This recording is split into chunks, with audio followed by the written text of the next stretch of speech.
That's really all I have to say. Thank In you. Jesus' name, amen. Amen. Thank you. Yeah, I hope it Thank was you all very, right. very much. Okay, so what are we gonna? You wanna get anybody else right now, or? Well, Skipper just walked away from us. He's been Mr. Bundy's bodyguard and helping them. Uh huh. So, but he wandered away. We just missed him by a minute. But we might go around. I think we ought to go in and for the And for the funeral. Yeah. Okay. All right. So I guess we're gonna sign off. Right.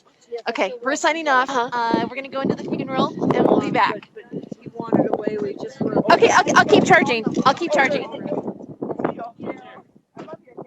Oh, thank you very much. Okay, I think he had done a little bit more earlier. Let me get that up. I do believe Shuff has a file from there earlier. All right, as I said, this will be in short bursts each day, or each time with little reports. That was James Santon.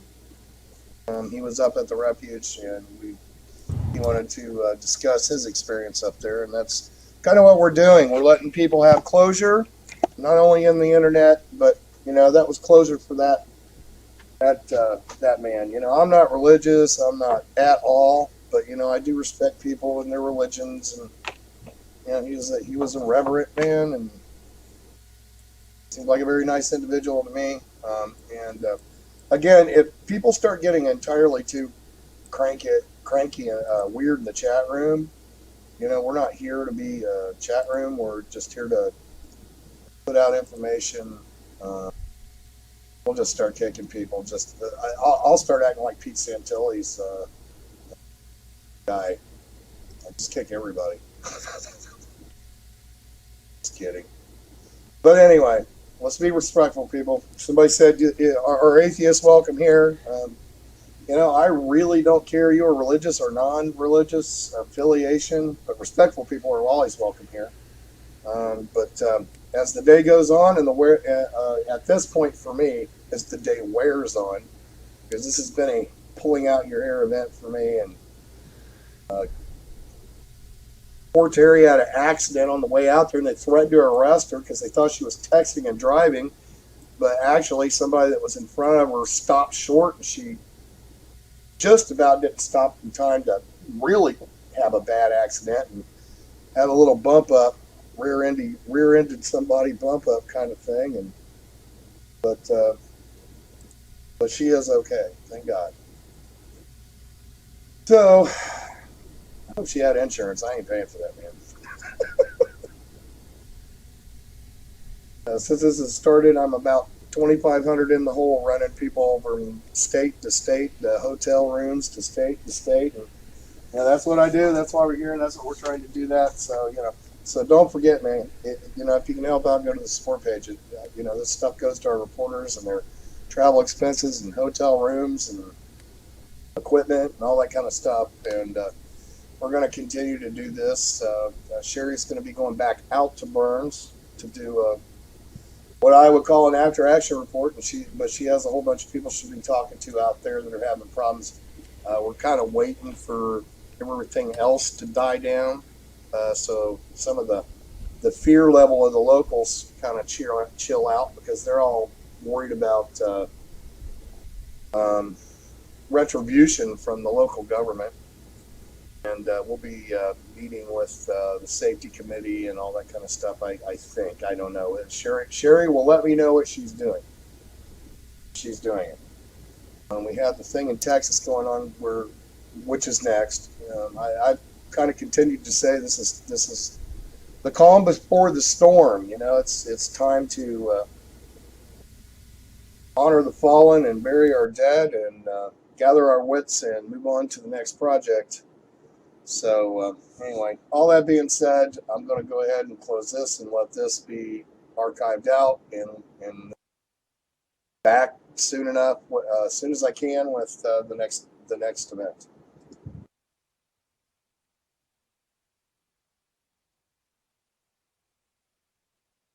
All right. As I was starting to say earlier, there is somebody that I see Shuff had put up. I don't know if he's there in Kanab or not, but it's Ted Visner, and I have seen some of his stuff before. I'm assuming that the subject is going to be something about what's going on, so we'll see what he's got to say real quick. Today's Thursday, February 4th, and I just wanted to get this out here for you guys. What we're experiencing right now is the absolute inability to postulate and present grievances to the government in the petition of redress, which is the First Amendment, the Bill of Rights. This is critically important that we understand this. We're being denied the ability to seek redress in our courts, and our courts are denying our petition. You guys are tough as nails. To seek that redress of grievances in the courts, and Mr. the loss Obama, of our judiciary Mr. means that Lynch, violence will spill to the Mr. streets. Hornsey, Now, how much of this is American. planned by the federal government? Don't How own much and of this control is this. planned by county and state government? Just look around. You know, every agency was involved in the execution of Lavoy Finicum, from the county sheriff that allowed the operation to take place in the county, from the state police who were there acting as the trigger men, the Oregon State Police, and the FBI who had the plan to first pull Lavoy and the convoy over and then force them into a roadblock at a blind corner, taking away the ability to respond in any other way. I mean, these things are critically important that we understand. And when you come around a blind corner, you're speeding or whatever, I mean, you don't have a lot of options at that point. And I think that's why the video was released as quick as it was, because Lavoy really didn't have any options. From eyewitness reports, he was forced to rabbit, and the snare for the rabbit was set up at a blind corner. This was the plan that was engineered and executed by all three branches, the county, state, and fed.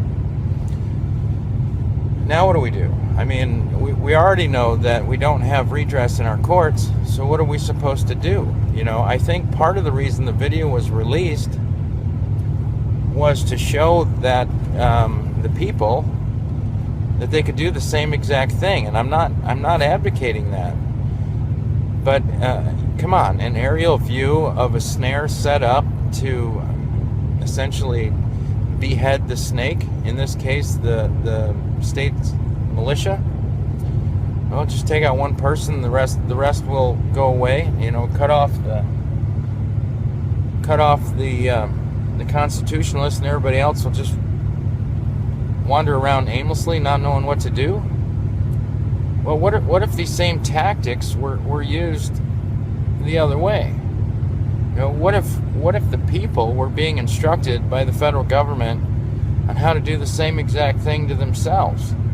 You know, if you think about this, separating these individuals from their pack and taking them into custody, you know, I'm sure a lot of them would say they don't want to ever go into the custody of People's Grand Jury or a militia supporting the orders of the People's Grand Jury. So essentially, these same people are saying we will never be held accountable for our actions, and that they'd rather die first.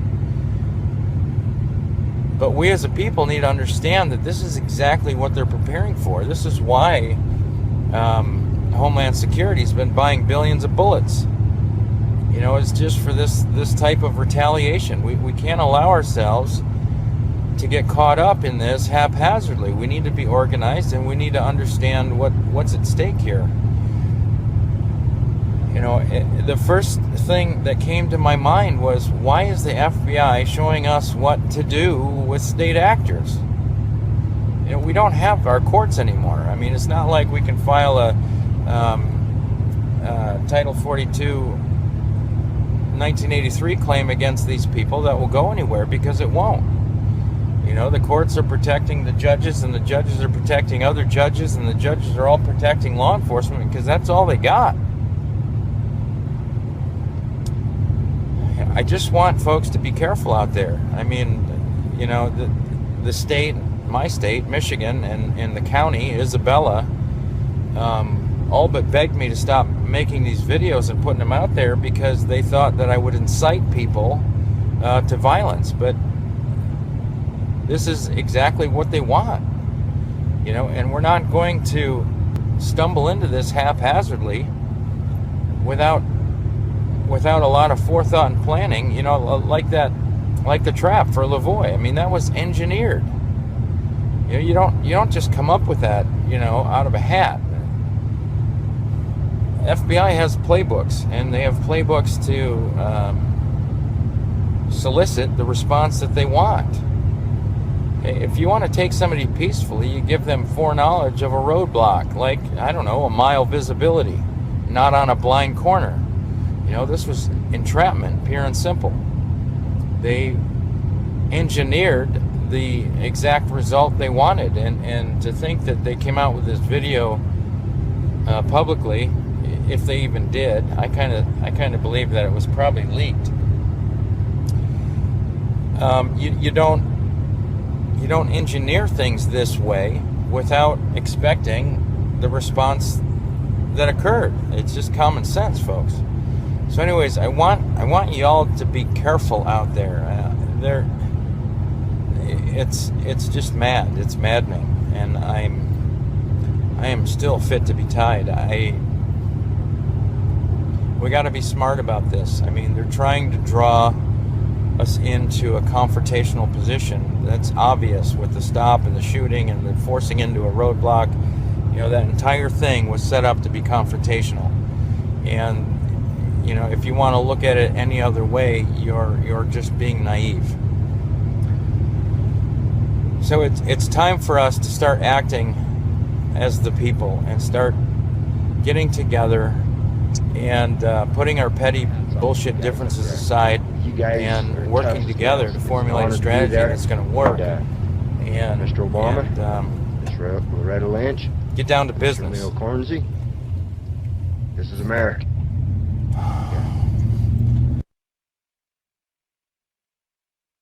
Alrighty, and sorry about that. I guess Nighthawk is playing a loop in the background. That was Ted Visner, and I've seen some of his videos before. In fact, I just subscribed to him. I thought I already was subscribed to him. And he does some good stuff. Now, I want to address something I saw in the chat room.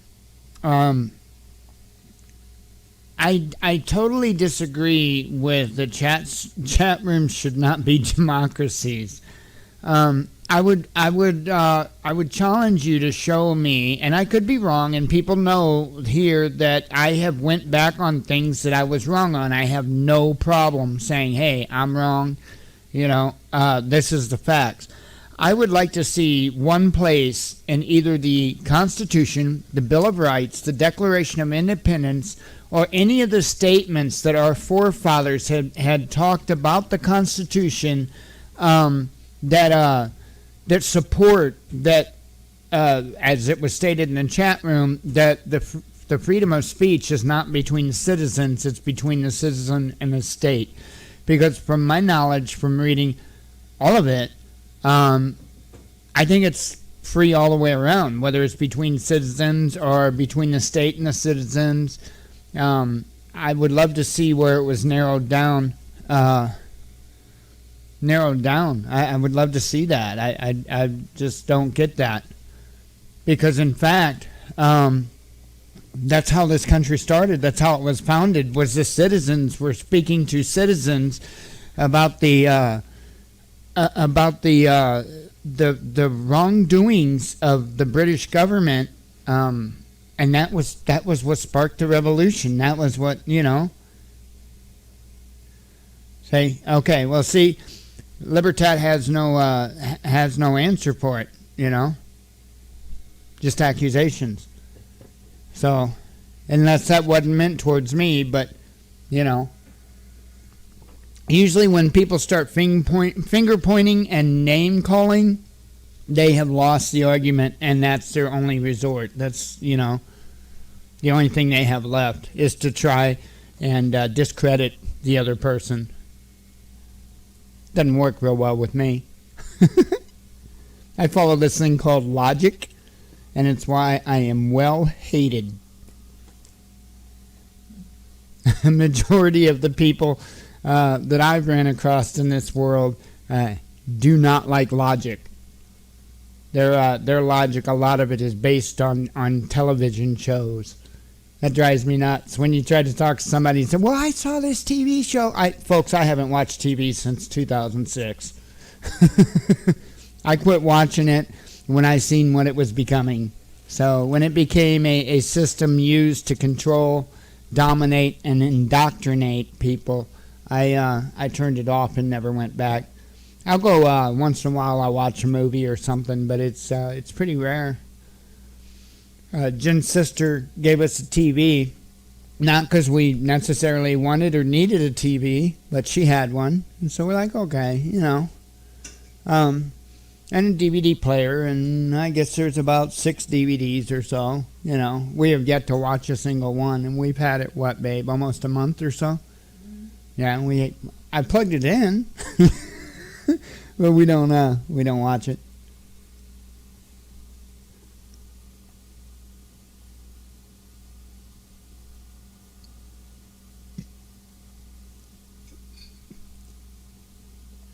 One thing, though, speaking back on the freedom of speech, what we have to understand is that freedom of speech goes for everyone, not just those who agree with us. And that's why I welcome people to the chat that may not necessarily agree with my thoughts or my opinions or anybody else's. They're welcome here.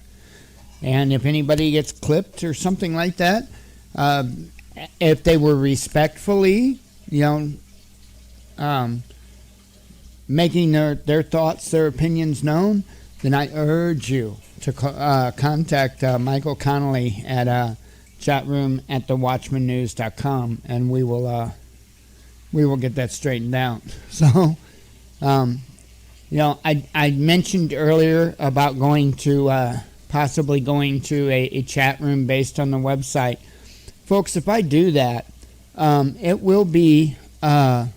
you'll be able to watch the YouTube there too, the live show there too. It's not going to be like you're going to have 2 pages open and you got you'll have it all there right on one page.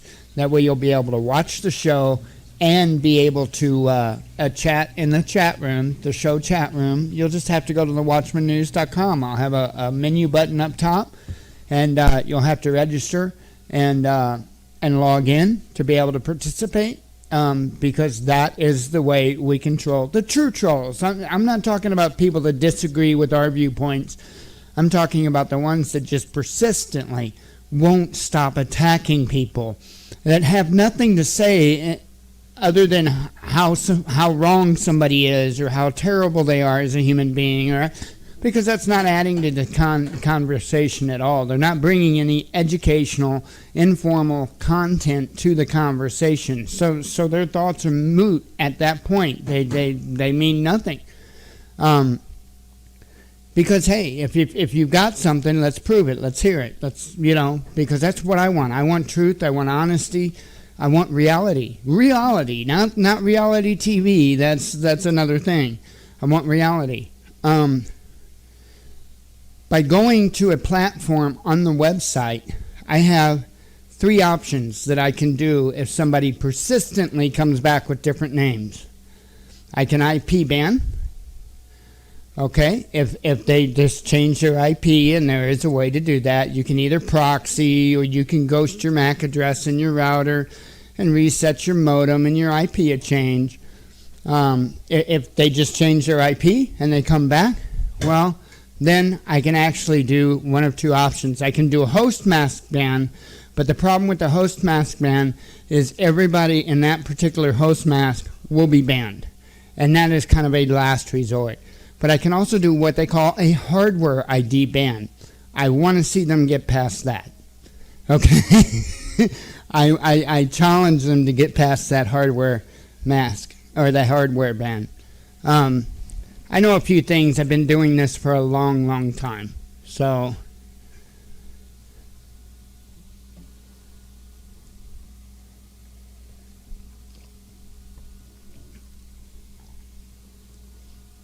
we're just trying to do this the right way. And there are going to be people that are going to attack us and try to bring us down because we are doing it the right way. It could be anything from other broadcasters that get that little green-eyed envy going on. Not that I'm saying we're all that great. We're just trying to be honest. And that's something that a lot of people don't see these days. I don't know why you would be envious of that. You should be doing that. I mean, we have a responsibility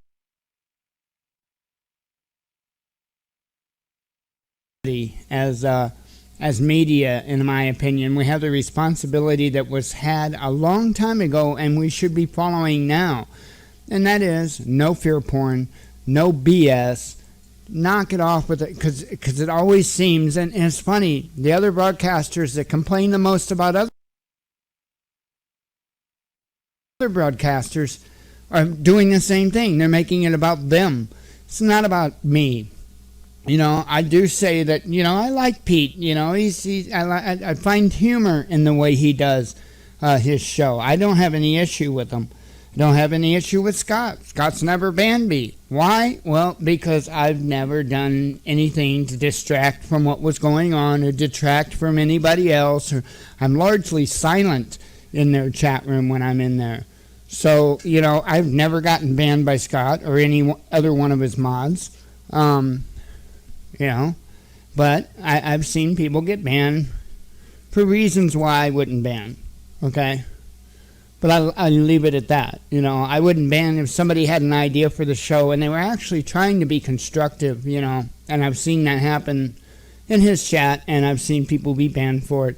I won't do that, as long as you're not like just constantly, you're doing it all wrong, or do this or do that, There comes a point when it gets annoying. Exactly, Brenda. That's kind of what we do,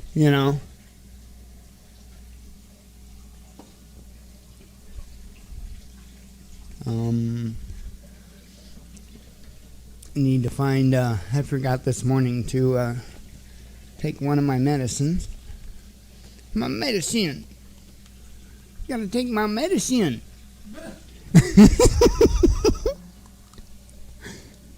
Shit. Hang on a minute.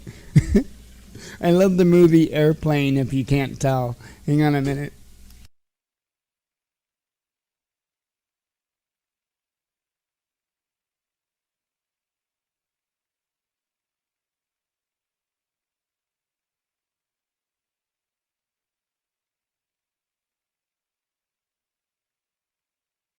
I would so put the movie Airplane on a loop some night, but I would get in trouble for that. I love that movie.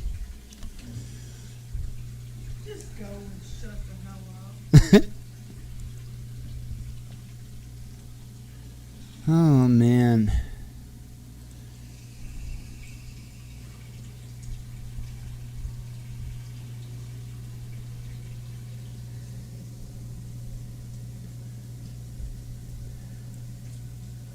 I am just looking through things, folks.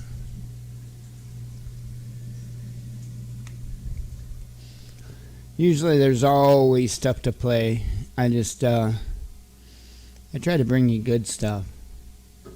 That don't always happen, but I try.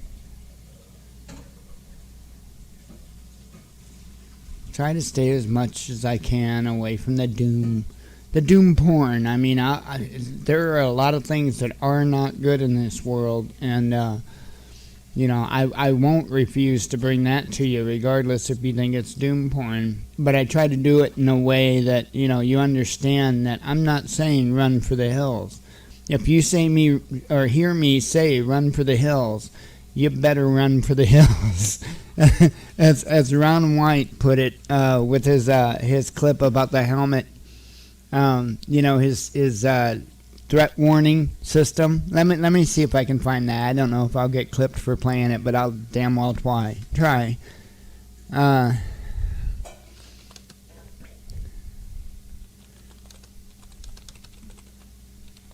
It's It's pretty much how I do it. Okay, it's only a 2-minute clip. Hopefully YouTube won't spank me for it, but they might. Jen's like, yeah, right. Yeah, they pretty much. Give me a second and it'll be up on your screen. Should be now. Oh, hang on, it's muted though. Washington, D.C. This is my Washington, thoughts. D.C. I guess the Department of Homeland Security is here in Washington, D.C. Is that true? One of the most useless organizations on the planet. They came up with a... Now, I really didn't even have an opinion about that, and I don't care if you do. But my mother called me one time, and she was scared because the heightened state of awareness went from yellow to orange. And she said, son, I don't know what to do. And I'm like, Mama, nobody knows what to do. Does anybody in this room know what to do different when the heightened state of awareness goes from yellow to orange? No, you do not. Because it is useless. It means nothing. Nobody knows what to do different if it changes from one to the other. Yeah, now I get it. That's a heightened state of awareness. If I'm in line to get on a plane and the guy in front of me needs 2 loads of phlegm to pronounce his name, I'm checking his shoes for fuses. And I don't care who knows it either. And it's not being racist, it's profiling.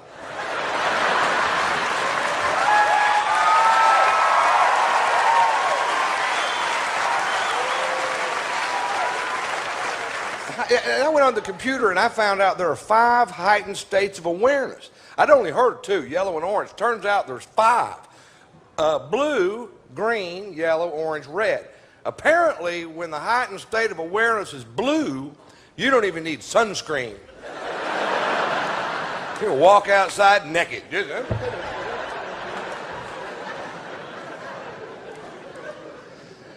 My wife said, well, why don't you come up with a better system? All right, give me 10 minutes. Here's the Ron White heightened state of awareness system. It's only got 2 heightened states of awareness. Go find a helmet, put on the damn helmet.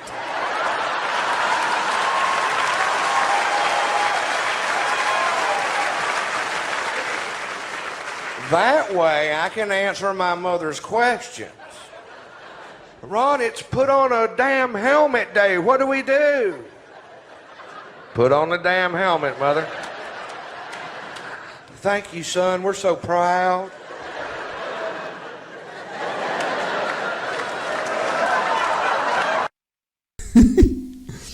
Yep, that would be my warning system. Yeah, it looked like it buffered on me too, but it showed that it went out okay. I would say refresh your page. YouTube apparently didn't spank me for it, so not yet. They might spank me when the video processes, but that would be my warning system pretty much. Yeah, you won't hear me just absolutely go nuts and crazy and say, the sky is falling. I used to play guitar, and I used to have a song when I was a teenager that I wrote called "The Sky Is Falling." It's pretty cool, but I haven't played for a long time. I'm looking at stocks, and the sky is falling. No, they are in kind of bad shape. Let me run over them real quick. The Dow Jones is down 211.75. That's 1.29%. I don't know how I'm supposed to be reading these, to be honest. I don't do stocks and stuff, but you get the idea. S&P 500 is 35.43 down. That's 1.85%. I do know the percentages are kind of important. NASDAQ 146.42 down. 3.25%. NYSE Composite, 143.94% down. Oh, I mean, not percent. Points down, 1.51%. Dow Composite is 60.37, points down. That's 1.05%. And the S&P TSX is 10.51 points down, which is 0.08%. So, give you a little idea on a Friday afternoon. I guess they got, another hour or so before they close. We will check it back then. And, I'm having a problem even putting words together. And then we will, of course, as we always do, keep an eye on the Baltic Dry Index, roughly somewhere around a quarter after 5 or so. It's usually, that's Central Standard Time is when they update that. So, yeah, get modded by YouTube, Rage. That's exactly it. Sometimes if I play something that's too long and it's something their system picks up, I think you'll be able to hear, but it blocks the screen out. So, YouTube spanking system. And since I don't put up full shows like I did before, the whole day or whatever, like I was doing before, I don't have to worry about it. I mean, yeah, I get not actual copyright strikes, but I get copyright notices, and but I delete it even while it's processing anyway, so doesn't really matter. So let me go looky in my listy.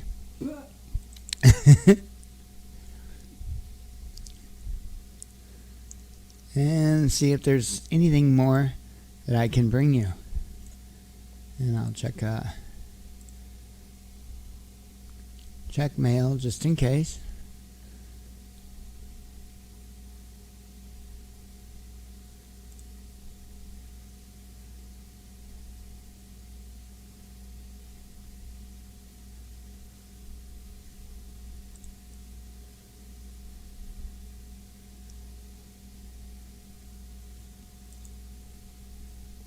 I'm just looking in the back end. Believe it or not, I get tons of stuff.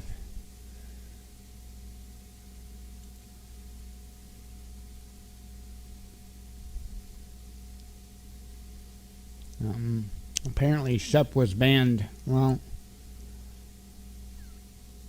we can't, as a news outlet, we really can't take a side on whether or not we support the force still at the refuge.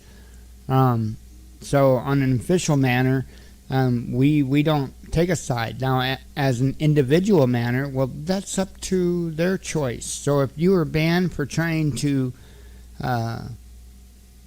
go after other people for their views just because they're different than yours, well, that's what we keep saying, that people are allowed to do that. So that would be if you were banned because you continually prevented people from having their own viewpoint or discredited them for having that viewpoint, then I can understand the ban. Now, I don't know what is going on or if you're even in here under a different name.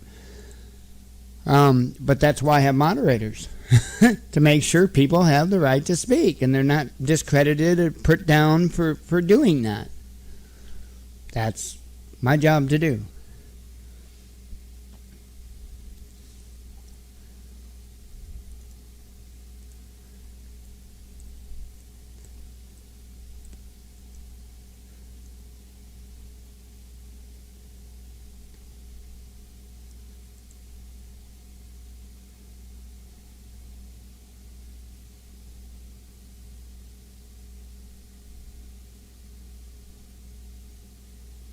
I'm looking through stuff. Bear with me, folks.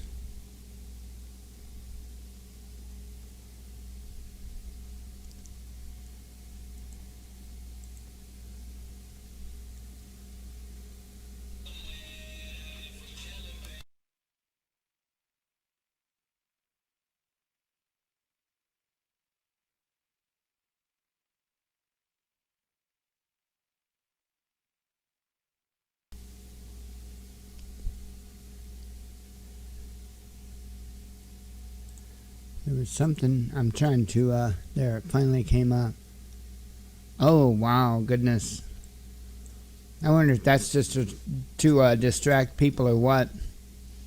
And by the way, there was a 6.4 earthquake in Taiwan earlier while we were taking calls, and I apologize, but I was going to break in with that, and I got sidetracked. Anyway, breaking news from RT: Pentagon releases Bush-era torture pictures after 12 years of a long legal battle. That's very interesting. I can bring that up. That article. And again, I wonder if that's supposed to distract or make people feel that, they are being transparent. 12-year-long legal battle, but they're being transparent, right? So, I'm sure I can find somebody to defend them on that. The U.S. Department of Defense grudgingly released 198 photographs of detainees mistreated by U.S. forces in Iraq and Afghanistan between 2003 and 2006, after fighting over a decade to keep them secret. Most of the photographs are close-up body shots showing bruises and scrapes. Black bars block out the faces of prisoners. The photos come from an internal military investigations and are dated between 2003 and 2006, shortly after the U.S. invaded Iraq under President George W. Bush. Some of the pictures in the newly released batch are disturbing. The American Civil Liberties Union, which sued in 2004 to have the photographs released, posted the images on its website Friday afternoon. The ACLU continues to push for the publication of 1,800 additional images from the investigations, which the Pentagon continues to withhold. So, 12-year battle, still don't have all the photographs, and there shouldn't be a reason why there are photographs. This is ridiculous. And if anybody wants to bring up that, 9/11, oh, I didn't even bring that up on screen. That is the article. It's on RT. Really, I've got a friend of mine that is a very intelligent individual. This guy's really, really smart. And I still see him making Facebook posts that would say that, the particular people that we attacked were the ones that caused 9/11 and all that. And this guy's a smart guy, and he understands that, a lot of the falsehoods that we were told, a lot of the truths that we still haven't been told. But he still falls into that, he sees that it feels emotionally good, so click the share button. We have to stop doing that. We have to stop doing that. Just because it feels good emotionally to say something, maybe sometimes we shouldn't. Maybe we should stick to the facts, especially in times right now when there is so much false stories running around. Look at campaign season. Every time you come to campaign season, right, all this crazy stuff comes out about every single one of the candidates, and some of it's true and some of it's not. That's why I am trying to shine out there as a media that is factual, that doesn't run with every single story because, it's going to get me some views. I don't care about that. I care about the truth, the honesty. I don't know how many times I've had people sit there and want me to cover a story that is not verified, and I don't have the time to sit there and verify all these stories. Now, don't get me wrong. I appreciate all the information coming in, and most of the people that are bringing me information are bringing me solid information. But you have those that, want to come off with these your newswire links or godlike production links or, which are the ones that, as you know, if you've been around it long enough, that you can't really rely on. So, that's what I'm trying to do. I'm trying to bring you guys the straight stuff, not the crazy, And people call me a conspiracy theorist, and I just try to bring the truth. It's not, It's crazy. Peter, where at? Oh, leaving Oregon? Or Oregon? I read it as it's spelled, you know, that's why I said it like that. I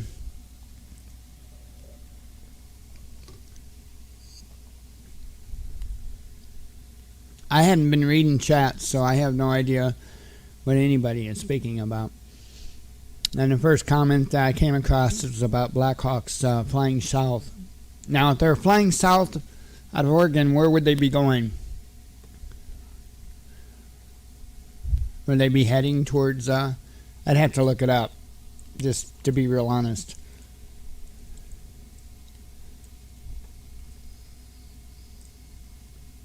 That's not what I wanted.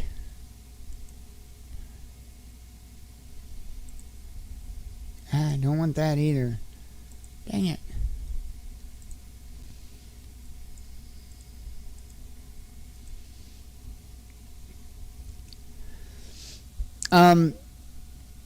Actually, let me, I don't have it right now, but let me get a link for you for that when I can. From our page for now, we have, until the story gets put straight in the Oregon or Oregonian, and people stop misleading their statements and their articles that we did that interview. And I'm doing that for two reasons. I'm doing that to protect the integrity of the Watchman News, to protect the Watchman News in its entirety, but I'm also doing that because the entity that did do that needs the credit for that. I did, you know, all I did was rebroadcast. It was sent to me in a M4A file, to be exact, and all I did was play it.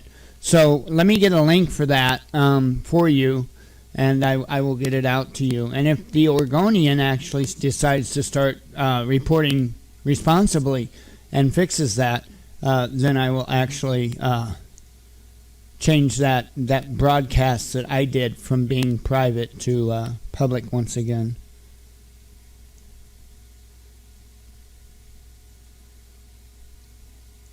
I'm not quite sure what the Oregonian is up to, and I will say that there is some concern that they may be trying to implicate the way they did their article, that they may be attempting to implicate others into what's going on there. And you know, the way the article was worded was really accusing, kind of. I mean, it almost flat out accused. If you read it and got what I did out of it, it was almost accusing us of being direct allies and directly assisting them somehow, and that was not the case.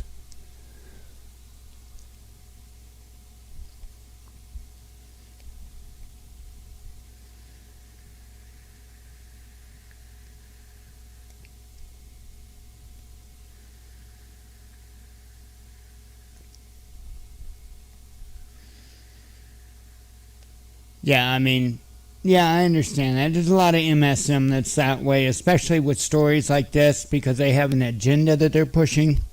They're not allowed, their reporters are not allowed to have a free press. They're just not. I've played this a million times, and you know what? It's probably time to play it again. Give me a moment while I get the right screen up, and that's exactly what will happen. We will play it again. And we'll play it again and again and again. Not right after each other all day long, but we will keep bringing this up until people figure it out. Because they're, you know, I don't support everything this guy does, but there are some things that you just can't, you know, you can't refuse to support.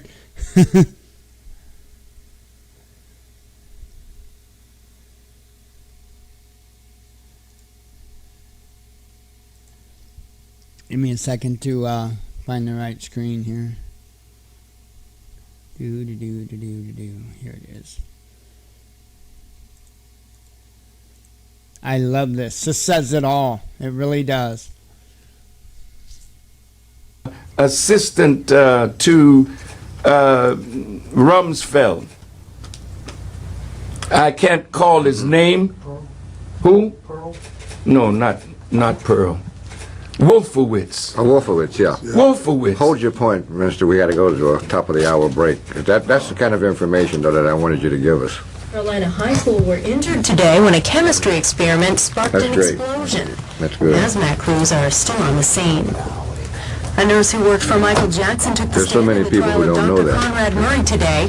Sherilyn Lee testified. And they don't know it because the media is bought and paid for. Surgical anesthetic. This is a hell of a betrayal of the American people when you will not tell them the truth because you're afraid that if you tell the truth, your bosses will take your job from you. That's a hell of a thing. You don't have a democracy when you don't have a free press. Go to CNN.com. You're all slaves, and you love it. So you deserve what you get, the erosion of your democracy. You'll soon be the laughing stock of the world. That works out to less than 50 cents a It's a roll. damn shame. That's why the children are occupying space in New York, in Boston, in Washington, in Chicago, in San Francisco, and other cities. Why? Because they're not looking to you as a source of information for them. Look how long it took you all to talk about what was going on in New York. It took you 2 weeks because the same people that controlled the banks controlled the media. You all know it, but you're afraid to say it. But God put it on Farrakhan to say it for you. And maybe one day you'll get some courage to stand up and give America free media, a real free fourth estate. But right now, you ain't even worth the time of day. Local news headlines, traffic and weather up next on WVON. I'm glad. Hell, I'm not hiding nothing. You need somebody to tell the truth. That's right. You need somebody that's not afraid to die for the truth that you could be made free. Because you're not free. And you don't really know what it means to really be a free white person, a free black person, a free Mexican, a free Arab. If you're afraid to tell the truth, what future does your children have in a society where truth is brushed to the curb? I thank God for the young man that invented this wonderful technology. Steve Jobs, yeah. Steve Jobs. That's the man that's freeing the whole planet. Where Zbigniew Brzezinski could say, yesterday it was easier to control 1 million people than to kill 1 million people. Then now he says it's easier to kill 1 million people than to control 1 million people because the genie is out of the box, the cat is out of the bag, the people all over the world are waking up. And you need to wake up and free America. Then you'll have a future and your children will have a future. But if you're afraid for what? You're going to die anyway. Where can you run to escape death? If you love America, then fight for America to be free. Yeah, I know. It's probably nothing. Nothing? Shouldn't I don't know, like... I'm not in the best mood, brother. I know you're Great. You're in a great mood. That's right. I'm fine. Thank you. Get to the top of the hour to the way to get a minister like 2 minutes before you don't work like that. Yes, sir, brother. I know, you're right. You're right. And but he was moving and I just couldn't. I'm not only hurting for Gaddafi, Yeah. I'm hurting for us. 2 minutes at the top of the hour. Okay. That thing, who let the dogs out? Good point. Thank you. What has just been done has let the dogs of destruction out. This message brought to you by the American Stroke Association and the Ad Council. I understand a lot of people don't like him. I also understand that a lot of people misunderstand a lot of things. I'm not saying that I support him. It's not my job here as a voice of media to say whether or not I do support them. Somebody said that, they're weary of people that are neutral. Well, maybe that's because you haven't seen that in media for so long, you don't know what it's about. Hang on a second. Okay, I was trying to get the click out of my mic. I think I did. People are so unused to having news brought to them this way. Some people don't know how to accept it. They don't know how to take it. It seems so alien to them, so weird. It shouldn't be. This should be the norm. Chad, you're 100% right. He was totally right about the media being afraid. Look at what I had to say, and I'm going to be saying something here in a minute that proves the media is afraid. I fear my well-being because I'm trying to bring honest information to the people that deserve honest information, because the mainstream media is controlled by the same entities that don't want you to hear the real narrative. And it's sad. It's extremely sad. It doesn't matter if he's Muslim or not. I'm just curious, because I've read the Quran.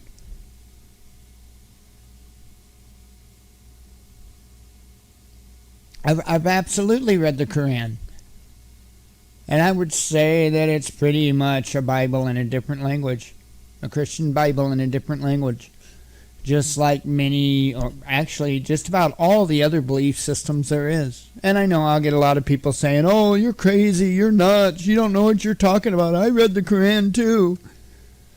But when you actually sit down and you read it, you'll see what I'm talking about. People crack me up. They fear what they do not know. That is the truth of this society. They fear anything they do not know. Yeah, exactly. Jen, exactly. Okay, Jen's got cerebral palsy. Most people know that. She walks with crutches. Most people know that. And she said, is that why I got bullied in high school? No, I didn't really get bullied. Oh, okay, well, I mean, that is what a lot of bullies, what they operate on. They operate on fear that they have themselves because they don't know or they don't understand. That's the truth of it. I smoke an electronic cigarette. I have been involved with electronic cigarettes. I used to actually sell the juice for 6 years, okay? Now, I vape like a freight train, okay? I go to sleep with it in my hand. Jen can attest to that. It's my pacifier, right? And if anybody, I used to smoke 3 packs of cigarettes a day, okay? So that had to stop. But you don't know the people that I have that the first words come out of their mouth is, "Oh, I hear those are worse than the real thing." Crazy. Absolutely insanity. It is. It's insane. Do your homework, your own homework. Don't even listen to me and take my word for it.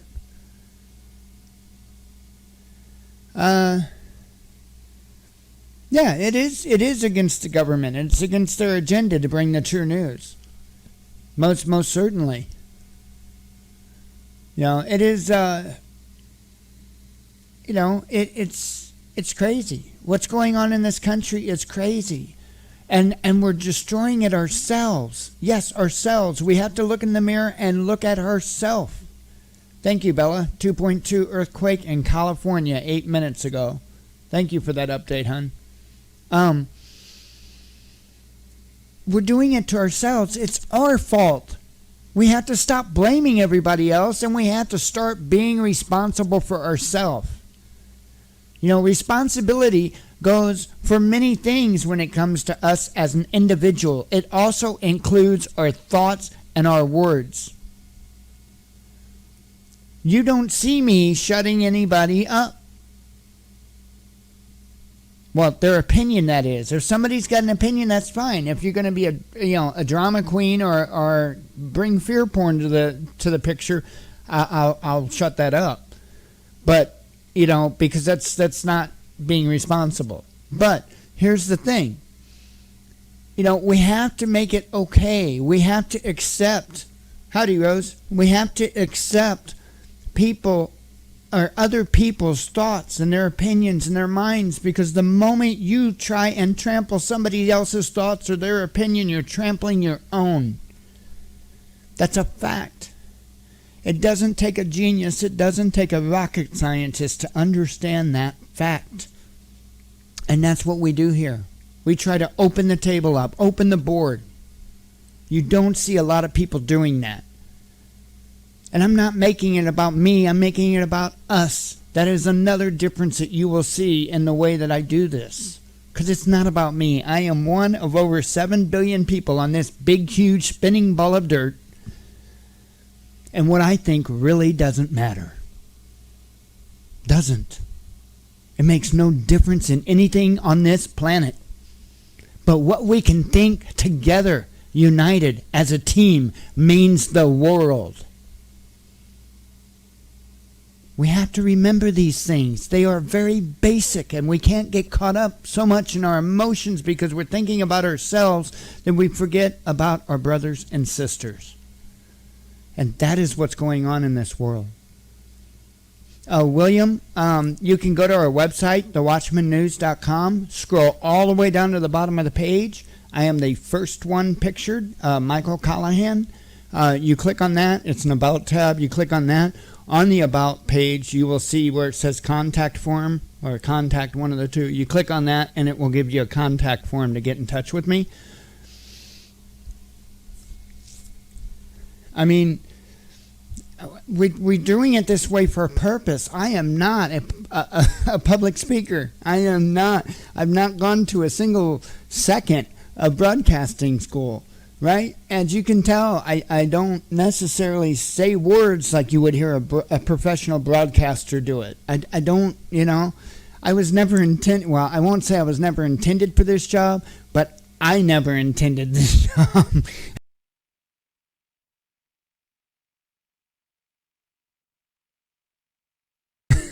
I had no interest in doing this stuff, but somebody's got to do it. Somebody's got to do it, and I really don't see a lot of others doing it.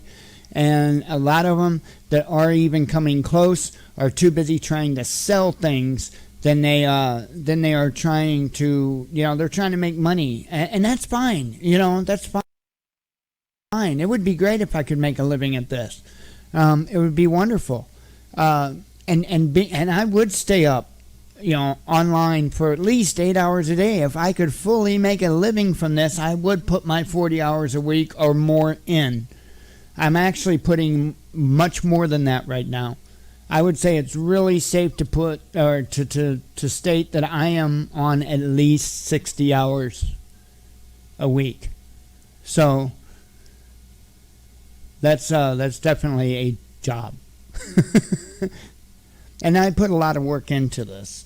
But anyway, I won't say I put a lot of money into it because I can't stand that. I can't people say, oh, my web costs, you know, my website costs are, you know, a crazy amount of money. Well, then change your host provider because you're getting ripped off. You're welcome, Brian. You know, what is it we pay, baby? What is it, $30 every 6 months for our website, I think? Yeah, I think it's $30 every 6 months for our website. So, but see, now you have to understand, I built the website myself, so I'm not. That doesn't include the fees that it would cost to build a website or anything like that. So yeah, you know, for my web space and my domain, well, for my web space, it's $30 every 6 months. My domain, I think, is like $13 or $14 a year. So, and the computer that I'm speaking to you on, I built about getting close to about 4 years ago, I guess. And there's roughly about $600 into the computer. So, you know, that's just kind of the way it is. Why do you, I mean, I know it should probably be obvious, but why do you think Deb will be arrested? And the reason I ask that is because she can't be accused of the same thing that Pete was being accused for, because she never did that.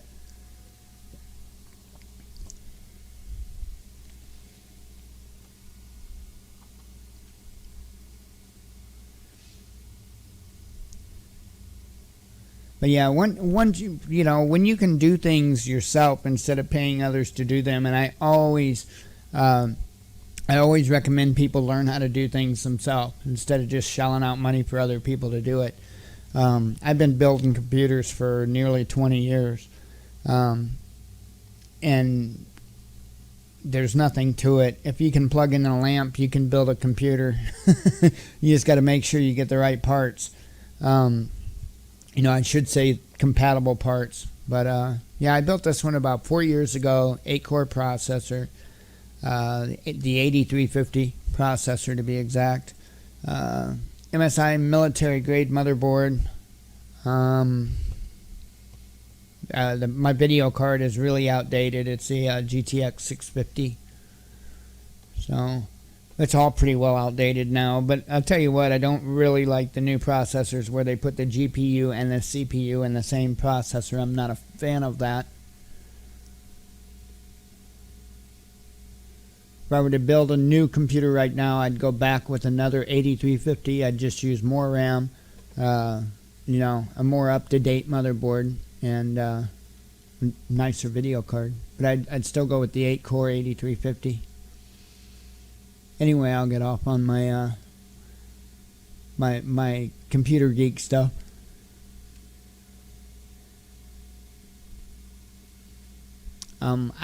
Oh yeah, that's right. Deb wasn't going to go to the funeral. That's right.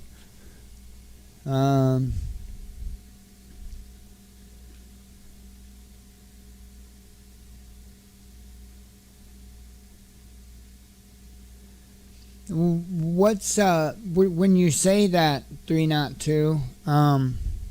It seems to me like they're just really stretching far and wide to, and that's why we've made sure to make the statements that we have been making, because it's crazy how they're just trying to reel people in all over. It makes no sense.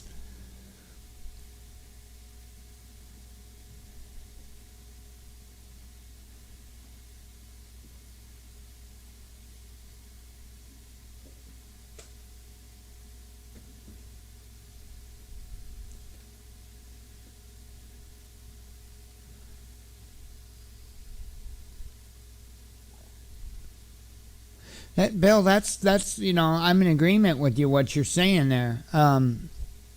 She shouldn't be arrested because she hadn't crossed the line. She and I'm just not in full understanding where Pete crossed the line. I get his flair, I understand his flair, but reporters have been doing that for a long time. So if Pete's arrested, how come Pierce Morgan isn't arrested for the way he spoke against Alex Jones? How come that? And I don't know who the reporters are, but Alex Jones always plays this clip of these like 3 hosts. They're all talking, and one of them is talking about how somebody should show up and pop Alex Jordan, and the woman says something about and you could do it in uniform or something like that. You guys know the clip I'm talking about, I'm sure. Why aren't they arrested? Why isn't that, conspiracy of murder? If they're going to arrest Pete for what he did, then why aren't they arresting them? And I know the true answer, but I want to know the BS answer. I want to know the BS answer. Their official answer is the BS answer. I want to know why.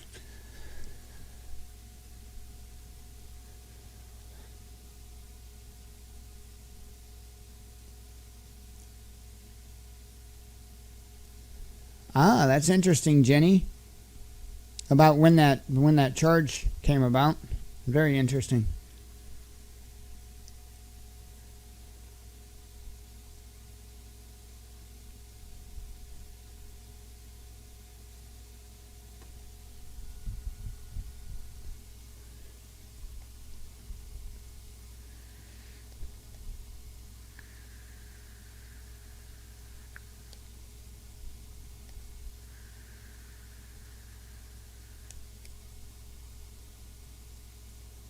I agree. I agree with Chad on Pierce Morgan. But seriously, how come those reporters haven't been? Okay, Raul. Obviously you're probably a liberal. So, and I'm just speaking that because you think I'm not intelligent when I just said something very logical. And that's usually anymore where the liberals start out with, trying to demean or discredit somebody. So go ahead. You tell me, Raul, you tell me how it works, brother. Well, okay, either way, tell me how it works. I'm wrong, so tell me how it works. I'm all eyes.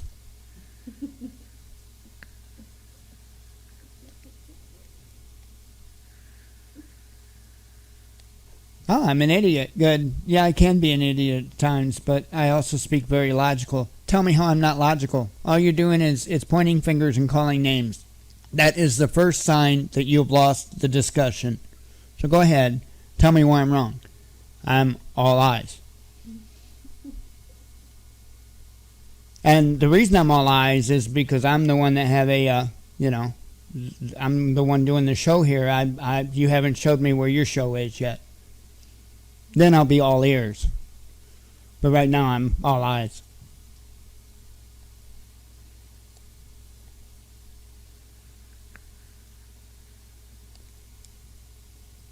Right on, Trap Wolf.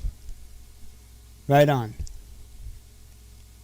I'm in it for views and subs, huh?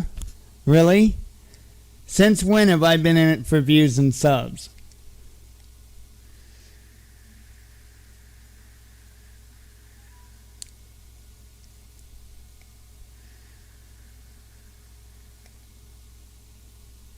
I'm still alive. I'm wanting this guy to explain himself. He will prove himself.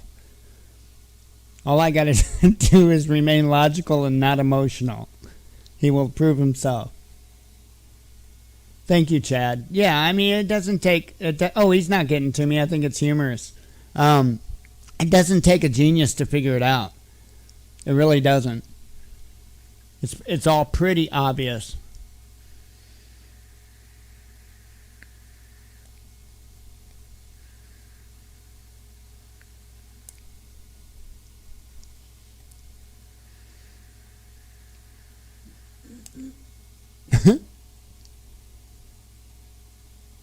Yeah, I've got that actually queued up, Mr. Green. Thank you. I'm going to go to that. And when I queued it up, by the way, I did so in my browser window. The reason why I did so in my browser window is because I don't want any lamestream media trying to say that I did this interview with him. Because I did not. And this actually is not even on our YouTube page. So, not that that should really matter. That's the way it is. What the Oregonian did was totally distasteful.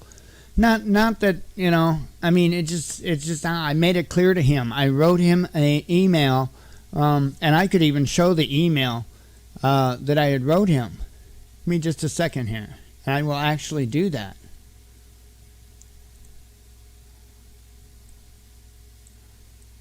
Let me get it set up, and that way I don't have any information that I do not want seen. And meaning, people that emailed me, other than this particular individual.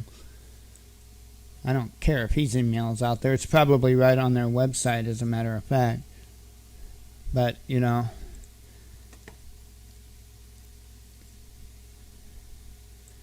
me go into my sent mail.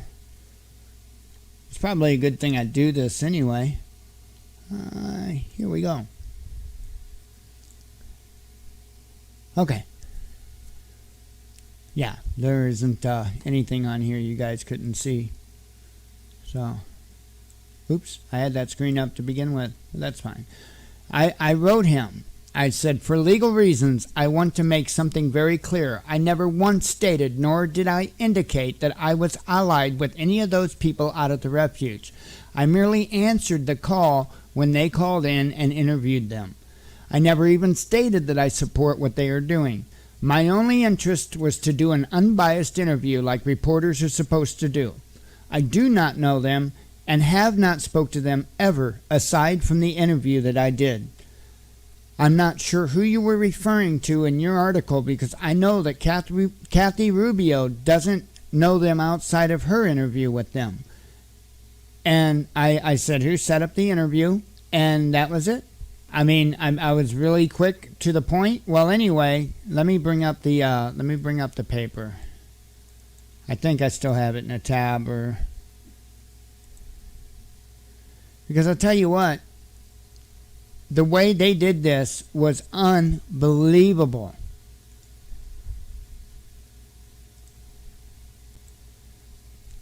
They flat out tried implicating me. Well, that was all written together in the same paragraph when they were talking about the Kathy Rubio thing, or the Allied thing. I'm sorry, I got sidetracked. The Allied thing, okay? It was all in one paragraph. So they split the paragraph up, but they also are still saying the interview was conducted on the Watchman News, an independent online broadcast which done earlier interviews with Fry. That is a misstatement. That is wrong, and I made that clear in that email to him. He did add this paragraph here, which made it look like I wasn't so, or the paragraph here, I should say, to make it look like that I wasn't allied with them. But he's still saying I conducted the interview. Okay, that I conducted the interview. An independent online broadcast had done earlier interviews with Fry. I've only done one interview with him, and he called into me. It's ridiculous. It is absolutely ridiculous what they are trying to do there. So, that being said, I'm sorry I have to go through all that. I shouldn't have to. As media, I should be able to freely report things. Anyway, here you go. Here is, as far as I know, these words are after that interview, as far as I know. Hi, this is David Fry coming from the Refuge. This is just going to be my message to all those people out there, all Americans, everybody around the world watching. If this doesn't work out as planned, or it's not even planned. If this doesn't work out, of course we're going to probably be taken out and we're going to be killed.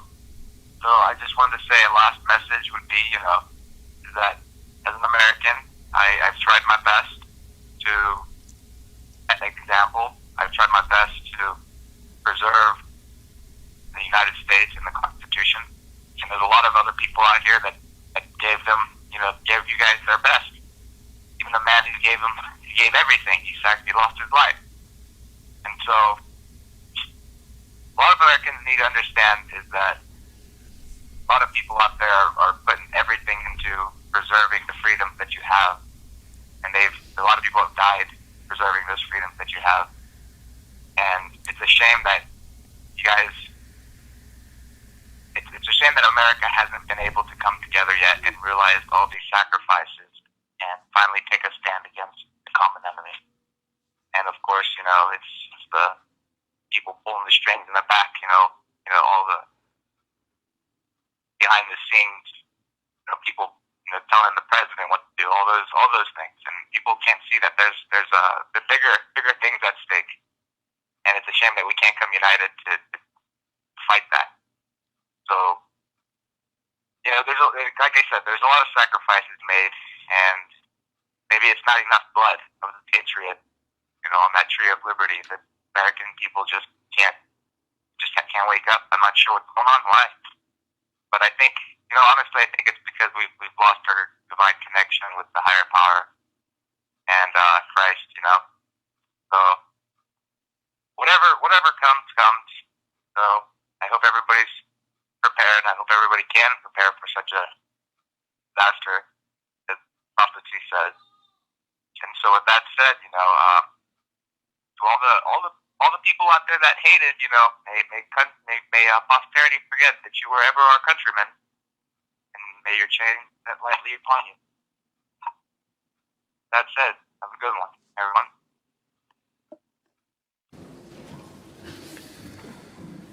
Good morning. It's good to see each of you here this morning, and we're glad that you're able to be out and be with us here today. Today, we want to discuss an idea that is, I believe, absolutely important in the world that we live in today. And appreciate what Brother Doug asked for in his prayer when he talked about the day that we live in, when people say that good is really evil and evil is really good. We see that round about us, whether we look in society, or we look on television, or what other media we could find. We see that taking place. And we have to ask ourselves the question, why is that? Is that just because evil is so rampant in our world? Well, sure. But evil has always been here. So why do we see it so pervasive in our culture today?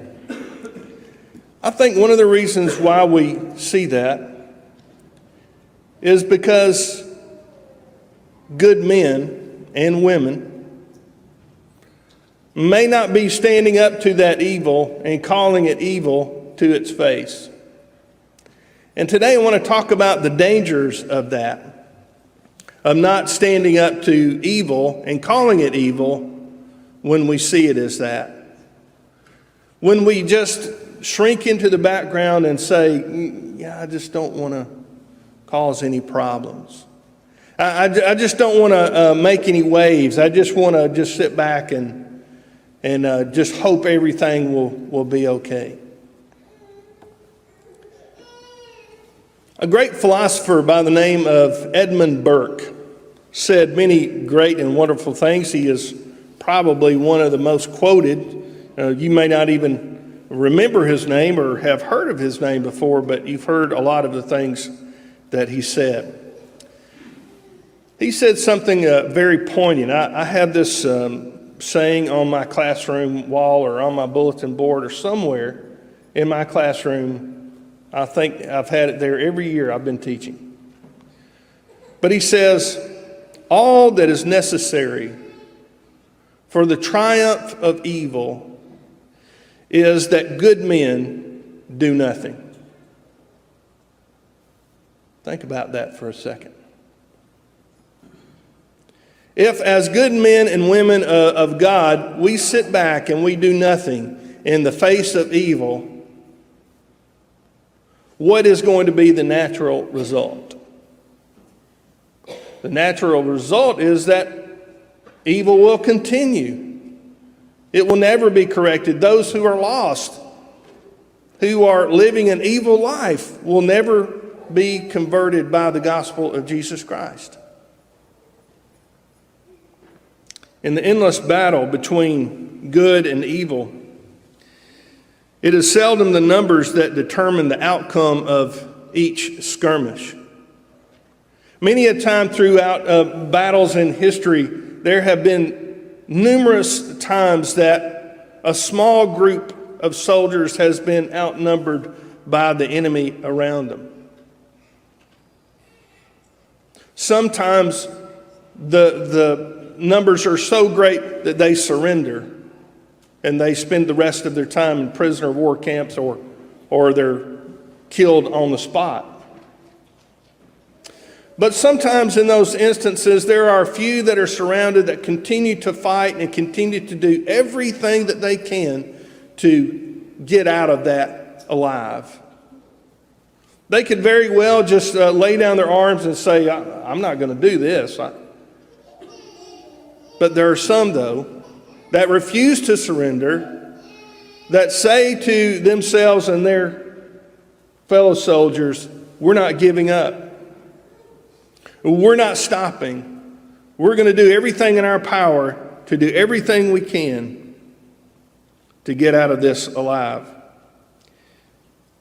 But you know, more often evil wins simply because the good men are not willing to stand up and fight for what they know is right. And when good men refuse to stand up and fight for what is right, bad things are going to happen. When you and I, as Christians in this world, don't stand up and say, and we can do it with the right attitude, we don't call evil evil, then who is? Does the world think when we say that that evil is not really evil, are they saying, well, I guess it's okay? Or are we standing up for what we truly believe?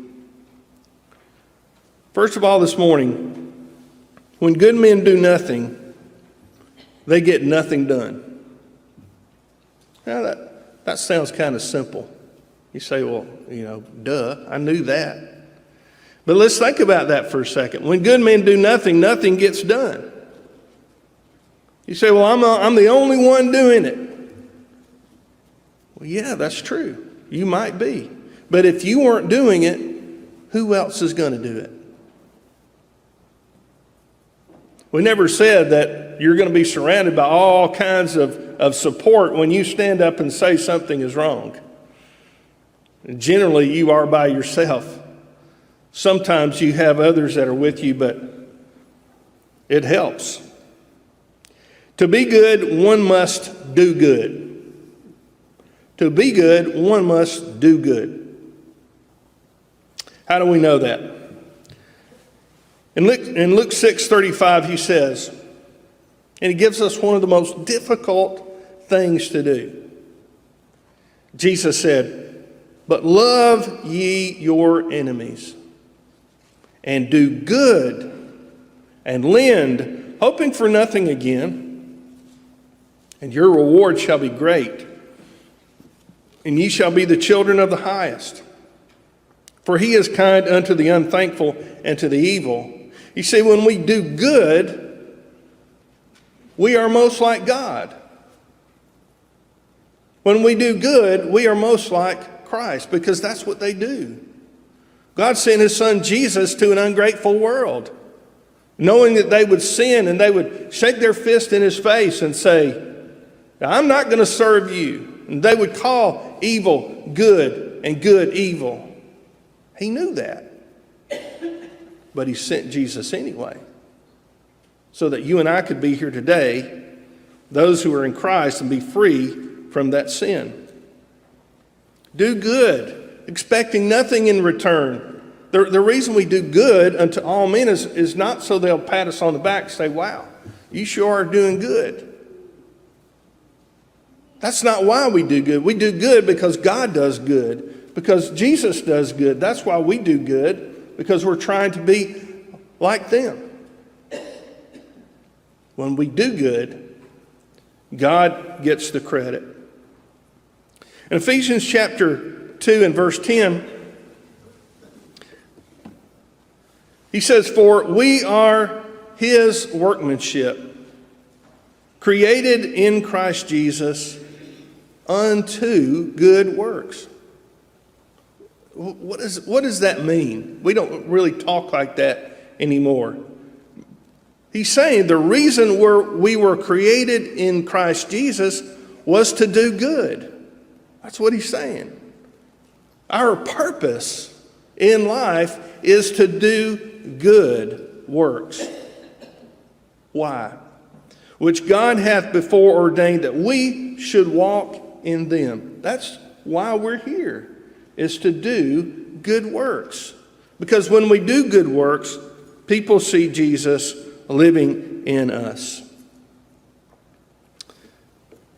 Think about Titus chapter 2 and verse 14.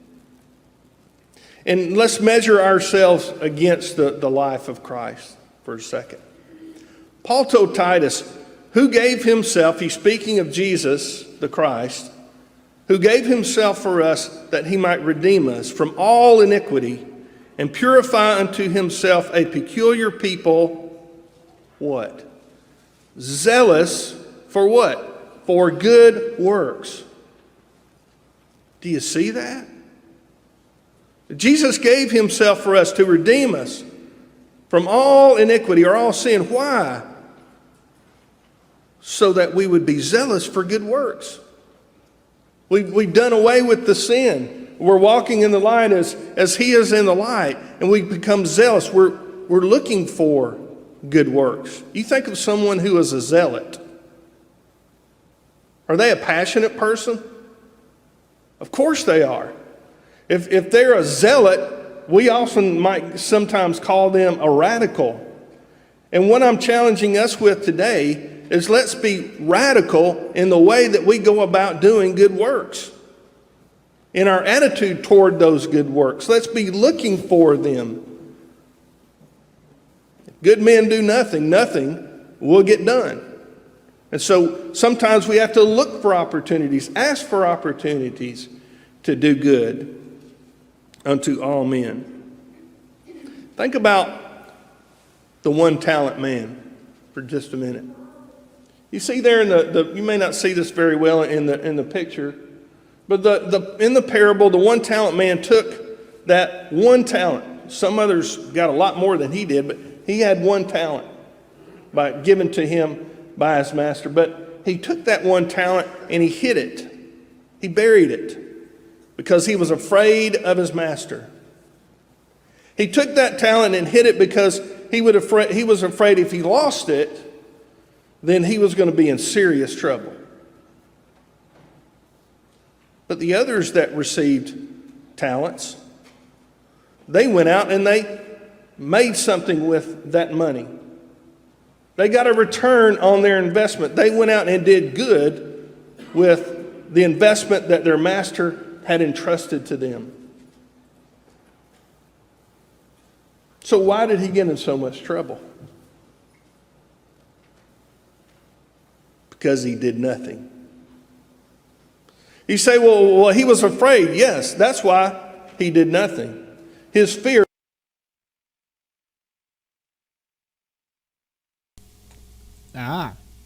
I assume he was cut short. All right.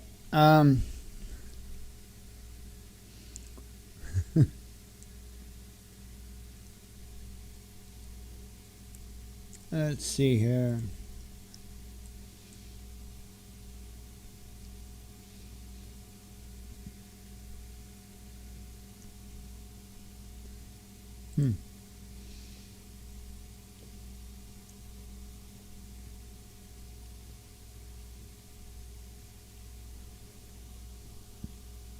Hang on, I'm here. Sorry about the dead air. Sometimes that happens. I keep saying I'm like about 5 people doing the job, or one person doing the job of like 5 people. So once in a while, you got to bear with me.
Alrighty.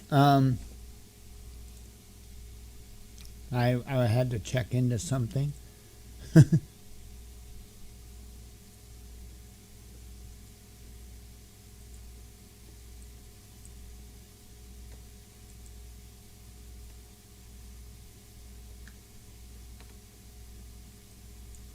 Alright, let me see if there's anything been updated in videos.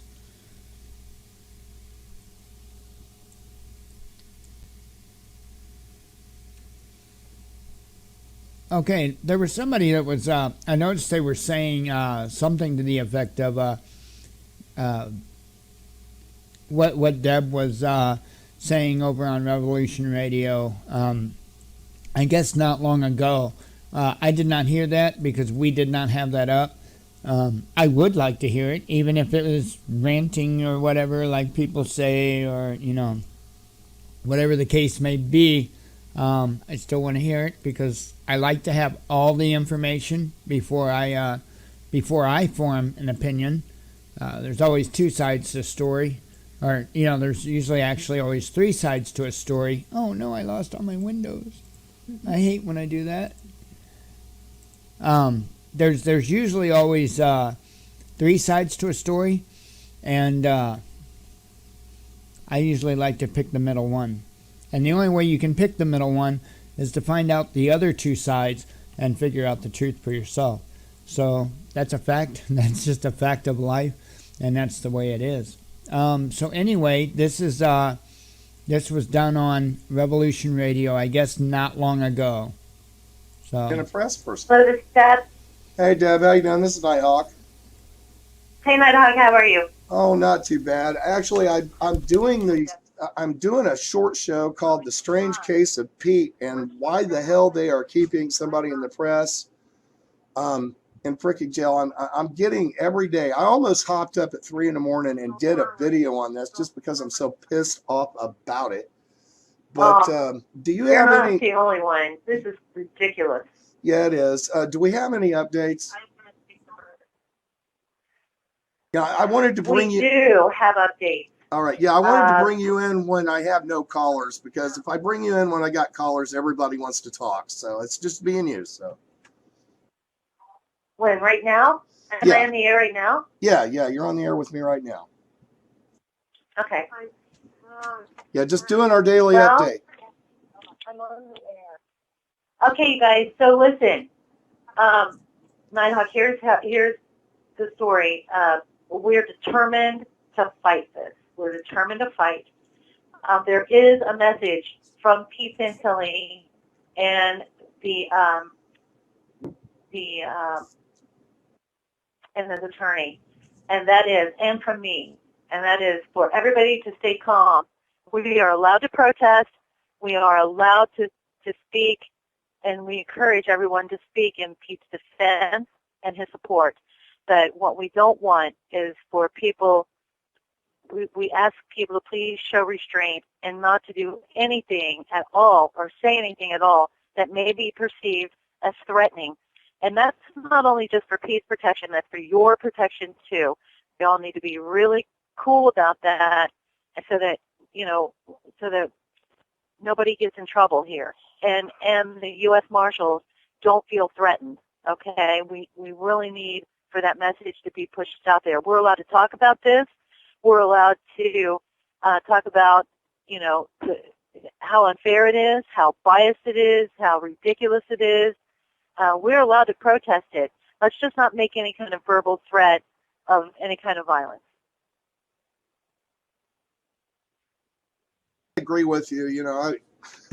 It's kind of funny. About an hour ago, two guys in shirts and ties answered the door, and just the fact they threw him in jail, and me being, a journalism network and a press network, it made me paranoid, and I scared the crap out of two guys wanting to sell me a vacuum cleaner when I answered the door with an AK. Yeah. Right. This has become extremely concerning to me on all levels. And, we're actually in a law point. We've been out with our reporters out at Lavoy's funeral all day and talking to people. They're having services right now. And so I just figured I'd jump in here. I'd jump in here on the midpoint. And, what I was, people, I was yelling at everybody for using my chat room as the Pete Santilli chat room complaint room. I think people think because me and you talk every day that I have some control over the chat room, and I keep telling them I'm banned over there too. So what am I? So, yeah. So right, and those things are really hard. I'm the only person. I haven't been following the chat room in the last couple of days. I'll pop in give some updates in there. Right. But here's the thing: if you're banned, I'm the only person who can unban you, and I have no clue who is banned and who isn't. And quite honestly, I don't have time to go in and unban. Well, yeah, if you want to be in that, chat room, make a new account and go in and be nice. Well, And- actually, I did, and I did that, and your moderator figured out who I was and banned me again. Well, Oh, well, I mean, don't- seriously, that's their chat room. That's their chat room. Yeah, And I just don't have any control over it right now. That's cool, and that's what I wanted everybody to know. That it's like you have better things to deal with than a YouTube chat room. I find, my chat room, it just fills up with some of the vilest crap I ever seen. I've almost turned it off. Oh, sure. Yeah, I've almost turned it off today because, when we're on doing the stuff from the funeral, we get people in there just saying some of the most vile things, and it's like, really, Oh, man? sure. I mean, seriously, it's just a freaking chat room. Who cares? But Yeah, anyway, which is now why they're so hard on everybody. I mean, because you do get to the point where you want to turn it off and you start banning people. Exactly. Because at that point, it's not about freedom of speech anymore. It's about people wanting freedom to slander and demonize and vilify and be nasty. And that's not what it's all about here. It's just not. And exactly. I've said, we have a chat room at the station, and we're a little rough on watching that, and people go, you're impeding my freedom of speech. I said, there's a big difference between impeding your freedom of speech and taking a crap on my coffee table. That's right. Absolutely. You're not going to let somebody stand in your front yard and for very long and call you everything in the book and be hurtful. For very long. You're just not going to. So. Right. We all have a right to protect our own personal space. Yeah, exactly. Yeah, I got some guy wanting to sue us because one of my chat mods hatted him, which means that they silenced them. They can still read, but they can't talk, and that has been absolutely hilarious. But anyway, okay, thanks, Deb, and I'd like to get your email so I don't have to bug you every day. That way, I can kind of let you know when we got something going on. Sure. So go ahead and send any emails, and anybody can send these emails to Bunker. It's BUNKER at thepeteandtillyshow.com, and I'll get it. All right, cool. That helps me a lot. Okay. All right, you have a great day, and hopefully things get better for you. This is just getting curiouser and curiouser, as Alice would say. Right. Well, we have to remember that yesterday the judge told the prosecutor that he felt that their case against Pete Santilli was weak, as it pertained to him being a co-conspirator in the first place. He said that, and the attorney's all over that. The judge can't take that back. And then, he also, we have to also remember that out of 4.5 years, they went back and cherry-picked, and a whole 4.5 years worth of words, not actions, okay? Right. His words. And they're trying to use that to say that he's a violent person, even though he's never acted out violently toward anybody. He's told people he's going to punch them in the face if they get near him. He has told them he would defend himself if they got near him. He's told law enforcement, which is in the state of Ohio, you are allowed to legally protect yourself, defend yourself if you feel threatened by a police officer. So that's why, excuse me, Ohio is a stand your ground state where Pete made a lot of these comments that they threw out there yesterday. So right. Yeah. And then they said something. Then they said something about him saying that he had his guns buried and that he didn't turn them in when some douchebag put out a false restraining order against him.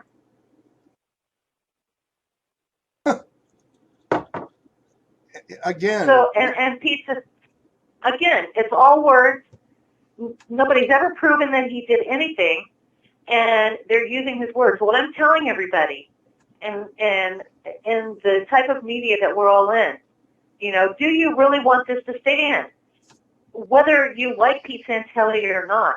If you don't like Pete Santilli, well, you know, that's all well and good. But you're all activists.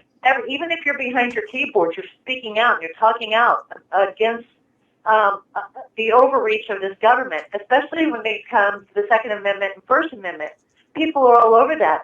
If we weren't allowed to talk about that anymore, and we're not allowed to express our opinion, then we're not going to. There's not going to be any such thing as alternative media anymore. You know. So before you come out and you speak out, and you're happy about what happened to Pete Santilli, and you say he deserved it because you don't like him, think about why they're doing this to him. And is there something in your archive, out of your many thousands of words, that you said that they can hold you accountable for just because they don't like you? Oh, yeah. You know, actually, I had somebody, and this is the reason, you know, I used to do shows on Sunday, and I had somebody grab one of my archives that was, and I can do the same thing if I wanted to devote the energy, but took one of my archives and took something, the whole show. They grabbed very specific words and put them together to make it, to actually put out something that I never said. Sure. You know, and absolutely. And, you know, and there are so many tools out there, audio tools, video tools, just the common anybody that wants to learn how to do it can use that kind of stuff. You know, I get. And let me remind everybody, because you guys aren't here, and in the courtroom, what they did. They took an episode. They took when Pete was talking about, you know, if federal agents came to my door in the middle of the night and they busted in my door, you know, and he said that he would blow their balls off, right? The whole context of it would be we had a woman on the show, and she had just been SWAT teamed the week before by federal agents who drug her children out of bed at gunpoint, small children, right? They held guns on them just because a neighbor had given them a tip saying that they were drug dealers, and guess what? They were not. There were no drugs in the house, but they took their money out of their safe and kept their money. I mean, and so Pete was reacting to that. That's what he was talking about. Hey, look, if you come in my house in the middle of the night, right, it was all about the no-knock warrants and what the police state is doing. So none of us are going to be allowed to talk about that anymore. We're not going to be allowed to say we would defend ourselves from an unknown intruder, right? So he was speaking out against that, and that's what they're using against him. Yeah, well, you know, that just reminds me of a story that I'm glad I live in the state I live in and the county I live in, and I have a great sheriff. I had a Mexican guy at my back door. He had tromped around the whole house. At 3 a.m, I got up to get something. He was at the back door trying to break in, and I went to the door with a firearm, and I got him back. And then I called 911 and called the sheriff, and I said, I got this guy trying to break in the back door, and he doesn't seem to want to go away. And he says, do what you can do. We're busy on another call. Do what you can do to get him to go away. If he won't go away, call the morgue. See, yeah. That's exactly what he told me. I don't know whether you guys are reporting this. This is on Kanab, Utah, right, where Lavoy Finicum's funeral is happening. The sheriff called all the local hotels and said, if any federal agents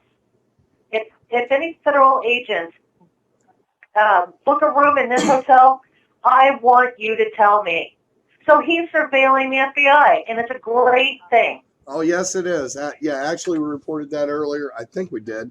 I've been watching Dallas's reporting as he goes through the day. Plus, we have our own reporters out there. I sent somebody brand new to this as our camera person. Almost got herself in trouble by getting out of the press area. Mm-hmm. And things got a little weird. And then she got too close to the satellite truck, and it sucked the battery right out. It nulled her phone battery. And Yep.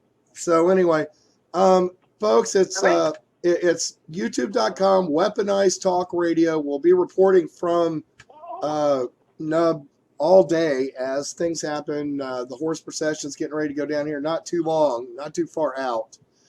We're just not staying live stream all day because, I mean, it's like a fluid situation, and, you know, there's things that are disrespectful for us to film.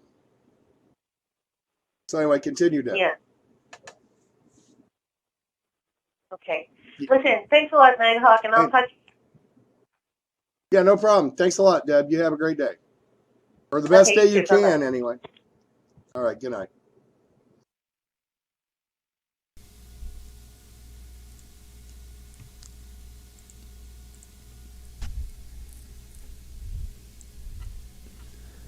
You see an image up on your screen. A lot of people are I see making comments, and I think the comments are based on, for whatever reason, they don't like Pete or Deb. So I just want to speak about this just a little bit. And I'm not going against anybody. All I'm doing is speaking truth. If it makes somebody feel uncomfortable, then maybe they need to think a little bit more. I would say refer to 1 Corinthians. And I do mean the whole book of 1 Corinthians, which makes me laugh because of something from my past. Howdy, Yogi. Here's the thing. Okay, at first, what Deb was speaking on was she was speaking directly to those of us in the media, in the alternative media, giving us a warning. I appreciate it. Thank you, Deb. You know, some of us in alternative media had already started taking those steps. Okay? And, you know, some of us in alternative media are already taking those steps. Now, I personally, I'm not one to directly threaten anyway. It's just not. Our government is not playing on a level playing field, especially when it comes to taking away his rights. I don't know why, but it showed I went off stream for a moment and now I'm back on. I don't know why that happened, or if it actually truly happened. That was weird, though. Anyway, to finish what my thought was, is she really wasn't making it all about herself. She was asked questions and she answered the questions. So I don't understand where she was at fault for answering the questions she was asked. So, you know, again, there's always going to find somebody. If you have somebody that disagrees with you or the way you do things, you're always going to find somebody that's up there in that picture that will find one of those ways you are doing it wrong. It's just a fact. It's the way it is, you know, and I accept that. That's why I laughed when earlier, whoever it was in the chat room was talking about how I was an idiot and all that. He couldn't give me a logical conversation. He couldn't tell me why I was an idiot. He couldn't show me how I was just doing this for the subs and the views. I don't know. Maybe he's upset because he's got a channel that he can't get going. Hey, I didn't ask for this. I didn't ask for it. It just happened. I happened to be covering something people were interested in, and even alternative media was avoiding it like the plague. And, you know, I appreciate it. I thank all the new subscribers. This is great. Now finally we can get our word out. I don't think I'm doing anything other than trying to spread truthful, logical, loving word, you know, because my advice to everybody is to love one another, work with one another, you know. So that's all I want to do. I want us to stop doing what's in that picture. I want us to stop criticizing every little thing we can about other people. It's crazy. It's absolutely crazy. You all are very welcome, you know.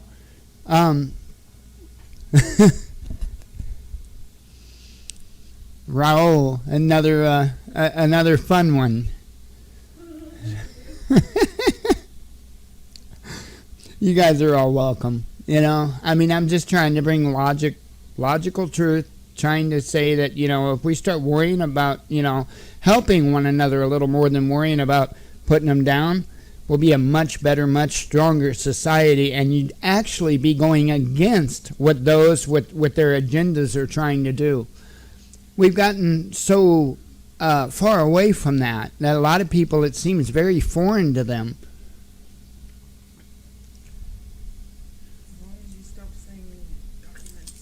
Right on, Mermaid. That's awesome. It's the way it should be. Yeah, I know Raul's trolling. Hell, I can't even say his name. I know Raul is trolling. It's all good. I'm still waiting for him to tell me where I can find his channel at, where his show is. So, it's all good. But, anyway. I know. Now I'm a jerk. I'm a jerk. Look, I support oh, thank you, Dean. Oh, well, you know, I tell you what, there's a lot of media people that, guess what, they do this for a job. And did you ever think that maybe I'm kind of trying to do that? Possibly? Maybe do you think that I might be starting a new job? No way! No way! No!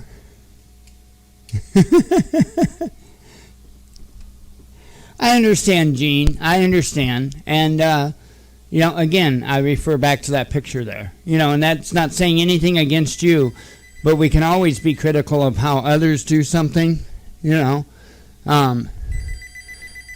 Hang on just a second, guys.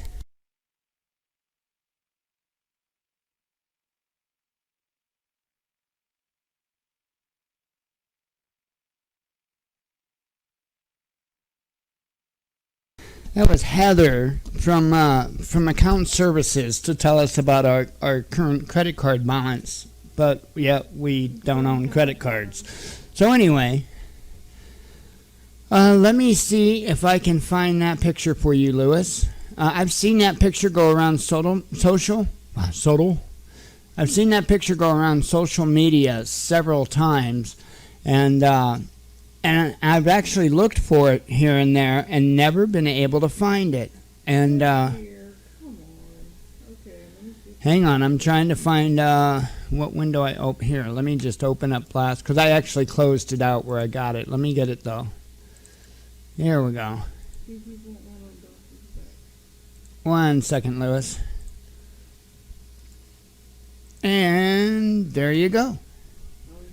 That's where I got that picture from.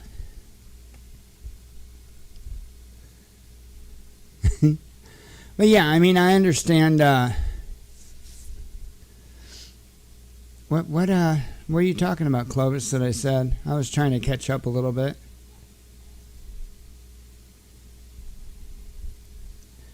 But anyway, yeah, you know, I mean, I would agree. It's a day to make, you know, to be respectful for Mr. Finicum, and you're welcome, Lewis. You know, and I get that, but, you know, she was asked a question, and it's only respectable to answer the question, I think. I don't get it. You know, I don't get why she's getting attacked for letting people know what was going on. I appreciate the knowledge of what was going on, but maybe I stand at a different viewpoint than what, you know, the majority is, because I'm interested as a media representative, as alternative media. I am very interested in what in what's going on with Pete.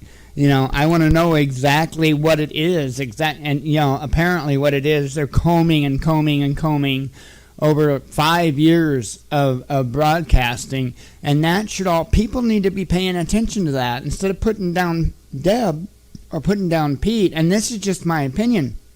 Maybe you should be paying attention to what she's saying. They are combing over 5 years of what he's done to implicate him in a crime. Okay?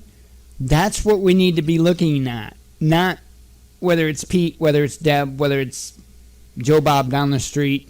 It doesn't matter. We need to be paying attention to what is going on. Sorry. You know, they are combing over 5 years. Let's forget the name Pete. Let's forget the name Deb. They are combing over 5 years of someone's information, okay, to implicate him in a crime. Really stop and think about that. Just think about it. How long have most of you been on Facebook? Huh? I've been on Facebook since roughly 2006, I guess. We all know what Facebook is. So before we say and yell, throw them into the fire. Let's watch them burn. I bet it's a blue flame. Maybe we need to stop and we better think. What is happening to another can happen to us. Something you need to think about. We forgot to do that as the human race. We forgot to think that we are only as strong as our weakest link. I don't get it. I don't get it. Maybe it's because I haven't watched TV since 2006. Notice there's a lot of things I did around that same amount of time. And there is a lot of things I did around that time. You know, I did get on YouTube, or not YouTube. Well, I got on YouTube too. YouTube, Facebook, all that good stuff around 2006. But I also quit watching TV. I started a gaming website. I did a lot of things. I also started a yard game business. Was actually quite successful with that. So, hang on here. I am looking. I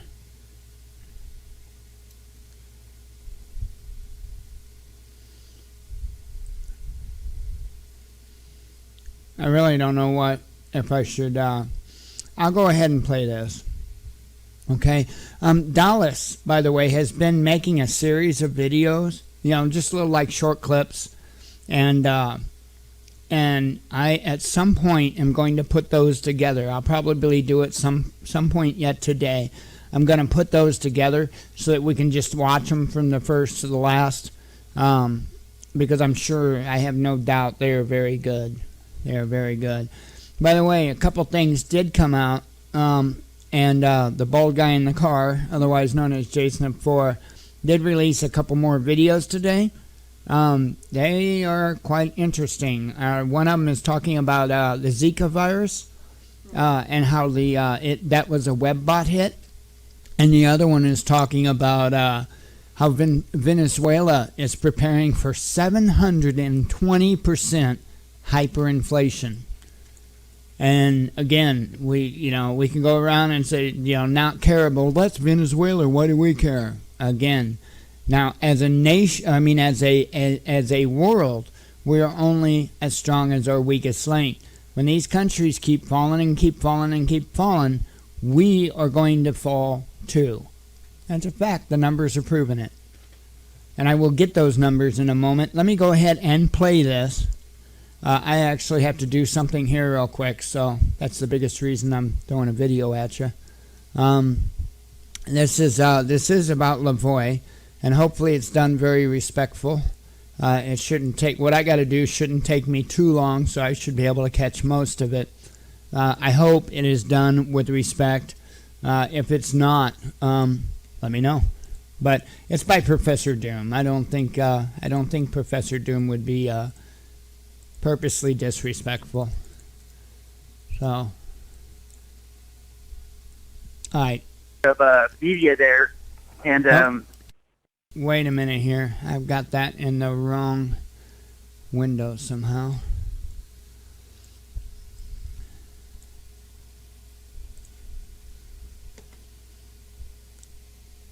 Let's see here. This would be the right window.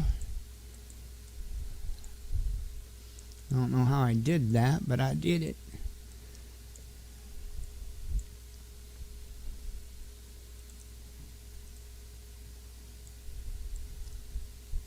All right, here you go. you know, the militias keeping them off the church property, which is I'm very grateful for. Right. It's a very beautiful service. Really emotional. You know, I never met him, but still, you know, it was emotional. And I was amazed that the casket was open. Really? They did a great job reconstructing. The top. And as far as I can tell, it really is. You know, I can't say for fact it's him or not, but you know, you can tell that it's, you know, there's a person in there. And of course, all the family's all there. And in the beginning, it was just the family, but you know, I would have to say it's real. You know, I mean, I don't think the family would let any shit fly, if you know what I'm saying. Right. Well, they were crying, So weren't they crying and stuff? Oh, dude, yeah. I mean, like, I wouldn't dare pull my cell phone out to take a photograph anywhere. I mean, it was a very beautiful, traditional LDS. You know, Lavoy Finicum's a member of the Church of Jesus Christ of Latter-day Saints, and I know. Yeah. And yeah, so it was a very traditional, beautiful service. I'll probably go. I'm going to try to go back to. I left for a minute just to kind of, because I was there at 10, and the funeral doesn't start until 2:30, and I'll see if I can try to go back. But you know, it's very emotional, and there's a ton of support. When I first got there, I was like, oh my gosh, there's nobody here, but they're filing in. Did they shoot him in the back of the head or the front of the head? Do you know?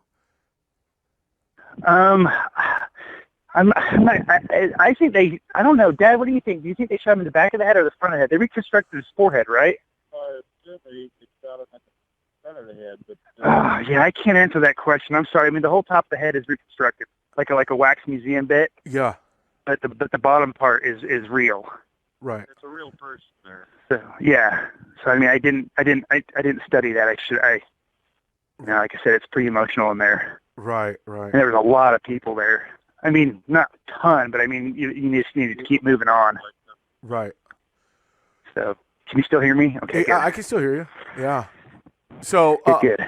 But I mean, dude, there's no way that you would misconstrue the family. They were highly emotional. So. Oh yeah, no. I mean, it's the real deal. It's the real deal. Yeah, I mean, it's the family received Lavoy's body. Right. And I thought for a fact it was going to be a closed casket, but it was open. Really? Yep. Wow. So that's all the data. That's all the data I have for you. Yeah, you know, you know the reason why I'm asking all these questions, right? Of course, dude. Like, I've been following you at least for a year. Yeah. And I got turned on. Where I found out about you is your work on Sandy Hook. Yeah. And I thought that was exceptional work. Yeah. Thank you. So. Yeah, I knew that this wasn't bullcrap, dude. There's so many people that claim this is fake, and I know it's not. Well, I mean, I was wondering because, like, you know, there's that 3-minute block. I was like, did they escort everybody out and then they do a stage? But nope. You know, I mean, I don't understand how 120 bullets could fly through a vehicle and everybody inside not die. You know, and I came down here. Number one, I came down here to show my support because, you know, I may not agree with 100% of everything, but he was ambushed and murdered by the FBI, and I wanted to be here, you know, to show my support. I'm very grateful that more people are here than just me. Right. So there is, that's good that there's a lot of people there. I mean, not to tell me where you're from, but where exactly did you travel from to see this? I came down from Salt Lake City. From Salt Lake City? Oh, that's right. Yeah, it's about my sister. Yeah, I can tell you for a fact right now that the federal government is freaked out because yada, yada, yada. I know a lot of people that work for the federal government, and they're having meetings this morning. They don't want anybody driving federal vehicles because they're scared. They're scared about what could possibly happen. You know, even though it's stupid because they're the ones that ambushed Lavoy. You know, they should be afraid. You know, I don't think anything should happen, and I don't think anything will happen. But it's like the federal government is paranoid. I mean, I know people that work for the Bureau of Reclamation at the federal building in Salt Lake, and emails have been sent out saying, bring in your government vehicles. We don't want anyone driving government vehicles for the next 2 weeks. And they told specifically all the federal employees not to come anywhere near Kanab. And all the federal buildings are closed here in Kanab, by the way. Fredonia next door. Can you still hear me? Yeah, I still hear you. Are you Mormon yourself? Yeah. I used to be Mormon. I'm no longer LDS. I used to be too. For 8 years. Yeah. I went through all the endowment and everything, so I know all the whole inner workings of the temple. Yeah, me too. Yeah, I'm a returned missionary, but I hung that hat up. Do you know what really trips me out is that when I hear people talk about Mormons, right? They seem to think that they go into the church and that they're automatically talking about Freemasonry and talking about like Pinky and the Brain stuff, taking over the world. Dude, it's just a religion, and if any of that stuff goes on, that goes on behind closed doors between the hierarchy of the church. Not right, absolutely correct. It's not for your just your minor congregation people. It trips me out how people got this impression that they're Mormon, so they're connected to the Freemasonry and blah blah, dude. Oh yeah, well I thought when you were talking about Hubbard, and I went to Hubbard's site, and he's like, "Oh, Henry's a Mormon." I'm like, "What does that have to do with anything?" Yeah, yeah. But so it's a huge turnout. There's media all over the place trying to catch a glimpse here or a picture there, huh? Yeah, there's at least 6 different. When I left the church house, there's at least 6 different interviews going on, and photographs. Photographers, big cameras and stuff. Were there people taking pictures of Lavoy in the casket? No, absolutely not. Nope. It's very, very, very respectful inside there. And, there's a lot of tough militia guys in there that wouldn't tolerate any nonsense inside. And there's a lot of tough militia guys outside making sure the media doesn't get anywhere near the property. Well, I mean, they don't put their foot on the property. In fact, this one guy ran up to this guy. He goes, "You guys are like a bunch of vultures out here." So militia everywhere, huh? Yeah, absolutely. And they're organized. They've got militia inside at the doors, just paying attention to who comes in and out. Did you get pictures of all the militia around there? I whipped my phone out for a second. I took a couple pictures. I'll have to send to I don't have my Twitter set up to receive photographs, so I can get that to you later. But I took 2 shots and I put my phone away because they started walking. I didn't want to get mixed up with the media. Right. No, I understand. And you said you didn't mind if I recorded this? No, you can record me. That's fine. Okay. Yep. Well, hey, you know what? I'm glad that you went over there and showed your, support for the family and all that. That's good stuff. It's good stuff. Well, it means a lot to me. I've like I say, I'm not on board 100% with yada yada whatever. But the thing is I'm on board with the spirit, and the is. I think you. Hang on, I wanted to. I'm out of breath. Give me a second. Let me grab my inhaler.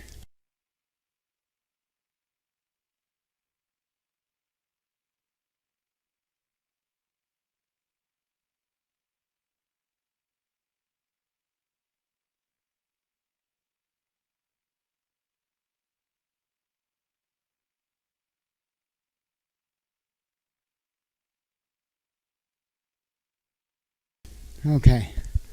The good news is I know what's wrong with me. The bad news is there's nothing to fix it. Only throw a bandage on it.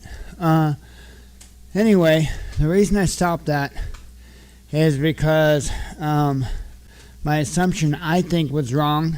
I don't know if everybody agrees with me, but now is not the time for that stuff. Now is not the time for that stuff. Well, I don't know what your issue is, dude. Really, seriously, I don't. But keep it up, and we'll say bye-bye to you. Okay? Stop with the attacks. Now.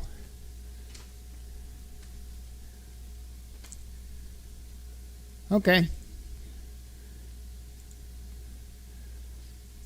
Raul is gone.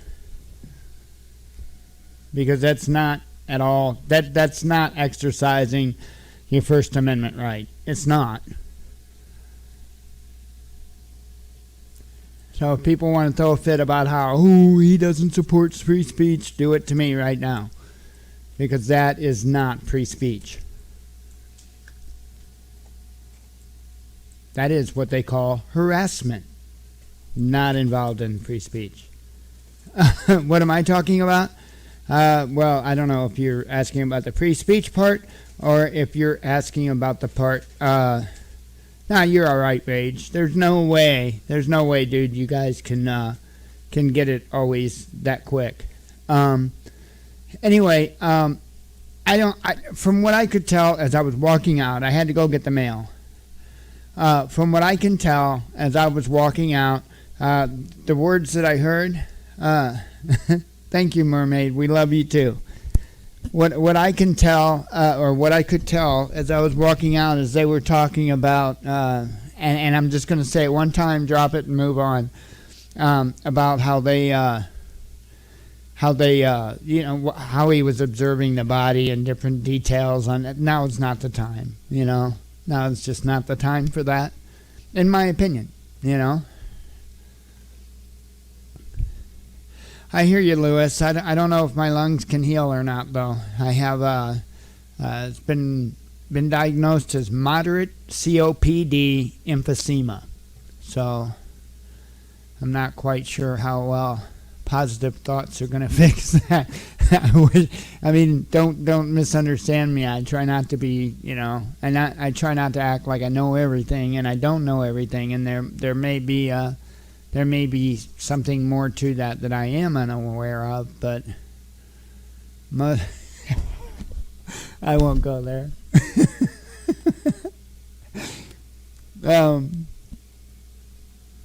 Cell food.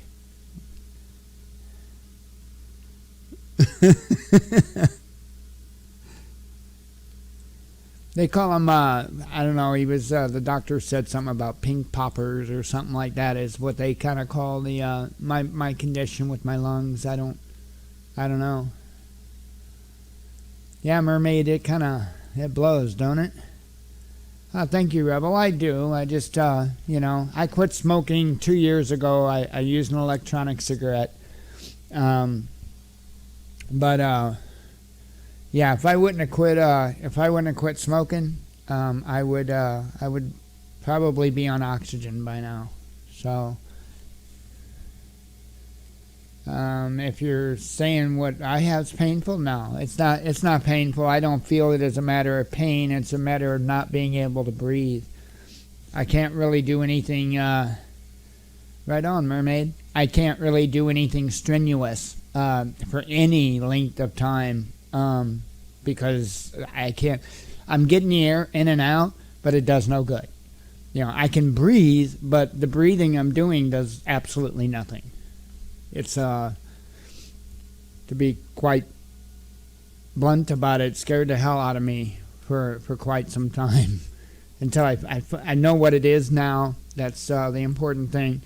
They got me on Symbicort for like a maintenance type thing, and then they got me on a Pro Air for emergency. That's what I just used when I muted to deal with it. Yes, Rezi, I do hope things are stirred up in Washington. Yep, that's what I understand, Rage. But anyway, we'll get on as to what's going on. I didn't think what he was talking about was real productive right now, and I'm sorry if people think otherwise. I just really don't think it's really, not right now. We can go over all that stuff another time. It's not it's not like it's breaking news, important information that we just have to do, you know. I'm going to bore everybody. I know I'm going to bore everybody, but I do want to go ahead and play the bald guy in the car. I know everybody's going to be bored. Trust me, I know everybody's going to be bored. But this stuff is important. And if you do not know about the WebBot, I urge you to listen. This WebBot is just amazing. I wished I could afford. We don't do too well on our finances. But if we did, I wished I could afford to buy these reports, because they are definitely awesome and definitely accurate. So, I'm going to play Bald Guy in the Car real quick while I get my shoes and stuff back off and kind of get stuff set out for dinner. So, here we go. Another day, another nonsense global pandemic of some kind of virus outbreak. And the WebBot report from December 2015 called it spot on. As I'm hearing this crap, the Zika virus, Hillsborough County, Florida is now on the hot radar for the Zika virus. The mosquitoes are carrying it. And now I could have swore that I've been reading that everywhere these genetically modified mosquitoes have been released across the planet, and including Florida, this virus, Zika virus, has shown up in those areas. Coincidence, I'm sure. Positive. Genetically modified mosquitoes? Zika virus all of a sudden? Nah, coincidence, you conspiracy nut. Coincidence. I need to read a couple things to you. WebBot hit spectacular. But first, we're going to go to news.com, big site in Australia, news.com.au. Health experts slam anti-vaxxers' Zika virus conspiracy theory as absurd. Health experts have slammed claims made by Australian anti-vaccination advocates that a popular vaccine administered to pregnant women causes the Zika virus, arguing the absurd claims have no scientific basis. Kind of like the absurd claims that when we send the Red Cross over into African nations, they all of a sudden come down with all kinds of incredible diseases, but only the people who got the shots. That's also absurd. No, that's conspiracy. Members of the Anti-Vaccination Australia Facebook group, which has almost 3,000 members, says it's no coincidence the Tdap vaccine used to prevent diphtheria, tetanus, and pertussis, or whooping cough, in pregnant women was introduced in Brazil just months before the Zika virus outbreak. Supermodel Miranda Kerr's mother, Therese, who made headlines last year when she revealed her typical day on a plate and is known as anti-vaxxer, supports these claims.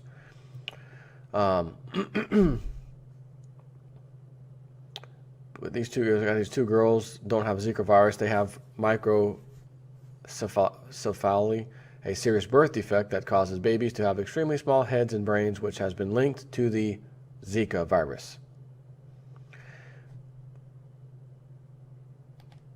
Next slide. I'd like to share this one with you. Who actually owns the Zika virus? What do you mean? Jay Snip, have you lost your mind? How does a person own a virus? Isn't this stuff deadly? Pathogens come from, naked monkeys having sex in the woods and the AIDS, It's not a patentable thing, is it? Well, actually, I think it is. Coincidence. And you're going to never guess who owns it. Quick look surprised after I read this to you.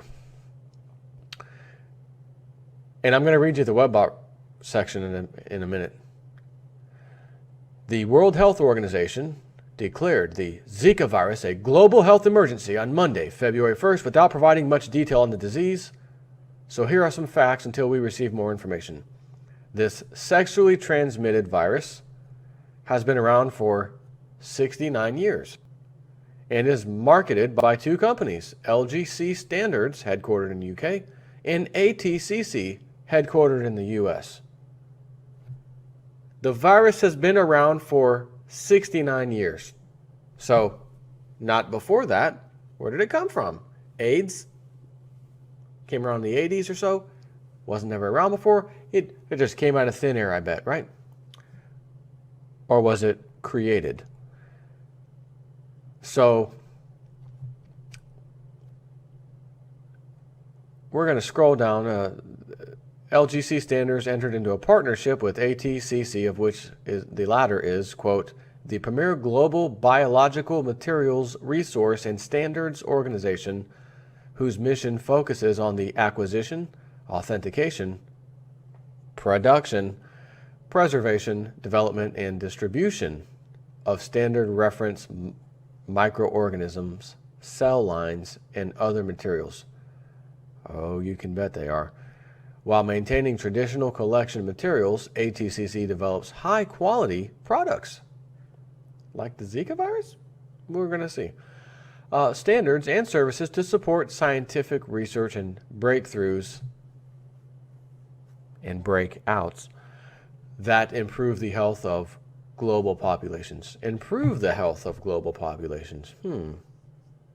Seems kind of contradictory, because this isn't improving the health, this virus. And we're going to see again next who actually owns this. But I got one more paragraph.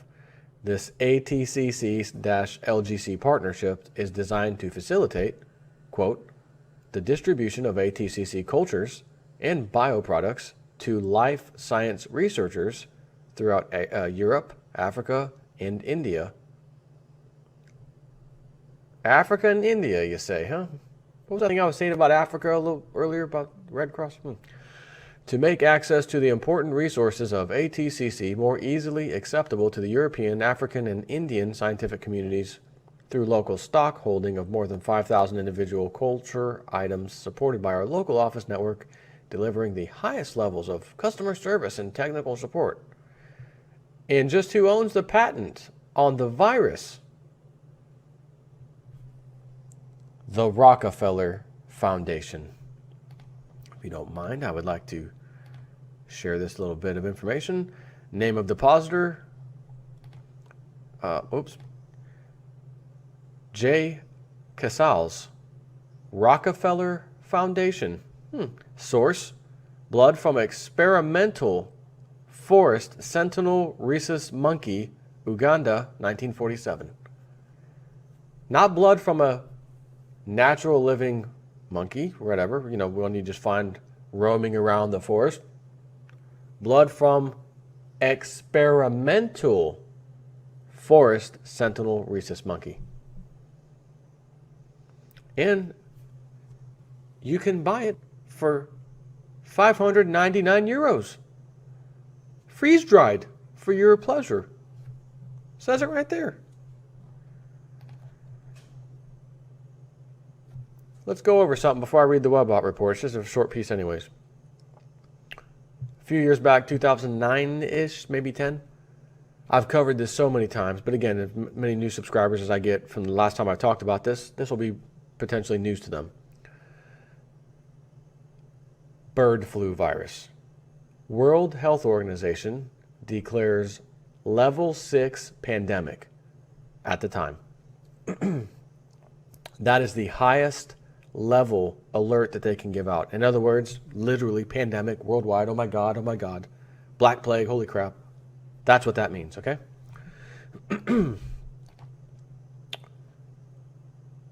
And let me read the beginning of this one again.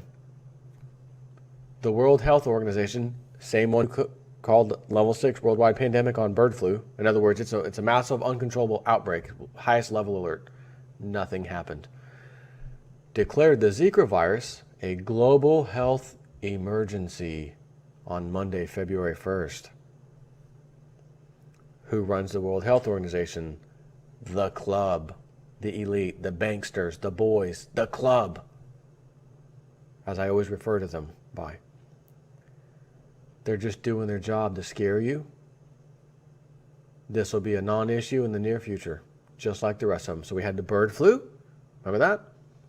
Let's see. Pox, whatever that was, right? Remember that one? Measles, smallpox, something.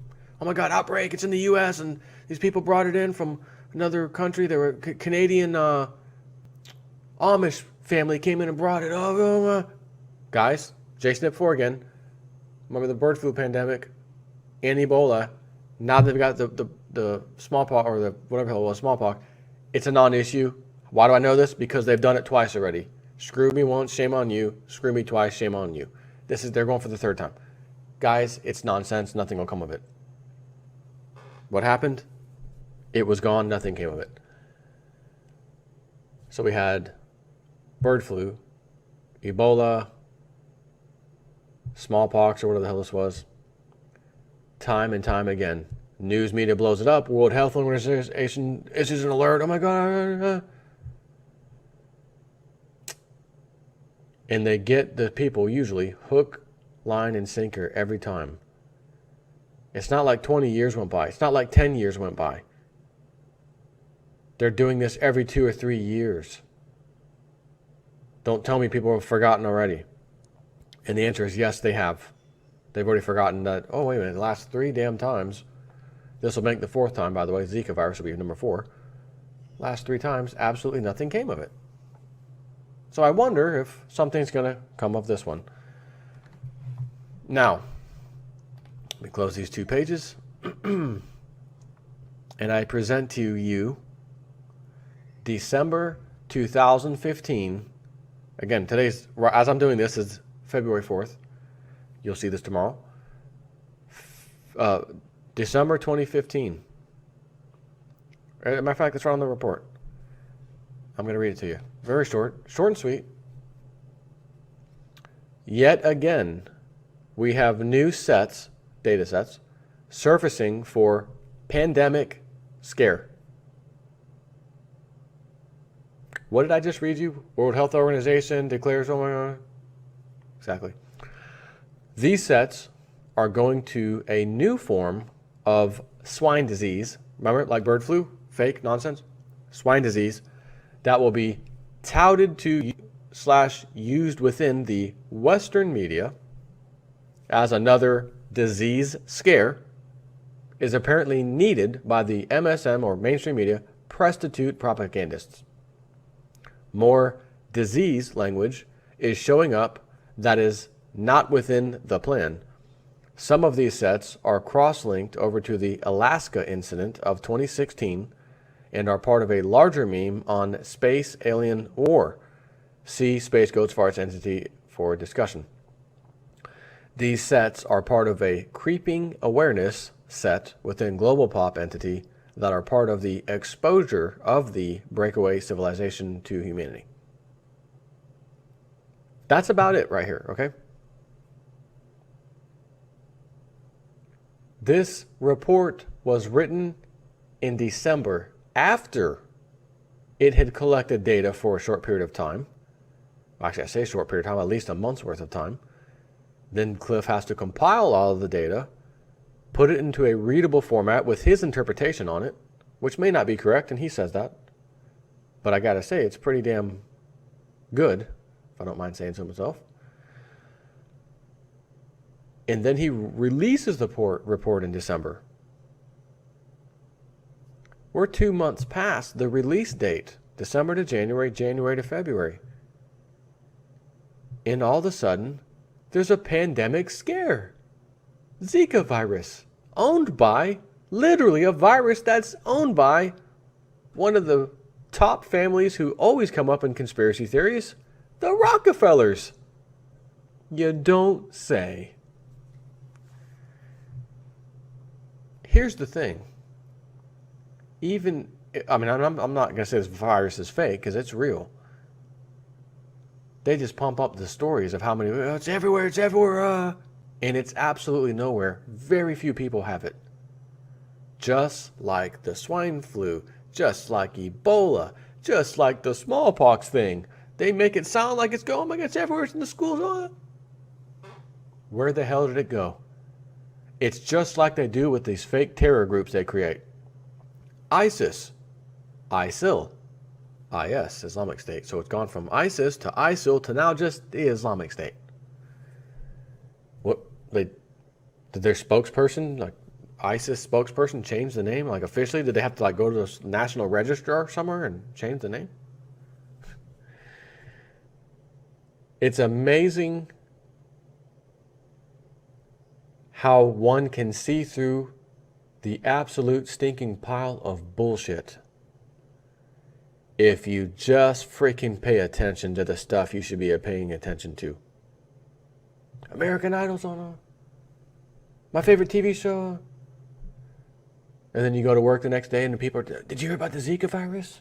Yeah, it's in Hillsborough County now, Florida. That's my county. Oh my God.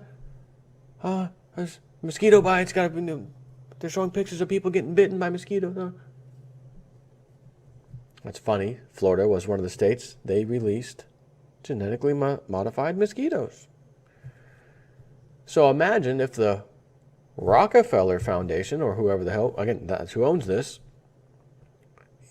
got those genetically modified mosquitoes in a nice big laboratory from one of these two companies that just merged or whatever, partnered, filled them up with some good old Zika virus, hence the genetically modified part of the mosquito, and they released them. They're supposed to eat the other mosquito or reproduce to where the siblings, if you will, or the children mosquitoes can't reproduce. So they just wipe the population out. Oh, that's a great idea for the GMO mosquitoes. So we were told. Makes you wonder, did they load these babies up with the Zika virus? It's patented. It's owned by the Rockefeller Foundation. A virus is owned. Who would have thought of such a... How the hell do you own a virus? Why would someone own a virus and then sell it for 599 euros to anybody who wants it? Bottom line, this is another bullshit scare job by the club. Now, I thought, and I don't know if it was through one of Cliff's videos that he did, on like a update or a Woojo update or something, or if it was just in, maybe it was in the January report. I don't remember. But I could have swore he said something along the lines that this scare won't necessarily be a scare. It could be the real deal where this thing does, spread about. Nonetheless, it's coming and it's the same kind of a thing as before. Whereas before, they just pumped up the news and nobody got the damn thing. Especially the Ebola. Remember that one? Oh, they're detained on an airplane. They landed there in the hospital. They've been detained for 3 days. What? Okay, what happened? Nothing. Any more stories of people being detained? Ebola would have just fizzle out and go away, right? It's just propaganda. But I thought Cliff was saying that this time it could be the real deal. Doesn't mean it's going to be a global pandemic. Just whatever they're saying about this thing, it's real. Now, the interesting thing here is this virus, it's absolutely real. It's 69 years old. Hasn't been a problem since, I don't know, forever. And now all of a sudden, it's out. It's real. So this is a spectacular WebBot hit. You have to love the WebBot reports. This is why I buy them, because I get to come out here later on when something like this happens and say, holy crap, was this one spot on? Sometimes it's just like, I think you got a WebBot here, guys. Here, check this out. Yeah, it sounds like it's it. Okay. And then there's one like this. You can't make this up. You can't even say that, oh, well, Joe, that WebBot report was just, throwing a net out there and it was grasping for something. You got lucky. It got lucky.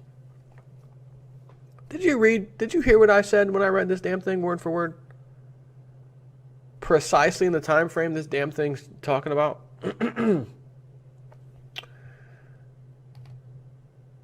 awesome.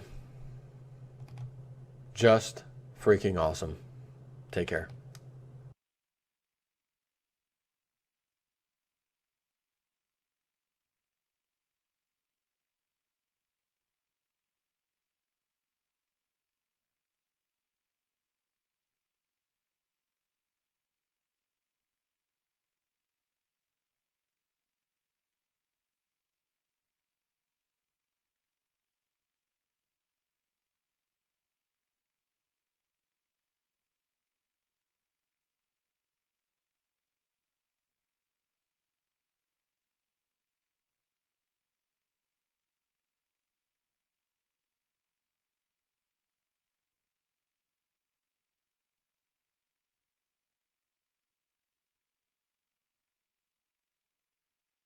Oh, sorry about that, folks. In that time, I've got 9 pounds of hamburger split up and into separate baggies and in the freezer to freeze, and 1 pound of hamburger in the pot getting or pan getting ready to fry for burritos.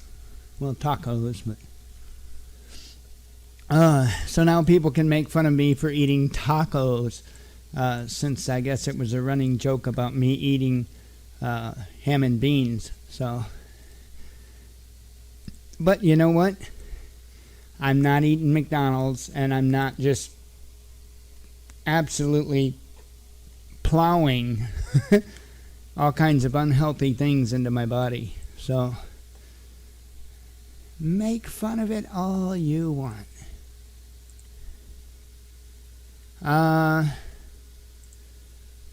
What is that live or something? Or oh, it is. I believe it is. Hang on, guys. I don't know why that didn't come up with audio. Hang on. Go ahead. Yeah. So one other thing that I want to mention down to Hang on. Let me go ahead and restart that since we kind of missed it. The youngest. Getting ready. All right, give me 1 second here. Sorry about that. I didn't know he went live. For some reason, his audio isn't coming up. But thank you for the heads up. We are starting it from the beginning. I'm real quick going to start a highlight because I would like to, if there's something good here, I'd like to clip it and put it on the site. So here we go. This is Revolution Radio with reporters live on the scene.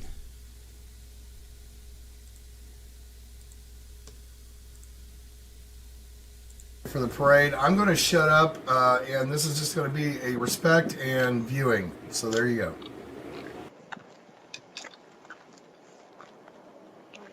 We're on right now. Okay. There's Clive and Bundy and his son, Aiden. No.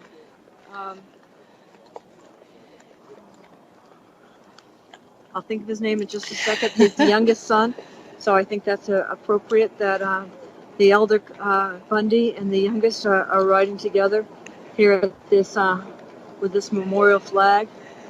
It was a very moving service. You can still talk if you want. No, and Arden, that's his name. Cliven and Arden, right there. Arden. He's the youngest. I think he's a senior in high school this year, and he's had to grow up real fast and following a lot of male footsteps, and he's done a good job of it.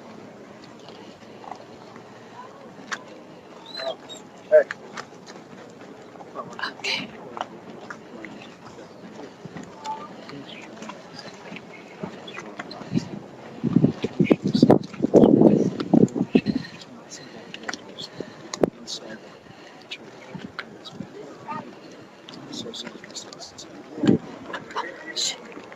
Let's go over there. Keep.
Terry, we need to get you a mic. Yeah. It's very low. Sorry. Shh.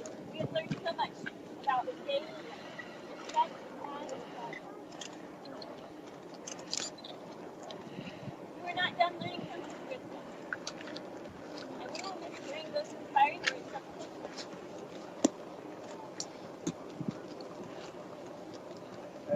Dad was not a man.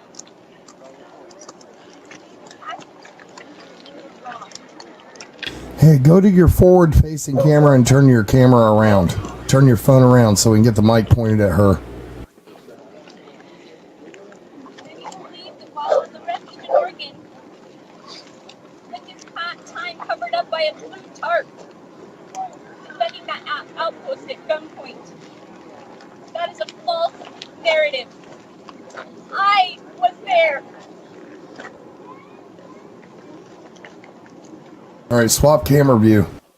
Before Tarzan spent his days in Oregon, meeting with people, befriending them, helping them, teaching them the principles that our leaders have abandoned. Many are grateful that he gave them hope. They saw him differently. How the media characterized him. Some have even joined us today.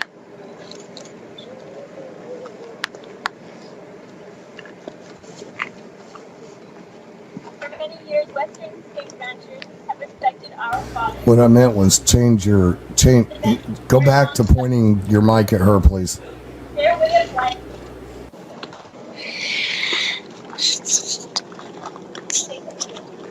She's not speaking very loud. That's what I was gonna say. If you have your mic pointed at her. Yeah, they're not gonna do that. Okay. Clause 17. In the tradition of Patrick Henry, liberty was worth more than life. Our father's teachings are preserved on his website, onecowboystandforfreedom.com. We urge everyone to learn more about what our dad.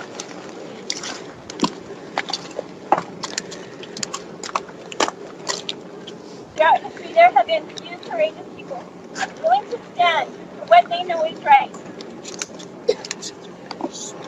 George Washington, Thomas Jefferson.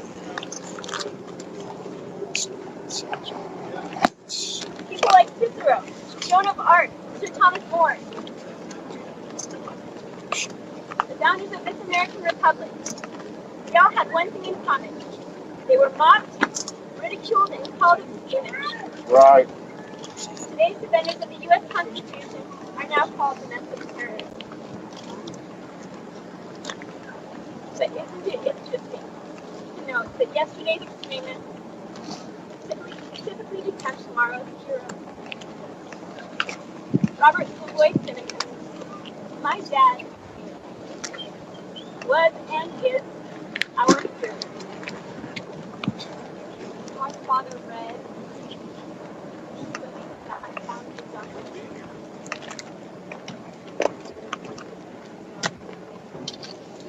Hey, just go ahead and turn your camera around and point it at the back of the crowd. That's fine. That way your mic is pointed at her. And that it was the federal government that was violating. You're here. You're here. We Right. agree with him. We also agree that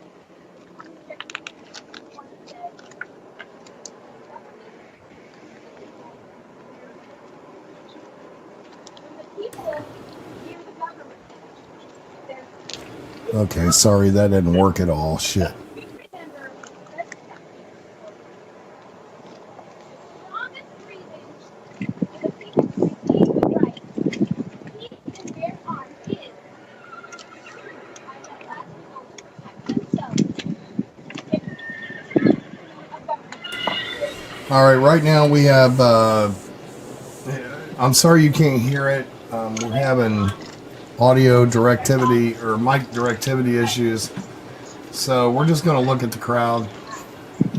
And I want everybody to look at how many people are there to support exactly what we're doing. So since we can't exactly hear what she's saying or doing, there we go. That's much better. What?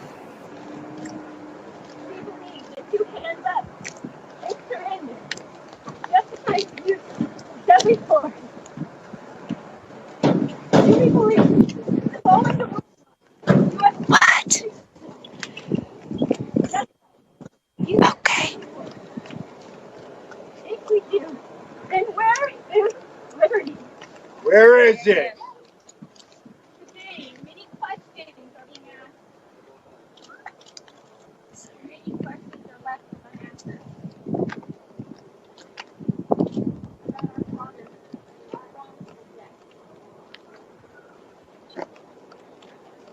We don't want the media bias. We don't want the FBI bias. We want. Yeah. You're here.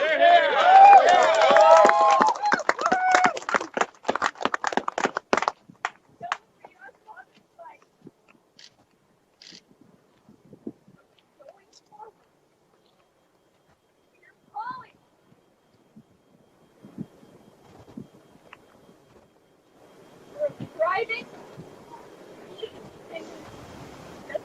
You're here. Find out exactly what happened to our death. I don't know if the desolate highway. Instead of Winchester in Eastern Oregon. Murder. Yep. Amen. Murder. Thank you. We thank you for coming. We thank so many people who have come far and wide into this support worldwide. The love that you're pouring out to our family. We're thankful for studying and hearing. And we urge you to study. Study out in your heart or in your mind. Where is truth? What is it? And what is liberty? Again, we thank you.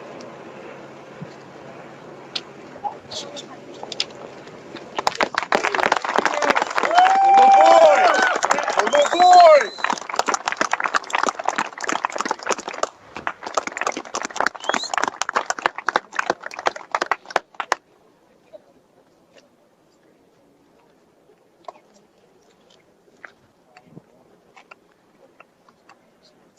Thank you. That was all my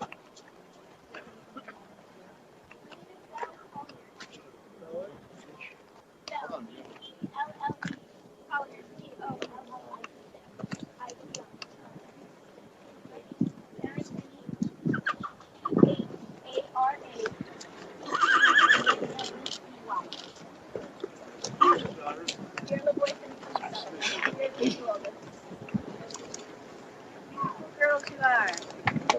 It's great.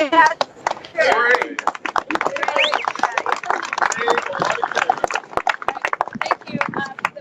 The award procession will go this direction, and the next event is 5:30 at NAB Middle School, and all of the leaders. Oh yes, go ahead. Yeah. So one of the things I want to mention and announce is that on next quarter, Monday, the Finicum family, but we are going to be sponsoring a workshop tomorrow at the NAB City Library. It's a workshop about Western Rangeland property rights. We'd like to invite anyone who would like to gain a better understanding of the fundamental principles that Lavoy Finicum felt strongly enough about that he would be willing to give his life for. So we are having that workshop tomorrow morning at the library while the family is having some private grave site surface. So I just want you to be aware of that.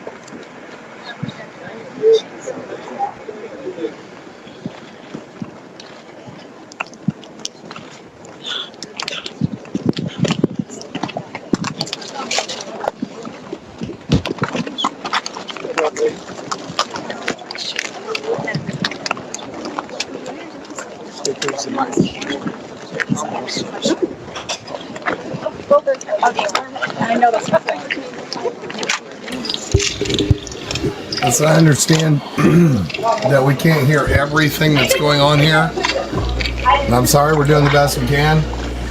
We're working with cell phones and smartphones and all that kind of stuff. We're doing the best we can. But you're actually getting to see it because this is closure. This is closure for this event, for all the people that are invested. And quite honestly,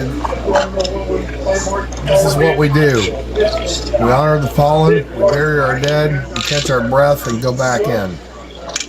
And that's exactly what is going on right now. So you get to see it. You may not be able to hear every little thing, but at least we have somebody there to document this. Thank you.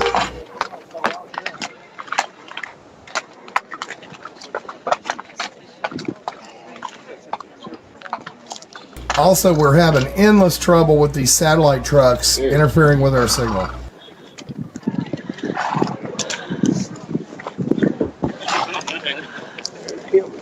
Alright, I'm gonna try to find Patricia here.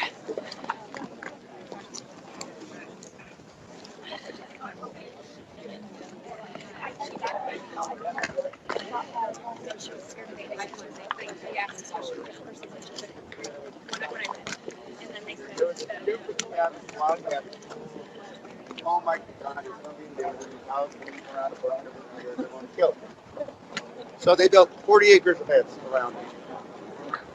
Cheatgrass came in, Medusa head came in, no more cats. Well, next time this happens, Terry, we need to get you a microphone. So What? I say next time this happens, we need to, or something like this happens, and we send you out. We need to get you a directional microphone. So what is? Okay, here's Patricia. You Yeah. got an interview. Hold on. What? Yeah. What's going on now? Oh, of course. Freeze up. Oh, great. I just lost her. Hold on. You got disconnected. All right. There, I got you back. Wait. Are we connected, Mike? Yeah, you're fine. Okay. All right. Everyone, this is Tom Davis. He's been up at the refuge supporting this, and he'd like to tell you what's really going on in Harney County right now. Howdy, folks. I'm Tom Davis from Riley, Oregon. I live outside of the refuge area. I also own the map rundown on the refuge area. We are under siege in Harney County. Hey, the United Tom. States government stepped up on us, and they're locking down. The United States government is forcing people to the ground, putting guns to their head, and telling them that they move, they'll pressure balls. This is our government. This is our government treating our people like we are a third world nation. Do we stand up for it, or do we step back and be little women wringing our hands? Come on, people, stand up. Stand up for Harney County. Stand up to get rid of these mercs and this UN nation that thinks they're going to control us. Our president down in New Zealand is signing a paper to give away our rights. Do we let it happen? Hell no. Let's become one. Let's become people. Let's become United States of America, not United States of America, Inc. Thank you. Hey, Tom. How you doing? This is Nighthawk. Hey, I know Tom. We're looking for Tom. This is Nighthawk from Revolution Radio. Howdy, Nighthawk. Hey, how you doing, man? Shake that man's hand and tell him I said hi. You bet. I sure will. We're everywhere, aren't we? Yeah, we are. I keep up with you everywhere, too. Well, I'm just doing everything I can to get this done. You got it. Just keep spreading the word. We got to get a constitutional sheriff. We got to get a sheriff that's got some balls that'll stand up to the feds and tell them to go to hell and go home. Excuse my language. There you go, sir. Okay, thank you very much. You bet. Y'all have a good one. Bye now. You. Thanks. Talk to you this week. Thanks so much, Yeah, Tom. just give me a call. Sure will. All right, see you guys. So We're looking for Adrian Sewell right now. He's Adrian is with the family. He went back. Oh, he went back with the family. Okay, we'll have to I'm catch looking him for later. my people. My ride. Yeah, well, you know, as usual, Knight County was here. Proud of them. We got 3. We got council safety here, 2 members. Awesome. Let me check. Well, shoot. No, Did you get it? Yeah. Okay, you guys have a good one. Yeah, we're on. Thanks, Tom. You bet. See you Bye. later. you know what? I can't tell right now. So far, I think so. We're gonna. I guess we can just keep going until it goes out. I haven't gotten an alert that there's something wrong with it yet. So and we. I guess we're going. We'll pick up again. What? Okay. We're going to try and pick up again from the middle school, and talk to Victoria Sharp if we can, and report back from over there. So we've got an interview coming up on this Thursday with Adrian Sewell. He had a lot of interesting things to say. He sat right behind us, as the universe would have it. And so they're very willing to keep talking about this. They know they need to get the word out, and they appreciate what Revolution Radio has done to do that. So all I have to say is Revolution Radio, and they're there. Yes, sir.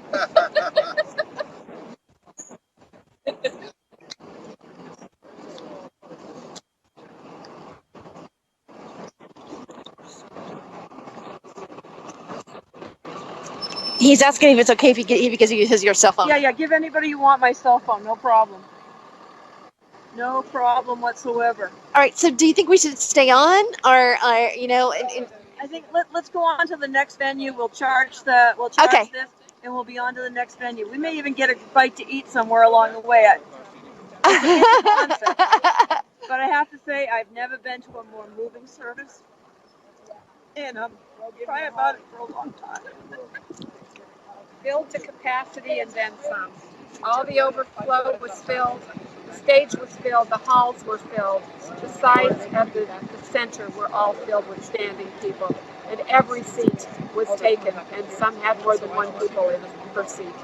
Okay, it was incredible. Let's have you talked to the sheriff yet? No, we haven't. Maybe would he let us talk to him? I'm sure he would. Sir, Sheriff. Yes. We'd like to live stream you for a minute. Okay. So now, okay, you're working. Okay, very good. Is he around? I'm not here at the moment. Okay, we'll get him next time. We'll see. Okay. We'll see you at the next stop, everybody. Thanks for your support today. All right, thanks a lot. We did see him a little bit, but we'll pretend like that didn't happen. Yeah, I want to let everybody know, quite honestly, this is I have said all day, this is Donna Cox. Dawn and Donna. Oh, here we go. Pahrump. All right. These are what we call mad dogs and anarchists from Pahrump. Donna's a county commissioner, and her husband. That's are we on Facebook? Yes, you're on Revolution Radio. What do you think of that service? Oh, it was great. Well, I can't believe how many people are here. There must have been over 1,000 people. Oh no, there had to be about. We're thinking about 3,000. Yeah, 3,000. I came double loaded. Oh, there we go. Like, can we see that for a minute? Oh yes. And on the turnaround chair in the back of that one. Yeah, whatever it takes. Win. That's right. Remember? Yep. Well, it was nice to see What are you doing? Oh. Wait. Oh, here's the back.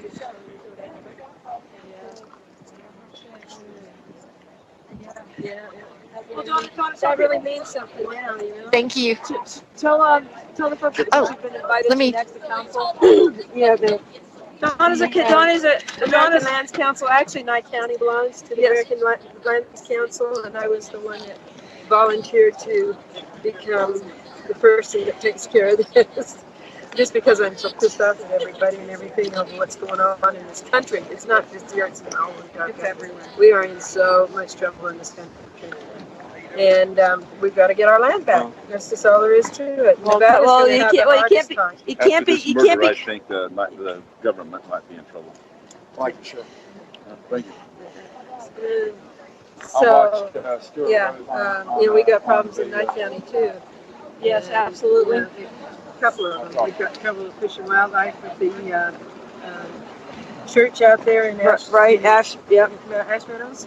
I like your That's the Victor necklace. Fuentes Church. Yeah, I like your necklace, you know, too. you can't get them out any other way. You flood them Crystal, out. huh? Yeah, It's beautiful. Well, Yeah, that's their policy. it's the Wild West. They're just picking up where the bad guys left off. So And it's yeah, nothing they new there. fight back and they just absolutely slaughter you.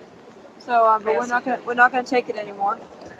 And Johnny, you're a county commissioner and stuff, and I know I sent you that email about Facebook and Zuckerberg refusing to take down that just egregious page about shooting people's cattle and killing ranchers. Oh yeah, I ran across that the other night. Yes, that got awful. And you sent it to your sheriff. Yeah, You had any word from your sheriff? I sent it to the sheriff and I sent it to the DA. And no, I haven't had anything yet. It was just yesterday was the only day that was the first day I had it. And so I'm sure I'll get an answer back from you. Okay. You know, one of the good things about it is now we have a sheriff that. Hey, Terry, I can't see anything but the sun. What? I said I can't see anything but the sun, hon. Okay. All right. Okay. Here we go. This is good. Johnny, come back here. We're just trying to get in the sun. So that Yeah. But now you If you guys can get a little closer together, that would be good too. There we go. That's better. Yeah. Good. Yeah, I didn't know if you wanted to be looking in the sun or not. Yeah. Well, it's better for the us than the camera. So anyway, so if it goes on, it hasn't quit since the Bundy ordeal, you know, down there. That really woke a lot of people up. And so, you know, Nye County came out in force. I would say percentage-wise, there were more people from Nye County at the standoff in Bunkerville than there was from Las Vegas. Oh, really? Yeah, I would say so. That's how I counted it. And you folks are very, very active down there. And it came real close to throwing the feds out once already this year. The Bundy showed up to support that. Yeah. And yet you've got a couple people on the council that are still vacillating and still we've got paid for by someone else. Yeah, we've got two of them who are very much, very supportive of the government, but I don't think they realize what's really going on. And then the rest of us, of course, are pretty anti-government. And you know, we want to get along with everybody. We want to get along with everybody. We want it to go back to the good old days when everybody respected each other. I mean, they want us to respect them, but they don't respect us back. Yeah. And actually, I think this is Agenda 21. Absolutely. No doubt. Absolutely. And the water grab. I mean, we're having problems with water out there like crazy. They want to take our water back. That's the new oil. Oh, yeah. Well, I'll tell you what, we can live without anything except water. Right. We're all dead if we don't have water. So. Well, yeah, it is a desert. Absolutely. I mean, anywhere in the United States, even, they take our water. We're all gone. And so, but I just watched Agenda 21, right? It just happened right on down the line. It's been about 30 years in the process, you know. And even before they went to Rio de Janeiro and had that conference. And I do not. A done deal once they got there. It was more like the announcement of what we've already implemented. Now we're just making it official. And I don't believe these people that shot the boy. I don't believe they're American. They're mercenaries. Yeah, absolutely. I mean, I figured that out right after it happened when I was watching it. And if you look at the automobiles they were driving, the cars they were in, everything. No, and they're like robots. They have no compassion, no feeling, the no anything, sociopaths. you know? Absolutely, they're just crazy people. And that's even worse than, well, the FBI is not the greatest, but I mean, but I don't believe they would go that far because they pretty much understand our political system. And that's why they brought the mercenaries in, because they couldn't trust their agents to do the job they were sent there to do. Yeah, and well, several presidents ago we got sold out to Russia and China and Germany and England. England's probably behind the whole entire thing, if you want to know the truth. I saw everything goes via England and directly to the Vatican. Anglo-Zionist. Yeah. But Donna, the Bundys and the folks up in the Portland County Jail are in solitary confinement. Yeah, I think they're way overstepping their bounds on this. They all need to be out there. People need to recall and put them out of office immediately. You know, if not from other ways. There has to be a way to hold judges. Yeah, absolutely. In a common law grand jury needs to work. They need to have their enforcement arm in place, and we're hoping for that. So, Johnny, you look like you're freezing. We're going to let you go, and we thank you so much. Well, I'm glad I ran into you. But they need a change of venue. They need to get them out of that state. before they can have any kind of affair either. There's somebody's totally embedded in what's going on up there. Yeah, I think the judge, the sheriff, and all of them are off the edge. I have about 10% battery left. Okay, we got 2% At 10%. You need a new battery. Venue, everybody. You going to the middle school, Donna? What's going on? Oh, they're gonna have singing. Victoria Sharp is gonna be there. Oh, okay, yeah. And the Finicum daughters are gonna sing. So they'll be at the middle school at 5:30. So we'll all mosey on that way. I'm not sure exactly where the middle school is, but I'm sure we'll find out. Well, it's 5 o'clock. About time now. Okay, so we're gonna Okay, well, carry it's on. been nice Hey. talking to you. Be safe going home. Yep. Stay You in guys too. touch. Are you guys going home tonight? Or are you stopping in the skeeter? No, we're gonna. I rented a car to come up here. Yeah. I'm in it. What'd you say, Mike? I said we need to get whoever you have backup with a phone. We need to get that set up soon. Okay, yeah, we're gonna charge it on the way there in the car. Okay. So we'll probably be charged up, and we'll have the backup phone ready too. All right. Yeah, Okay. that's very important. Bye. Thank you, Chris. Thank you.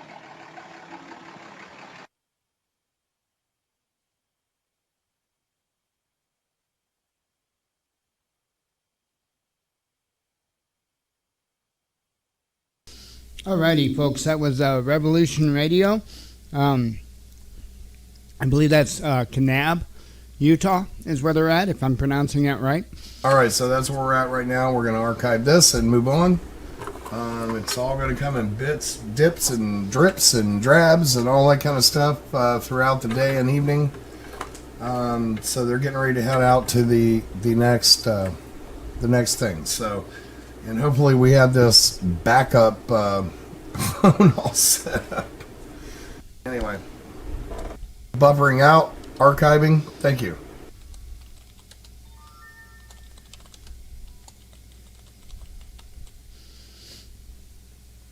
Okay. You're welcome. I don't know what you're thanking me for, but you're welcome. All right. Let's see what's going on. Oh, cool. Thank you, Gene, for letting me know that I said that right. I tried, but there's a lot of words and stuff that mess me up.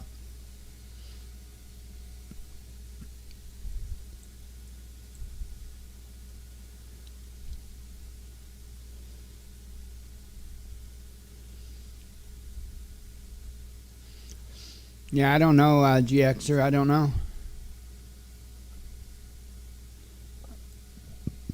And Warrior Princess, I'm assuming that you're talking about Pete's shows or whatever. My assumption, what you mean. And it doesn't surprise me. When they want to hang any one of us, they will use what we've said on everything from Facebook to YouTube to MySpace, AOL. You know, I mean, everything. It's all been recorded since the history of what we know of as the World Wide Web. You're welcome, Rod.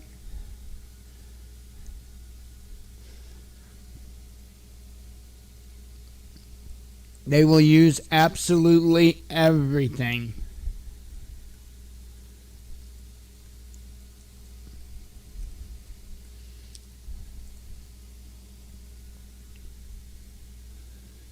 And the people still say that they live in a free country.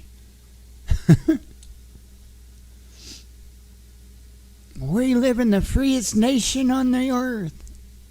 No, we don't. I mean, I can't sit here and tell you what nations are more free for a fact, but I do know there are some places that are definitely more free.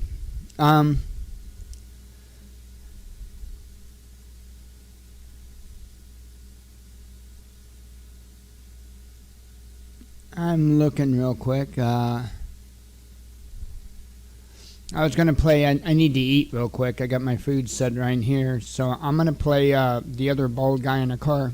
And that's no offense against people who lack hair. And it's just funny because that's how he's been referred to by someone. Is this a new video? I played a video earlier, and I think maybe it's it. So never mind. I think it's the same one. It's from Ted Visner. But I think it's just the same one. Here we go. This is coming to a country near us soon, and that's why I think it's important to cover it. I want to, first of all, I want to find the right screen. I want to play this. Let me eat real quick, and I will be back.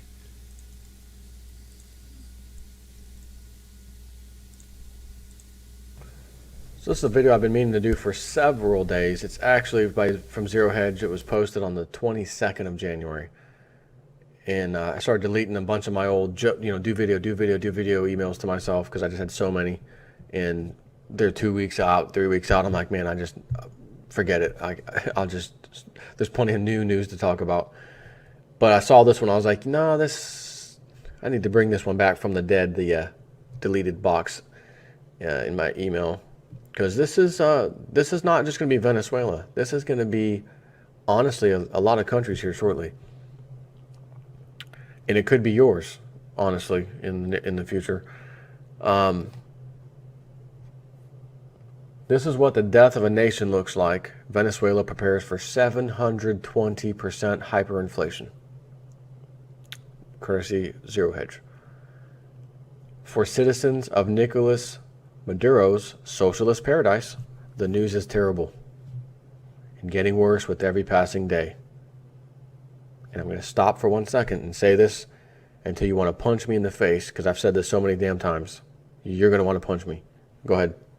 Go ahead. Here you go. Feel better? Good. If you have gold and silver and you live in Venezuela, holy crap. You would think you are just won the lottery, depending on how much silver and gold you had. But the dollar crisis over there is insane. Their currency, not the dollar as in the US dollar, their currency, it is in crisis mode. If you have precious metals, as your currency crisis goes, oh my God, how much is stuff costing? Oh my God, and there's shortages of certain things. Oh, I've got some silver and gold, or either one. Boom, sell that baby off.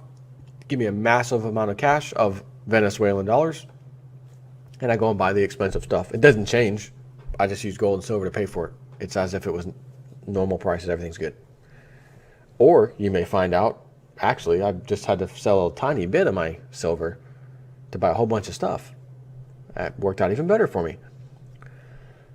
Yesterday, which is a couple weeks ago yesterday, we reported at Zero Hedge that 1 year after our November 2014 forecast, Barclays has decided that Venezuela is now past the point of no return, and a bankruptcy in 2016 will be difficult to avoid. Keeping in mind, remember when their previous president got the country's gold back, demanded it back from the Western clubs, and we didn't like that. As you can see, we're putting the pressure on Venezuela. And then they had to sell the gold back to the open market to pay some bills and keep the system afloat over there. So hooray, we got our gold back. And then a short period later, oh, we're selling it off. Boy, you got to give the club some credit. I mean, seriously, you got to give the club some credit. They know, they're like masters at chess. They know exactly what you're going to do, when you're going to do it, and it's almost like, not even masters of chess. It's almost like you're playing somebody chess, in a chess match, and they're really into it, and they're playing serious, and they're good. They know what they're doing. But when you make a move, you actually make them make a move, and they don't even know it. That's what the club does. Oh, you want your gold back? Oh, kind of like the Jack's Links beef jerky commercial. Messing with Sasquatch. Hey, buddy, you want your gold back? Yeah, come on over here. Try it over here. I didn't know you wanted it back. There you go, buddy. Yeah, take that. Good. Yeah, we told you we were storing it for you. Yeah, all right. Watch this. Watch. Yeah, that's when they mess with Sasquatch. Watch this. Watch this. Watch this. Oh, you need to sell it? Oh, yeah, the price has come down a little bit since you got it back. We'll buy it from you, though. Yeah, no problem. Give us the gold back. Here's your paper, unbacked money. Have a nice day. Guys, we got the gold back. And we got it for cheaper than what it was worth when he got it from us. That's what the club does. But while some may have thought that this dramatic impact, while welcomed by the rest of the OPEC and oil bulls around the globe, would only impact the government, the reality is that this latest hit means a total disintegration of the economy and will take the country's already staggering hyperinflation to previously unprecedented levels. What I just said to you in Chinese is go buy some gold, silver. That's what that means. According to the latest That's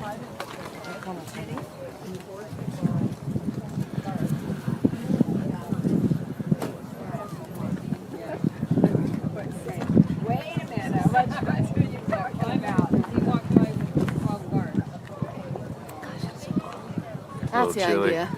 How you See, I doing? left mine at home. Never even used the damn thing. This would have been a perfect day.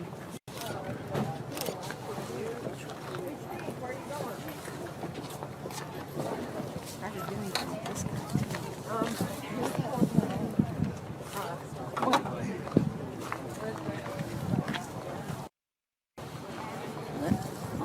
Who's the guy in the plane, or who's in the plane?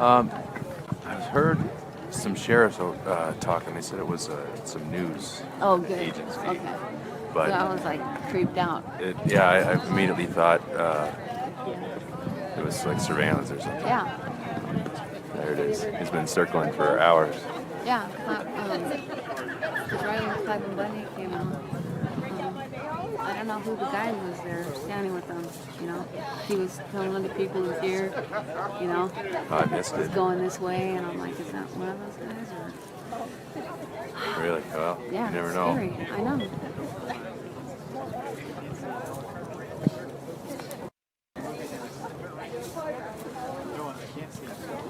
That was a very powerful service. Yeah. Very emotional. The whole community was here. It seemed like, what do you think, a couple thousand people were in there? Easy. Yeah. Yeah. Yeah, he was loved.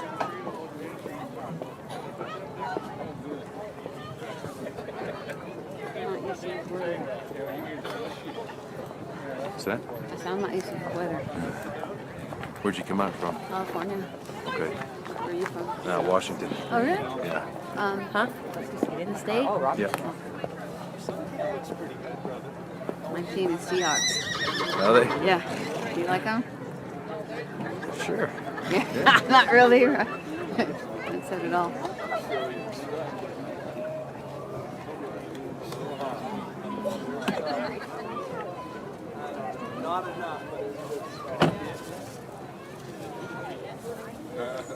They're gonna go this way, right? Looks like it. Okay. Anyway, take care. Okay, have a good one. You too.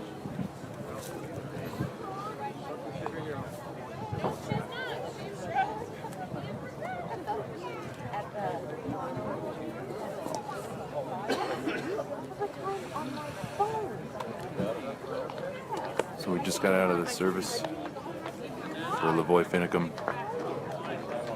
And this is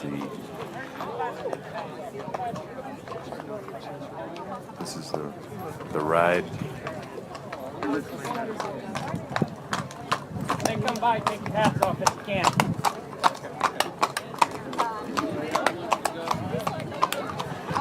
There should be a press conference here coming up very soon. I'm going to be covering that live. I might have to drop out in between streams after this ride. I'll be covering the press conference live.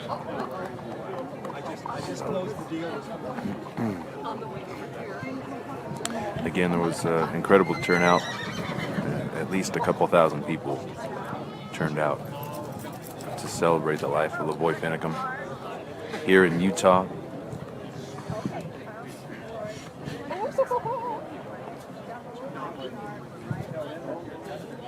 Great show of support. It was a very good service. Very heartfelt, emotional. A lot of tears were flowing. A lot of laughs and smiles. Remembering Lavoy Finicum. Loved by many.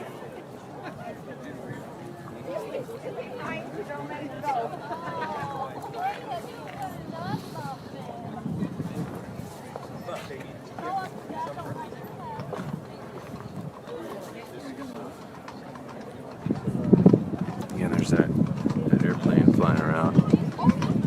It's been circling for hours.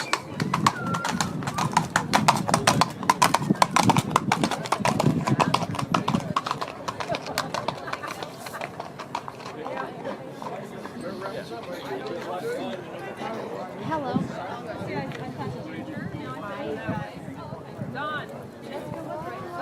So if you walk straight out from the stable, I'm actually. Here's a nice guy right here.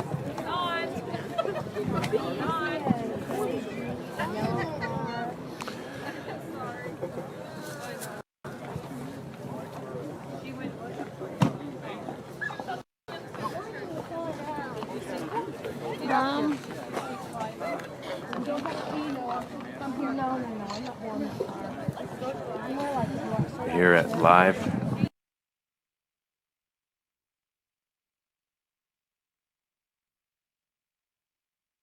The Lavoy Finicum service in Utah, Caleb, Utah. They just finished the service. They're getting ready to do a ride along.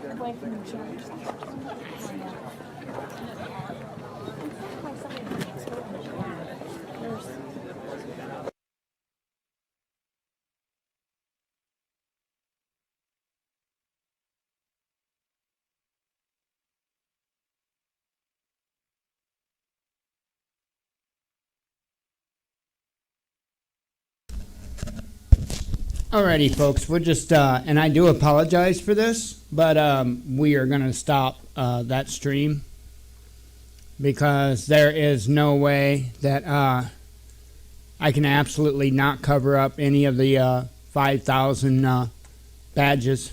So that's fine. And I do apologize, but I did see Shauna Cox in there. Clive and Bundy was in attendance. I'm working as on, well as a couple thousand other people who showed up in support to celebrate the life of Lavoy Finicum. it's not really possible to be able to put anything, and I apologize. I'm sorry. It's really not possible not to cover up when you have 5, 6 badges or something on a screen. It's not possible to be able to make them all visible and still have some representation. And I thought, at least I made it clear at the bottom, as you can tell, I made it clear where the stream was coming from. But that's not good enough. But yet Pete's worried about it being all about him. So anyway, that's fine.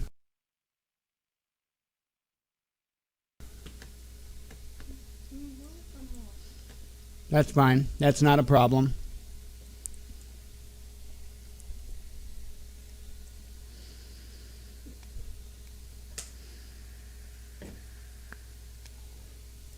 I mean, thank you, David. And I'm sorry that I can no longer bring you that content, but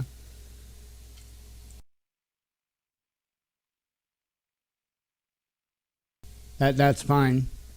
I mean, we will get the story.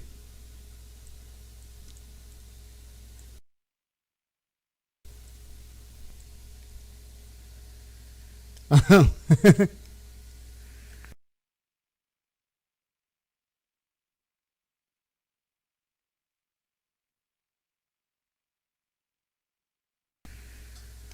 Let me go to the screen of hang on.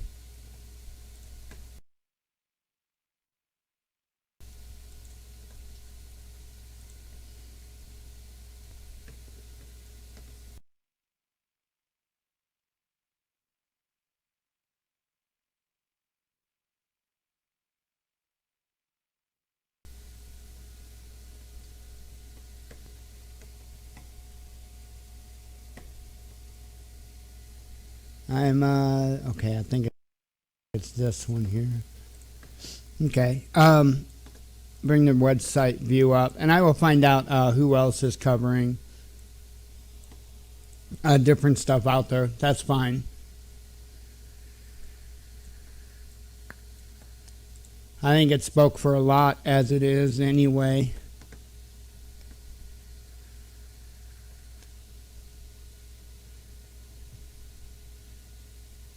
Oh, it is? That's Spiro's stream that he's restreaming and telling us not to cover up his badges. Okay.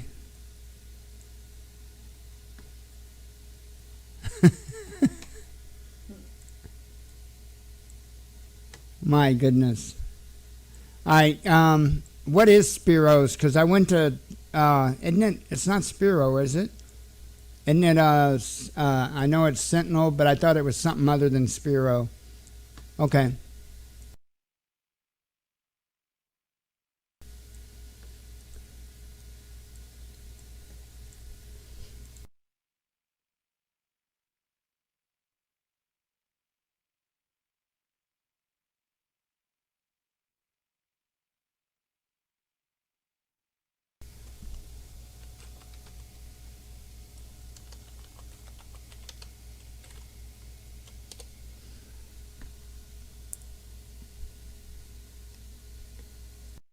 I'm looking for it now, so.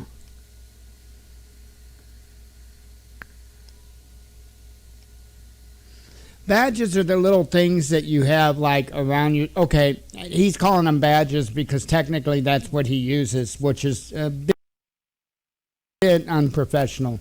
What I've got at the bottom is called a lower third, and that's kind of what he's referring to. The little globe, the little earth on the right there that YouTube puts on there, that's kind of considered a badge. You know, typically when you do video broadcasting, you don't fill up the screens with a bunch of junk. And that's typically the idea that you want to do. You want to keep everything down low, everything up high, and you don't want 5 million different things. It's just the way you do it.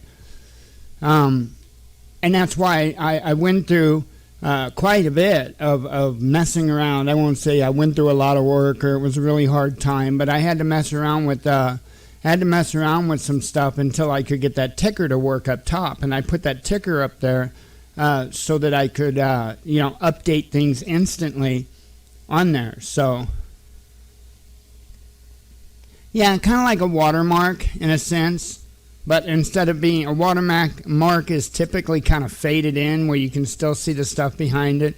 Like my lower third that I use, it's got its opacity set at 80%. So you can kind of see through it a little bit. Actually, it was the reason why it's 80% and not 70 the way it used to be was I did that for Nighthawk at Radio Revolution or Revolution Radio. I did that specifically for him because it wasn't very clear and you couldn't quite make out the letters, at least not on a smaller screen.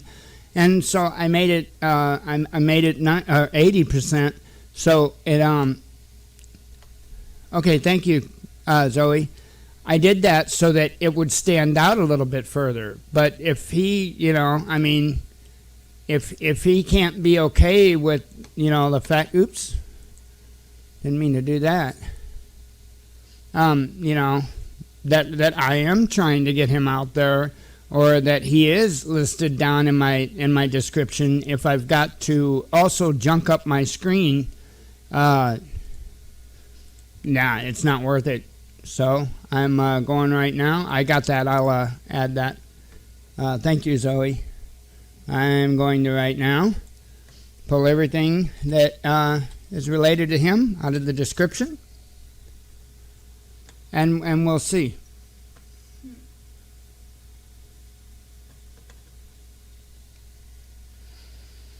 Yeah, well, and I pretty much try to hide my opinion, but that was done right out in front of everybody, so I responded.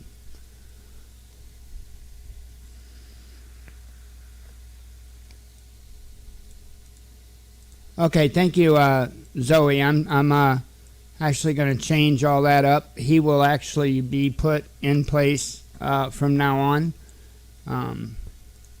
And I will start spamming for, because I give credit where credit's due. I always have. I've never tried taking claim for other people's work. Not ever.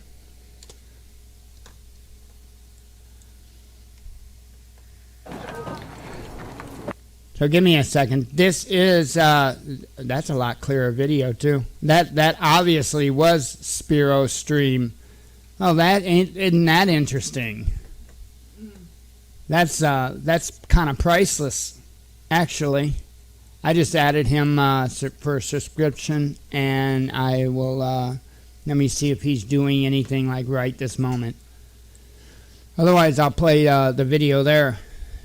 So, yeah, I mean, it's ridiculous. It really is.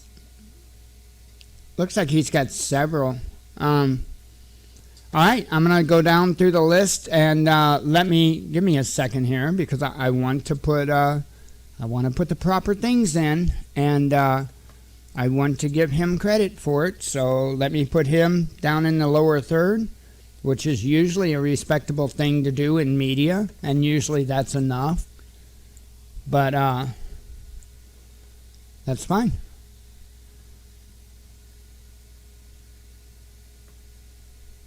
Yeah, he knew it, and in fact, he even made the statement originally. He once made the statement actually live on the air that I was the only one that had permission to restream what he's doing. So he can go be a crybaby and whine and wah, wah, wah, while he talks over all the important stuff, absolutely disrespecting the people speaking at Lavoy's funeral, and I'm the unprofessional one. Give me a second. I'm editing this in the back end so I can give Spiro proper credit.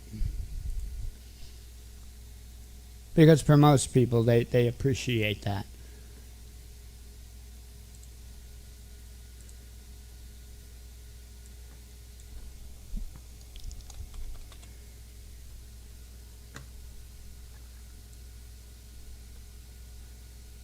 And then what I'm probably going to do, to be honest, is I'm probably going to try and find somebody that's out in that area. I can't really offer money, but what I can do is see what I can do to get donations funneled into them. That's about the most I can promise at this point, because we don't even have money to pay rent, so I don't know how I could pay reporters. We just exploded. We're trying to build things up, but I'm gonna see what I can do, try to get somebody out there, and I will have conversations with them outside of their live stream instead of cracks me up. Okay. All right, let me. I'm trying to get this in here real quick, folks. I'm serious. I'm serious about giving the right people credit. I'm big about that.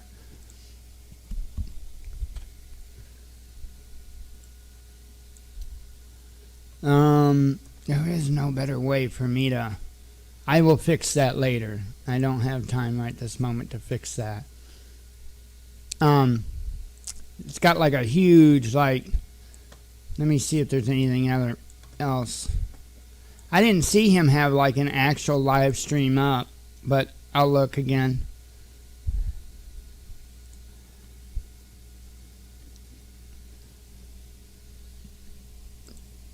I'm seeing if he's possibly got a username instead of I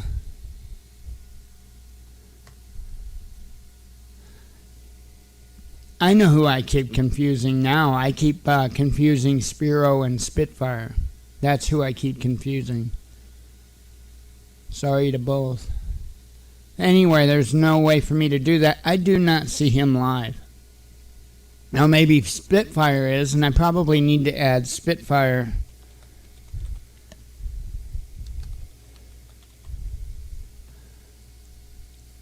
And there's no reason why I haven't added them, but I just hadn't. people had always gave me links, and that's, you know. And he's not live right now. But I will definitely play. Yeah, badges, Pinno. That's like if you go over to his stream, you see all kinds of squares. He usually edits it all on screen right in front of you. You see all kinds of squares popping up with different things. One of them's in respect to Lavoy, and that's understandable. But then he's got like any number of other ones around the edges of the screen. Those are called badges. We kind of quit using those in the 90s, I think. And I'm not putting them down, I'm just speaking fact. I've done this kind of stuff for a long time. I just haven't been a live broadcaster broadcasting myself. But I've done video work and stuff like that for a long time.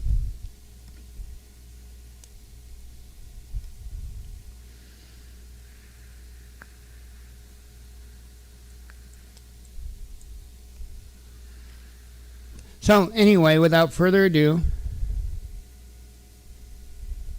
did they actually go there? Now I have Dabu. If Dabu's streaming, I have like every one of his accounts in my subscription. So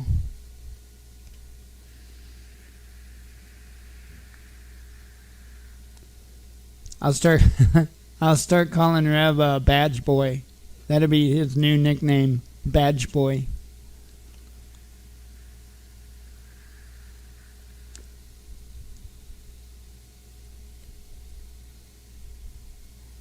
Yeah, I do see like stuff from Spiro, but okay, we're going to go ahead and start with the one I got. He's probably got better audio because I know for a while Revolution was actually streaming his own stuff, you know, that he's putting his own badges on, and he's got the right to do that.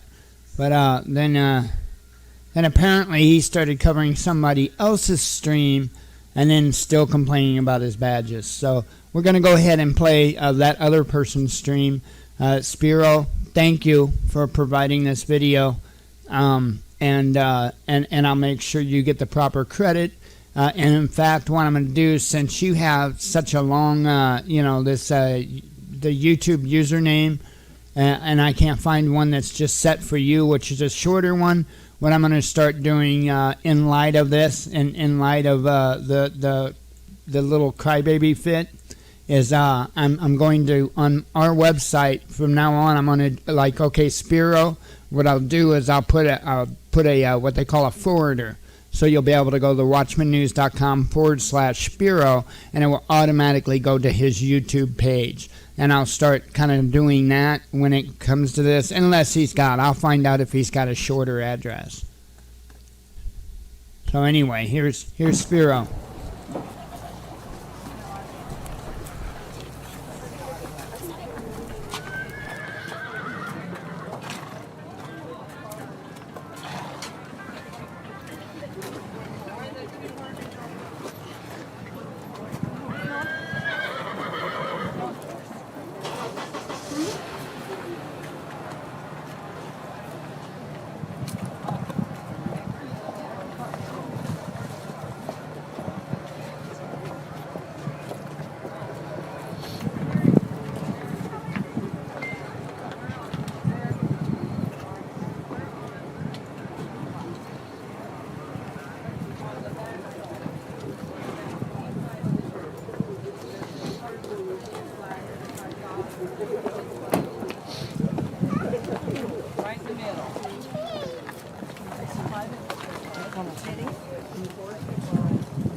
The reality is we're not going to release those results until after the official autopsy results have been released. So that's kind of where that stands. I know that's disappointing to some people, but we do have to have some patience with the whole process and work through it.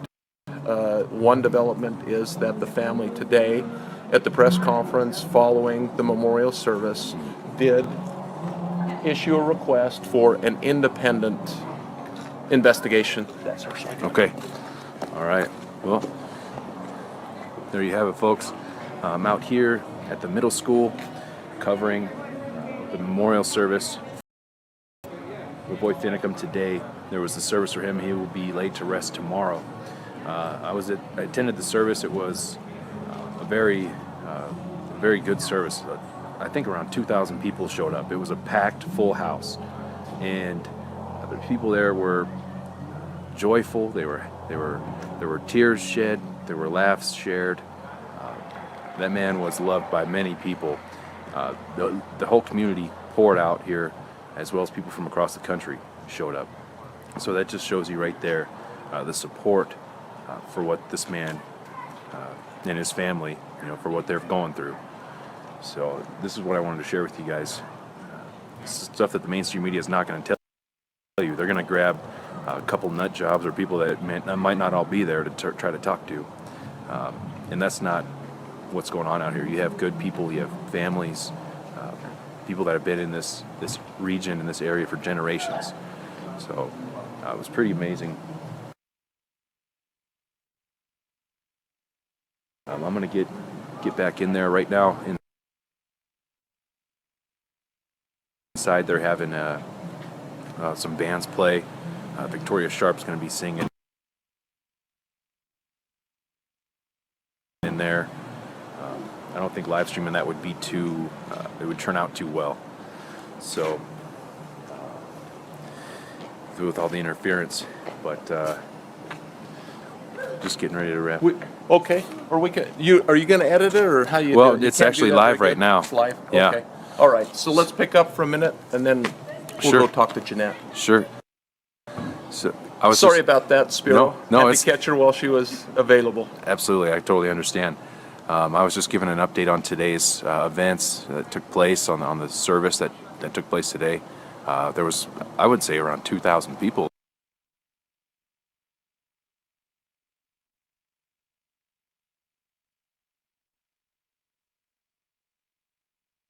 showed up. Well, how many? Hard to know.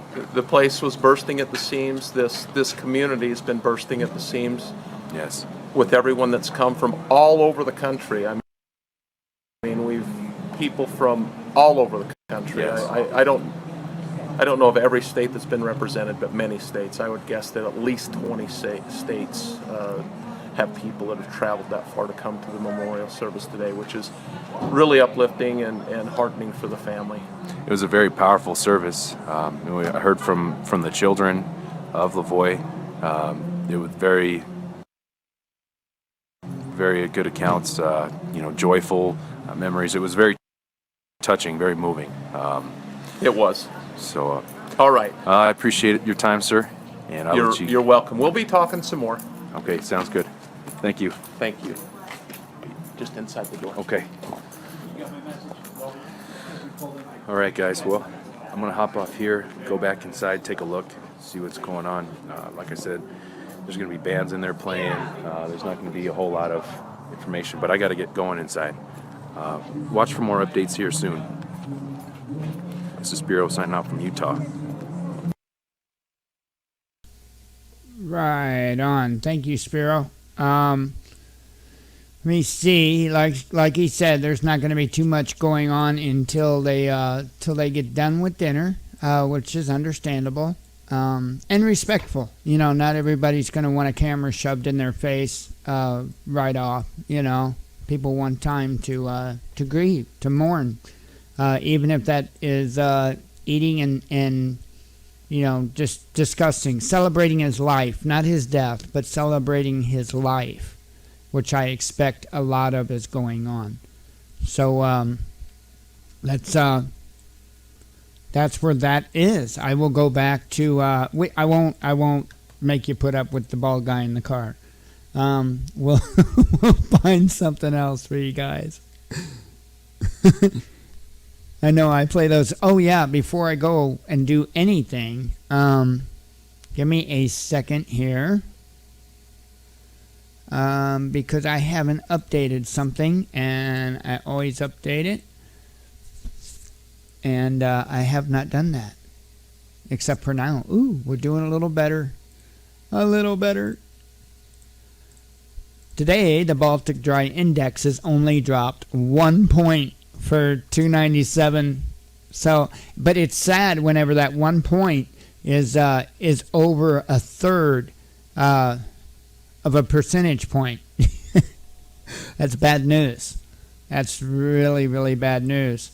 We'll see. I think I looked at stock. Yeah, I did read off stocks for closing, I do believe. So that's where we're at with that. Let me see what's shaking on in the YouTube world.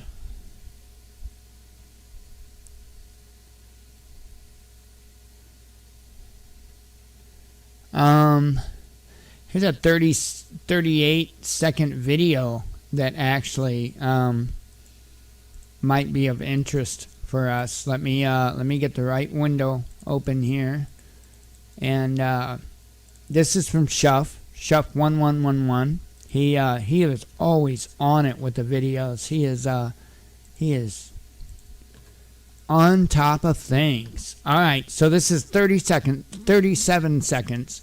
Let's see what he says. Hi, this is David Fry coming from the refuge. It's February 4th, 7:20 p.m. Apparently there's been some official report of PPN speaking with the FBI and the people at the refuge, but this is absolutely untrue. We have never spoken with PPN or had any communications with anybody from any Patriot network, and so we're not quite sure where they stand with that or where they got that statement. So we're just trying to confirm that and expose that that's not true.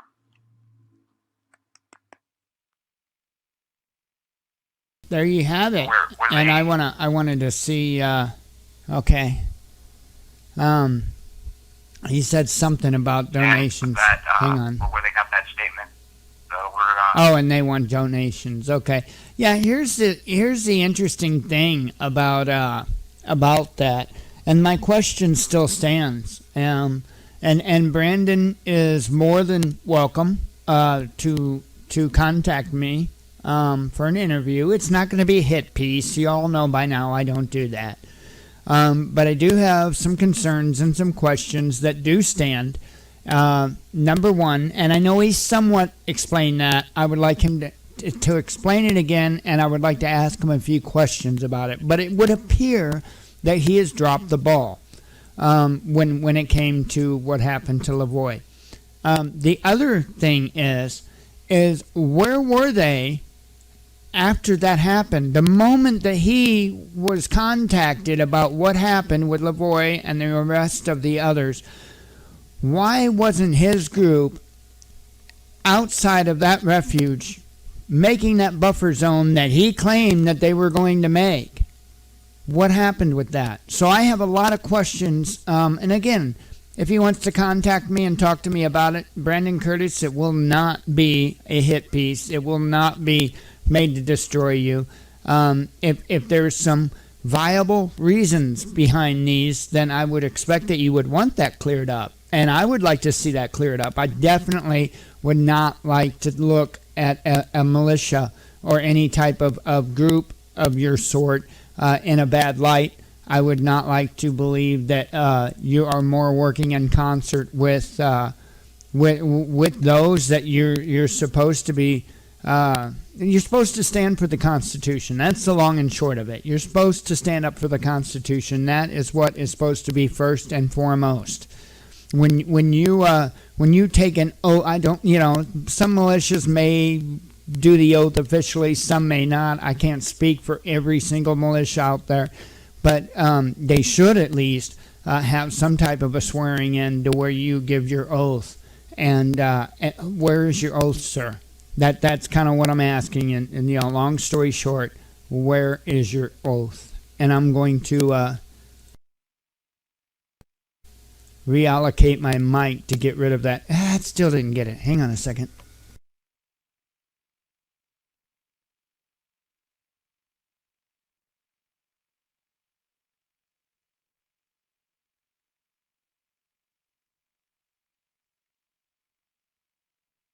All right, that should have got it. I think it's see, it started again. I think it comes from a poor connection to my USB ports. They definitely need cleaned, and I honestly really don't have anything to clean them with. Need just a little bitty piece of sandpaper or emery cloth or even a fingernail file. You know, the what do you call them, babe? One of those things you don't have. You act like I'm a girl. Like an emery board. Do you know what I mean? Yeah. Yeah, I haven't filed my nails since 1990 something. Ah.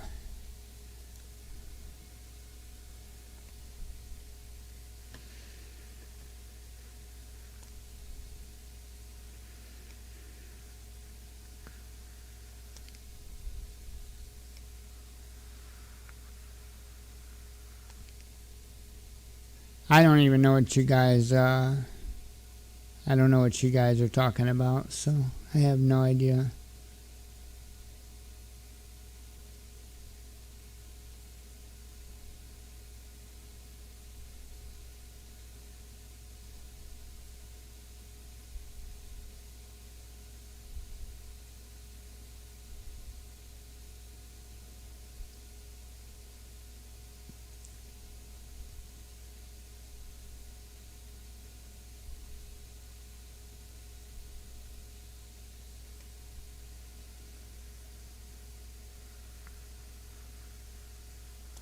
Okay.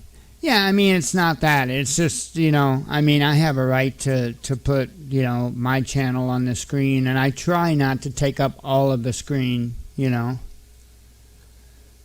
Oh, well, and I didn't catch that. And I have in the past, and I didn't do that today, was the, was I can shorten that ticker tape. And I have done that in the past, and I didn't do it today. Right, I understand that. I understand that. There is limited space on the screen to do that. That's why I don't have a bunch of things up. I have a banner and I have a news ticker. Because I understand there is limited real estate on a screen.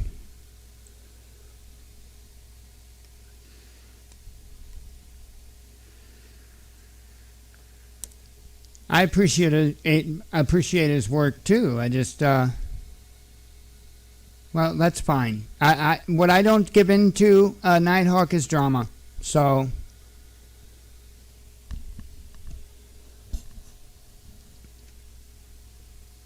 the memory video, memorial video. Which one exactly are you talking about, Justin?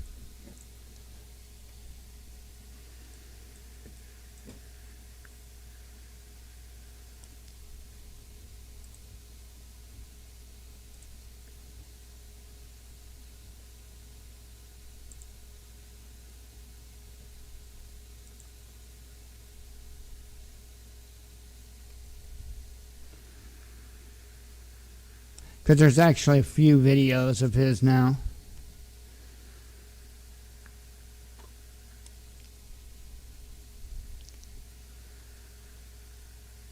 No, I'm not giving into drama. I am preventing drama. Trust me on that. I've seen nothing but drama from that. So, fine.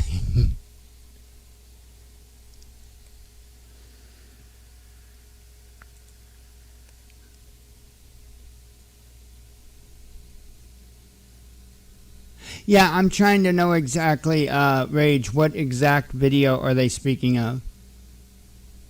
Yeah, I've done nothing but give him credit, Memento. I've done nothing but give him credit. Because I believe in that. You know, that...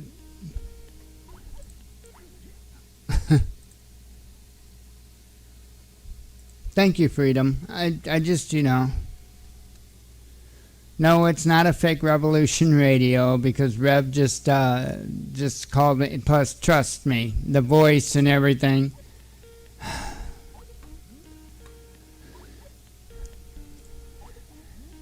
Hang on.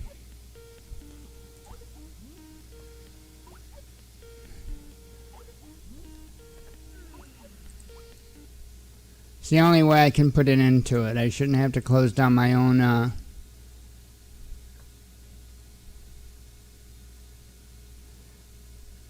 Right, I'm not hyper. Other people are more worried about it than what I am.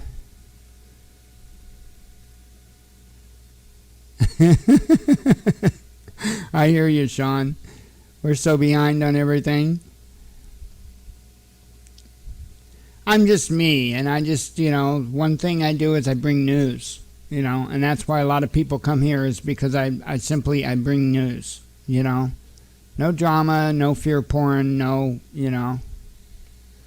There's enough in the world to worry about more than somebody's pride and ego. I will be more than happy. I don't even know what that is. Huh? Hang on a second. That phone shouldn't be ringing. Hello? Hello? Do what? Yeah, I don't even know how you know this number.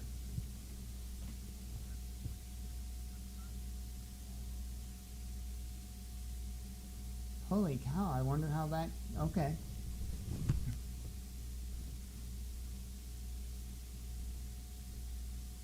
Yeah, the phone number, I didn't even know it was in there.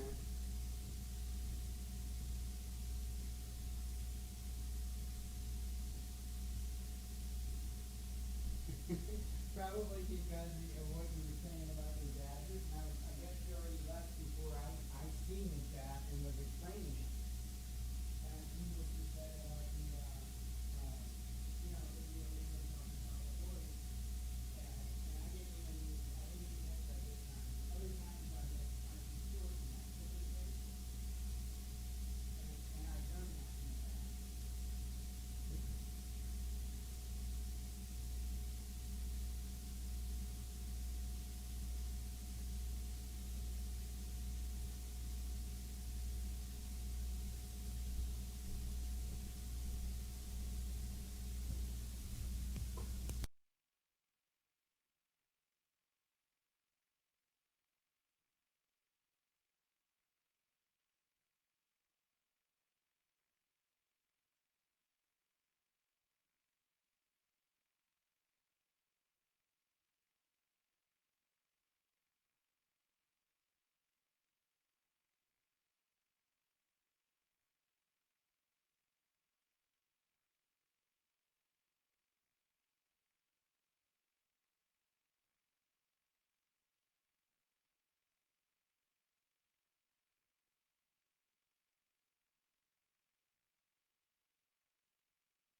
Can you hear me?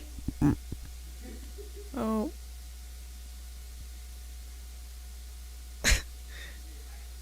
I don't know if you guys can hear me or not.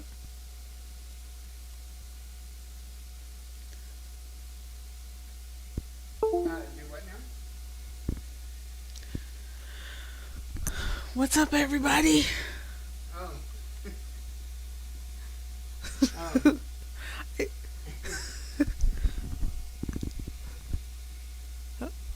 Okay, just making sure.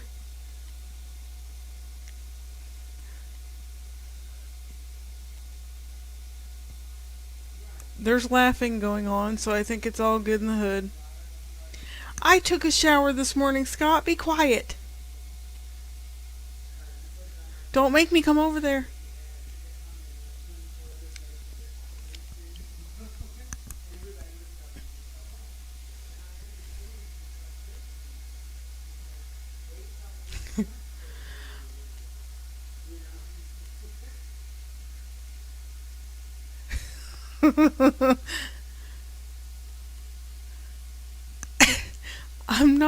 I'm not reading anything, and I don't think I'll be doing a poem anymore either.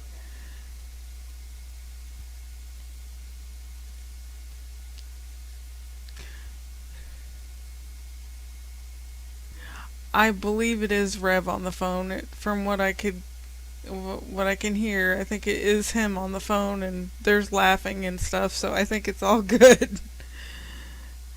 They're working it out.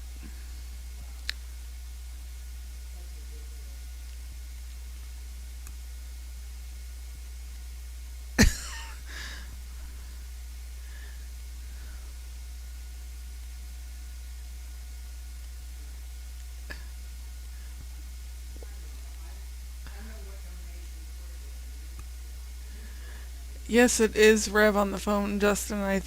I'm pretty sure it's him on the phone, and there's laughing and joking and stuff like that, so.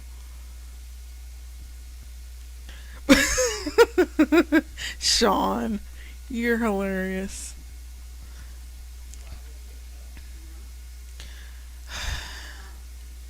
Now we've become infamous for ham and beans, I suppose, huh?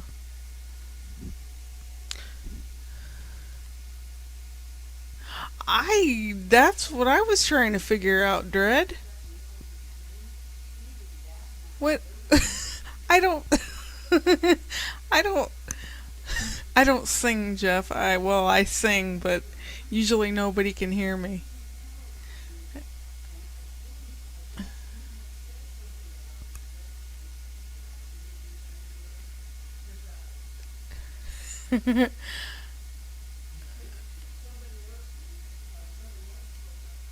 You guys are making me hungry again.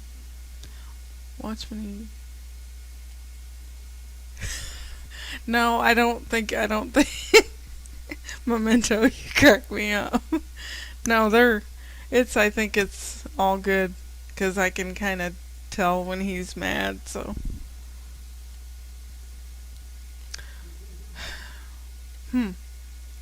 Yeah, not gonna happen, Rod.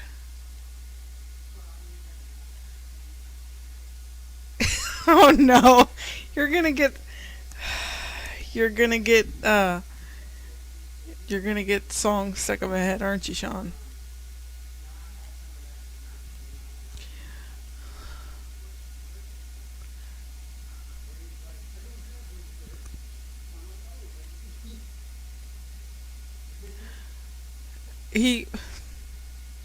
He gets mad. It takes a lot for him to get mad, but when he gets mad, watch out.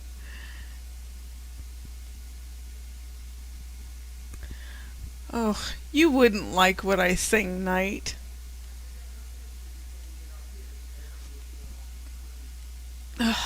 You guys. Well, thank you, Burned. You guys are the ones that help make it happen too, not just us.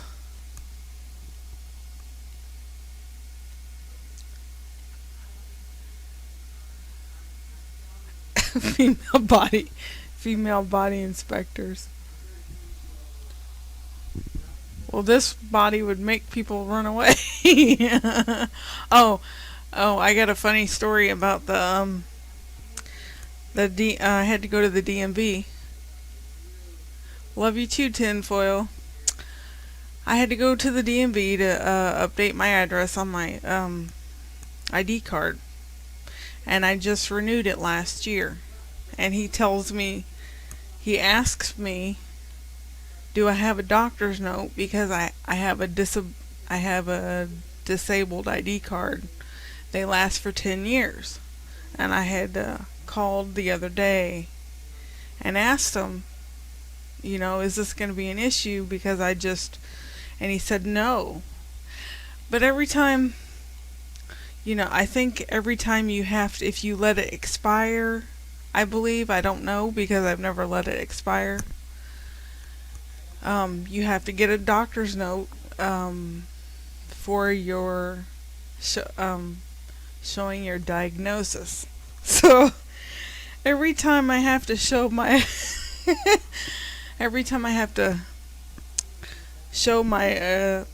go to the doctor and get my diagnosis or whatever, I'm just like, really? I wish I was faking this. I wish, but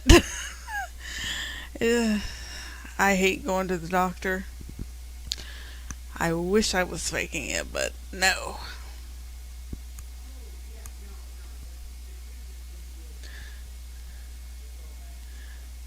Well, you're welcome, Justin. We try. It's a good thing that I would probably, I'd probably be bleeding and I wouldn't go I just hate going to the doctor.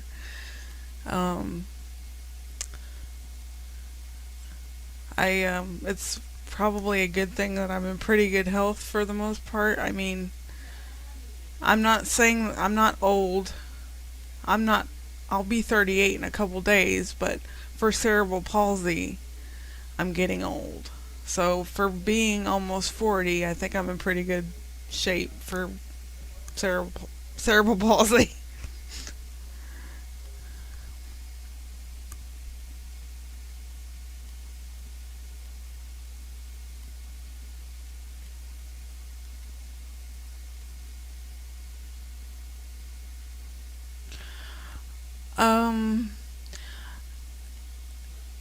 Are you talking about like a parking placard, or I don't know. As far as the ID goes, they last for 10 years and then I guess you renew them and you're fine, but if you let it expire, you got to go back to the doctor, I guess. And as far as a parking thing, I used to have one and now I just don't even have one.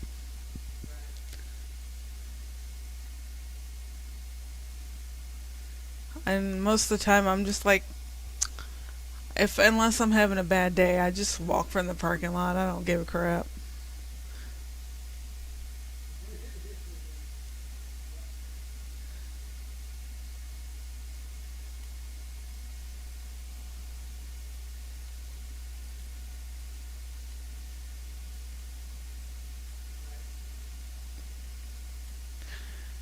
Yeah, I usually take public transportation, so I don't even have one anymore. I usually take the bus, so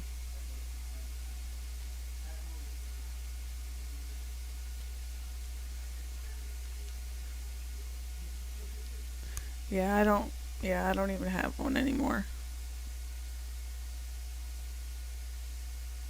Oh, we're not there will listen to you now, you're cracking me up. I'm not singing that. No, we're not singing. Now maybe if I was a little bit tipsy, and maybe it might happen, but not hardly.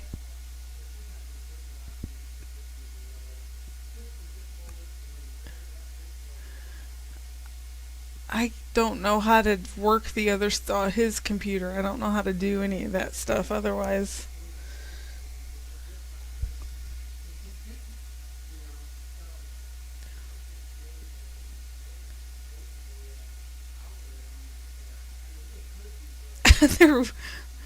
I only sing when I think nobody's looking, 'cause Jen post the cartoon. I can't. I don't have you on Facebook, Bill. I don't think.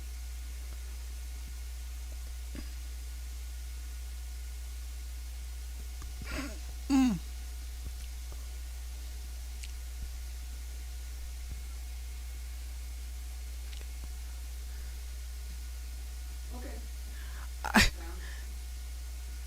No, I don't. I don't drive, Scott. You really, you really don't want to have me on the road. I get road rage on the scooter at Walmart. I don't need to drive on the road.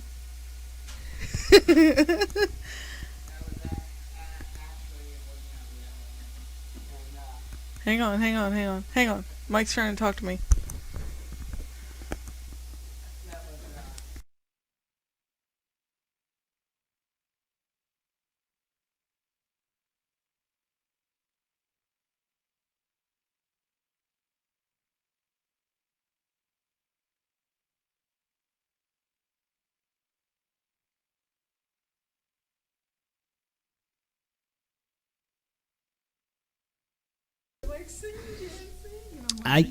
Well, I dropped my speaker again. It's going to be another day of dropping my speaker.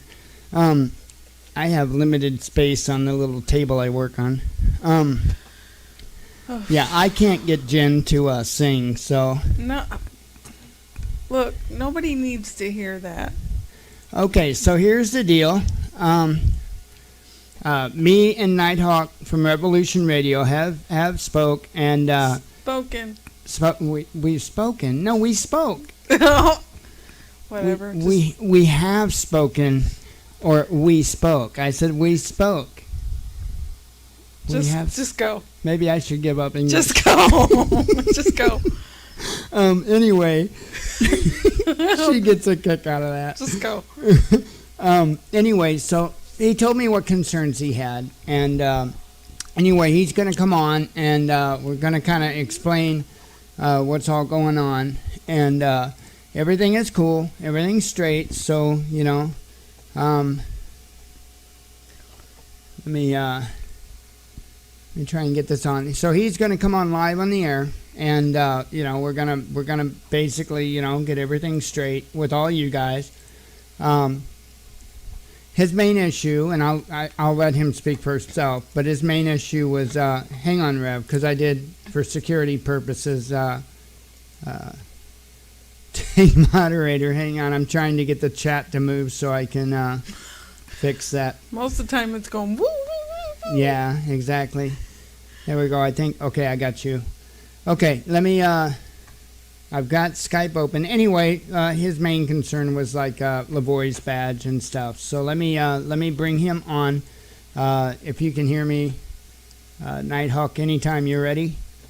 Let me make sure I got my settings set here. No, actually I don't. But okay, yeah, now I do. No, you still got your wrench. Yeah, I gave you, huh? What? I did that for obvious security. I would expect you to do no less. Oh, maybe. But I'm ready when you are. I've got everything set up for you to call in on.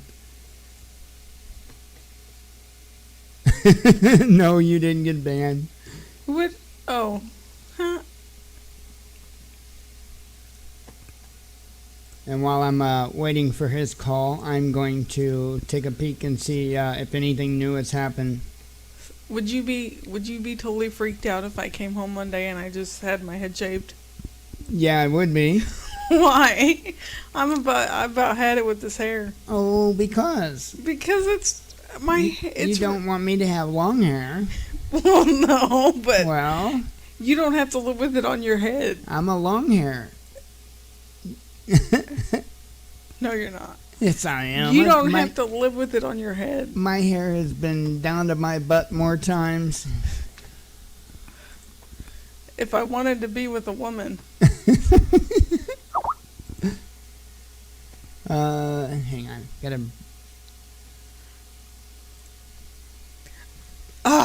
No, I wouldn't go completely bald, but just buzzed.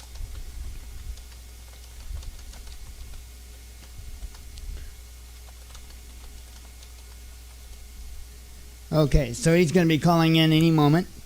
That was me, Mike the long hair. I did it. I've always had long hair. I had my head buzzed once when I was 19. It's just hair. All right, here we go. Long hair. I did it. I've always. Hey, what's up? Hey, Mike, what's up? Oh, not much. Let me get volume set here. Okay, I think they're set. All right. Yeah, I guess I missed a message. I don't know. It's been a really hectic freaking day. I hear ya, dude. I hear ya. And I know the general frustrations and stuff with the batteries and stuff like that, which I'm sure they couldn't help, but, you know. Oh, no, it hasn't. Well, first, let's just clear some air. Me and you have no problems. I have no problems with Watchmen, and I don't think Watchmen has any problems with me. So let's discuss, the things that people have been saying, and let's. So go ahead, man, and then we'll discuss what a badge means. Okay, yeah. Well, basically, the main thing that he was concerned with, and the very first thing that he brought up to me on the phone personally with me was Lavoy's badge. And I didn't even really notice that I was covering that up so much. Now, that even I have an issue with. In fact, in the past, a couple of times, couple of nights, people, if you paid attention, you've seen me shorten my ticker up top to make sure not to cover that particular badge. And I can understand the importance of that. He wasn't so much speaking, I don't believe, at least I didn't get that impression from our phone call, about like his like the freedom slips and stuff, because I do put that information in my lower third. So I think I pretty well covered that. Do you want to explain the difference? Yeah, somebody's saying something about banning somebody. I've never banned anyone in your channel. That's not why. The only reason you ever gave me the wrench was so I could post a link. Right, and that's why I gave him. I may have. I gave somebody a timeout once for just being a dork and disrespectful to Lavoy. But the difference between a badge and a banner, and we have at the bottom of my channel, we have the thing that says freedomslips.com, which you very clearly put at the bottom, and you even put our support link and all that kind of stuff. My concern has never been that. We have badges, and a badge are the square little pictures that I put in there. One of them is the Lavoy, always remembered, and the other one is the Gadsden flag. And I don't want to pull them up into the real estate of live video, because that live video is kind of important, and that's all I ever asked is if you could make an adjustment of some sort so we can make sure that those badges were there. And then your entire chat room went Full Metal Jacket on me. Hey, I'll tell you what. There's a lot of there's a lot of loyalty, I have to say. Which isn't a bad thing, but Yeah, I got loyalty too, and if anybody out of my camp came over here and starts some stuff, you just let me know.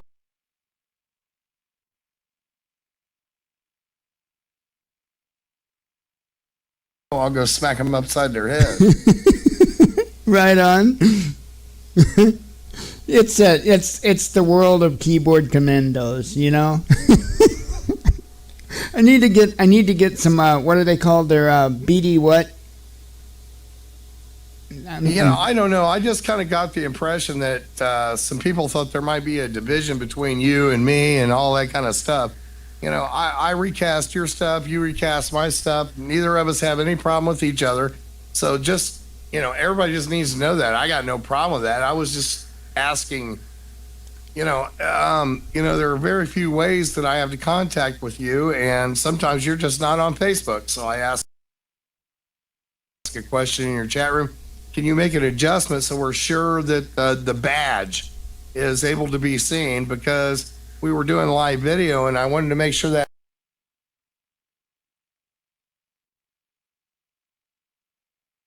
badge was being seen. And then somebody said something about me putting something in the middle of the video, and that had nothing to do with you guys. It had to do with there were 2 or 3 other stations that were saying, not you, Right. but 2 or 3 other stations that were saying that this was their footage. And quite honestly, I didn't spend $1,000 to send somebody out there to cover all this crap and burns for somebody to say that they did it. Right. No, I understand that. Yeah, this crap. I mean, we're not getting much support in what we're doing. We've had, I've spent well over $1,000. I think we've got about $400 total in support for this, and so the rest of it comes straight up out of my pocket. I put my money where my mouth is. I can't be out there. I'm too old, tired, and wore out. But I'm not a keyboard commando. I put my money where my mouth is and send the people to these stations and these places. And when we have, I guess people thought you were the only place that was broadcasting our stuff. You're not. There are a lot of other networks that are broadcasting my stuff. But the problem is you are, or wait, the problem is not you, but the problem is you are telling people where you're getting it, but the rest of them are not. They're saying it's their shit. So, right. Excuse my language. And it just pisses me off, quite honestly. So, and I never once said Watchman. We've talked. I like you. You like me. We're all friends and all that kind of stuff. So somebody thought they could poke a hole and make a division. Right.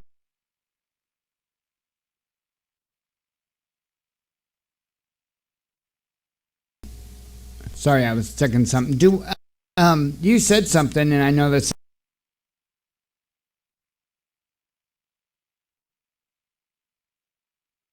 this is kind of off topic to what you were saying. But do I have you in Facebook?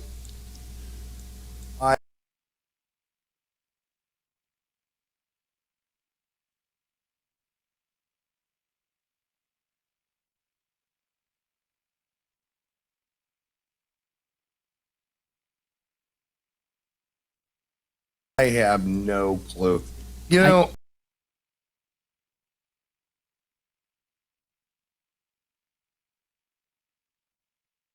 Most of the people on my page, it's night.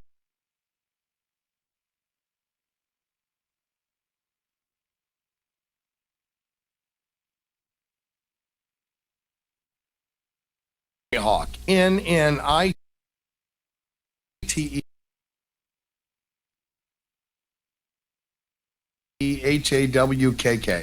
I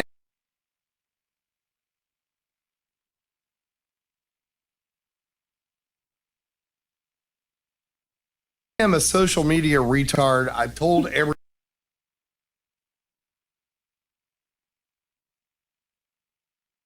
everybody this.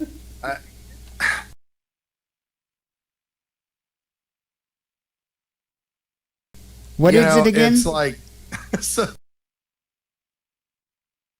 that's just me. Somebody said,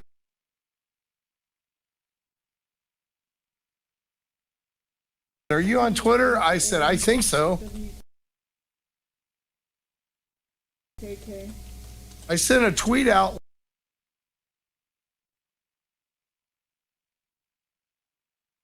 like I think about a year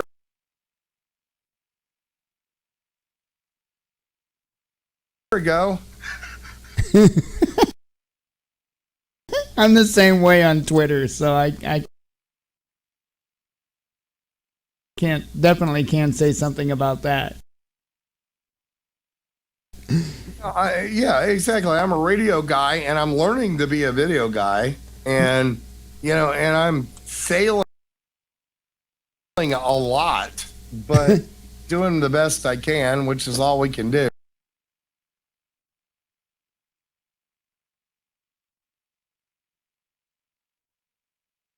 You know, I'm learning all kinds of new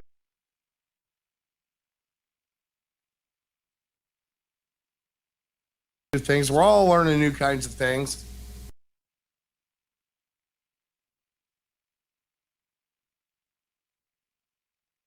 And just trying to get along. So all those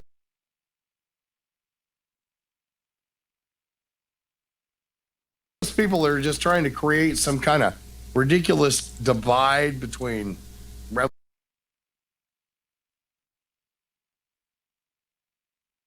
Revolution Radio and Watchman News and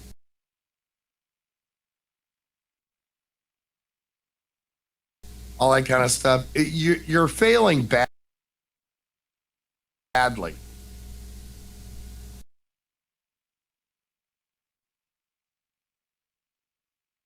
Right on. And you know,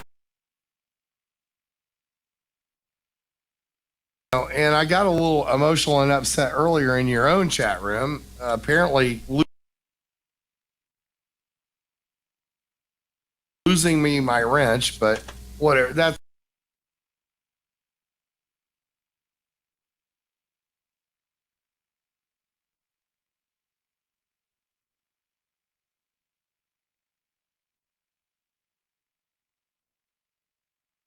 cool. I don't care. I did that for security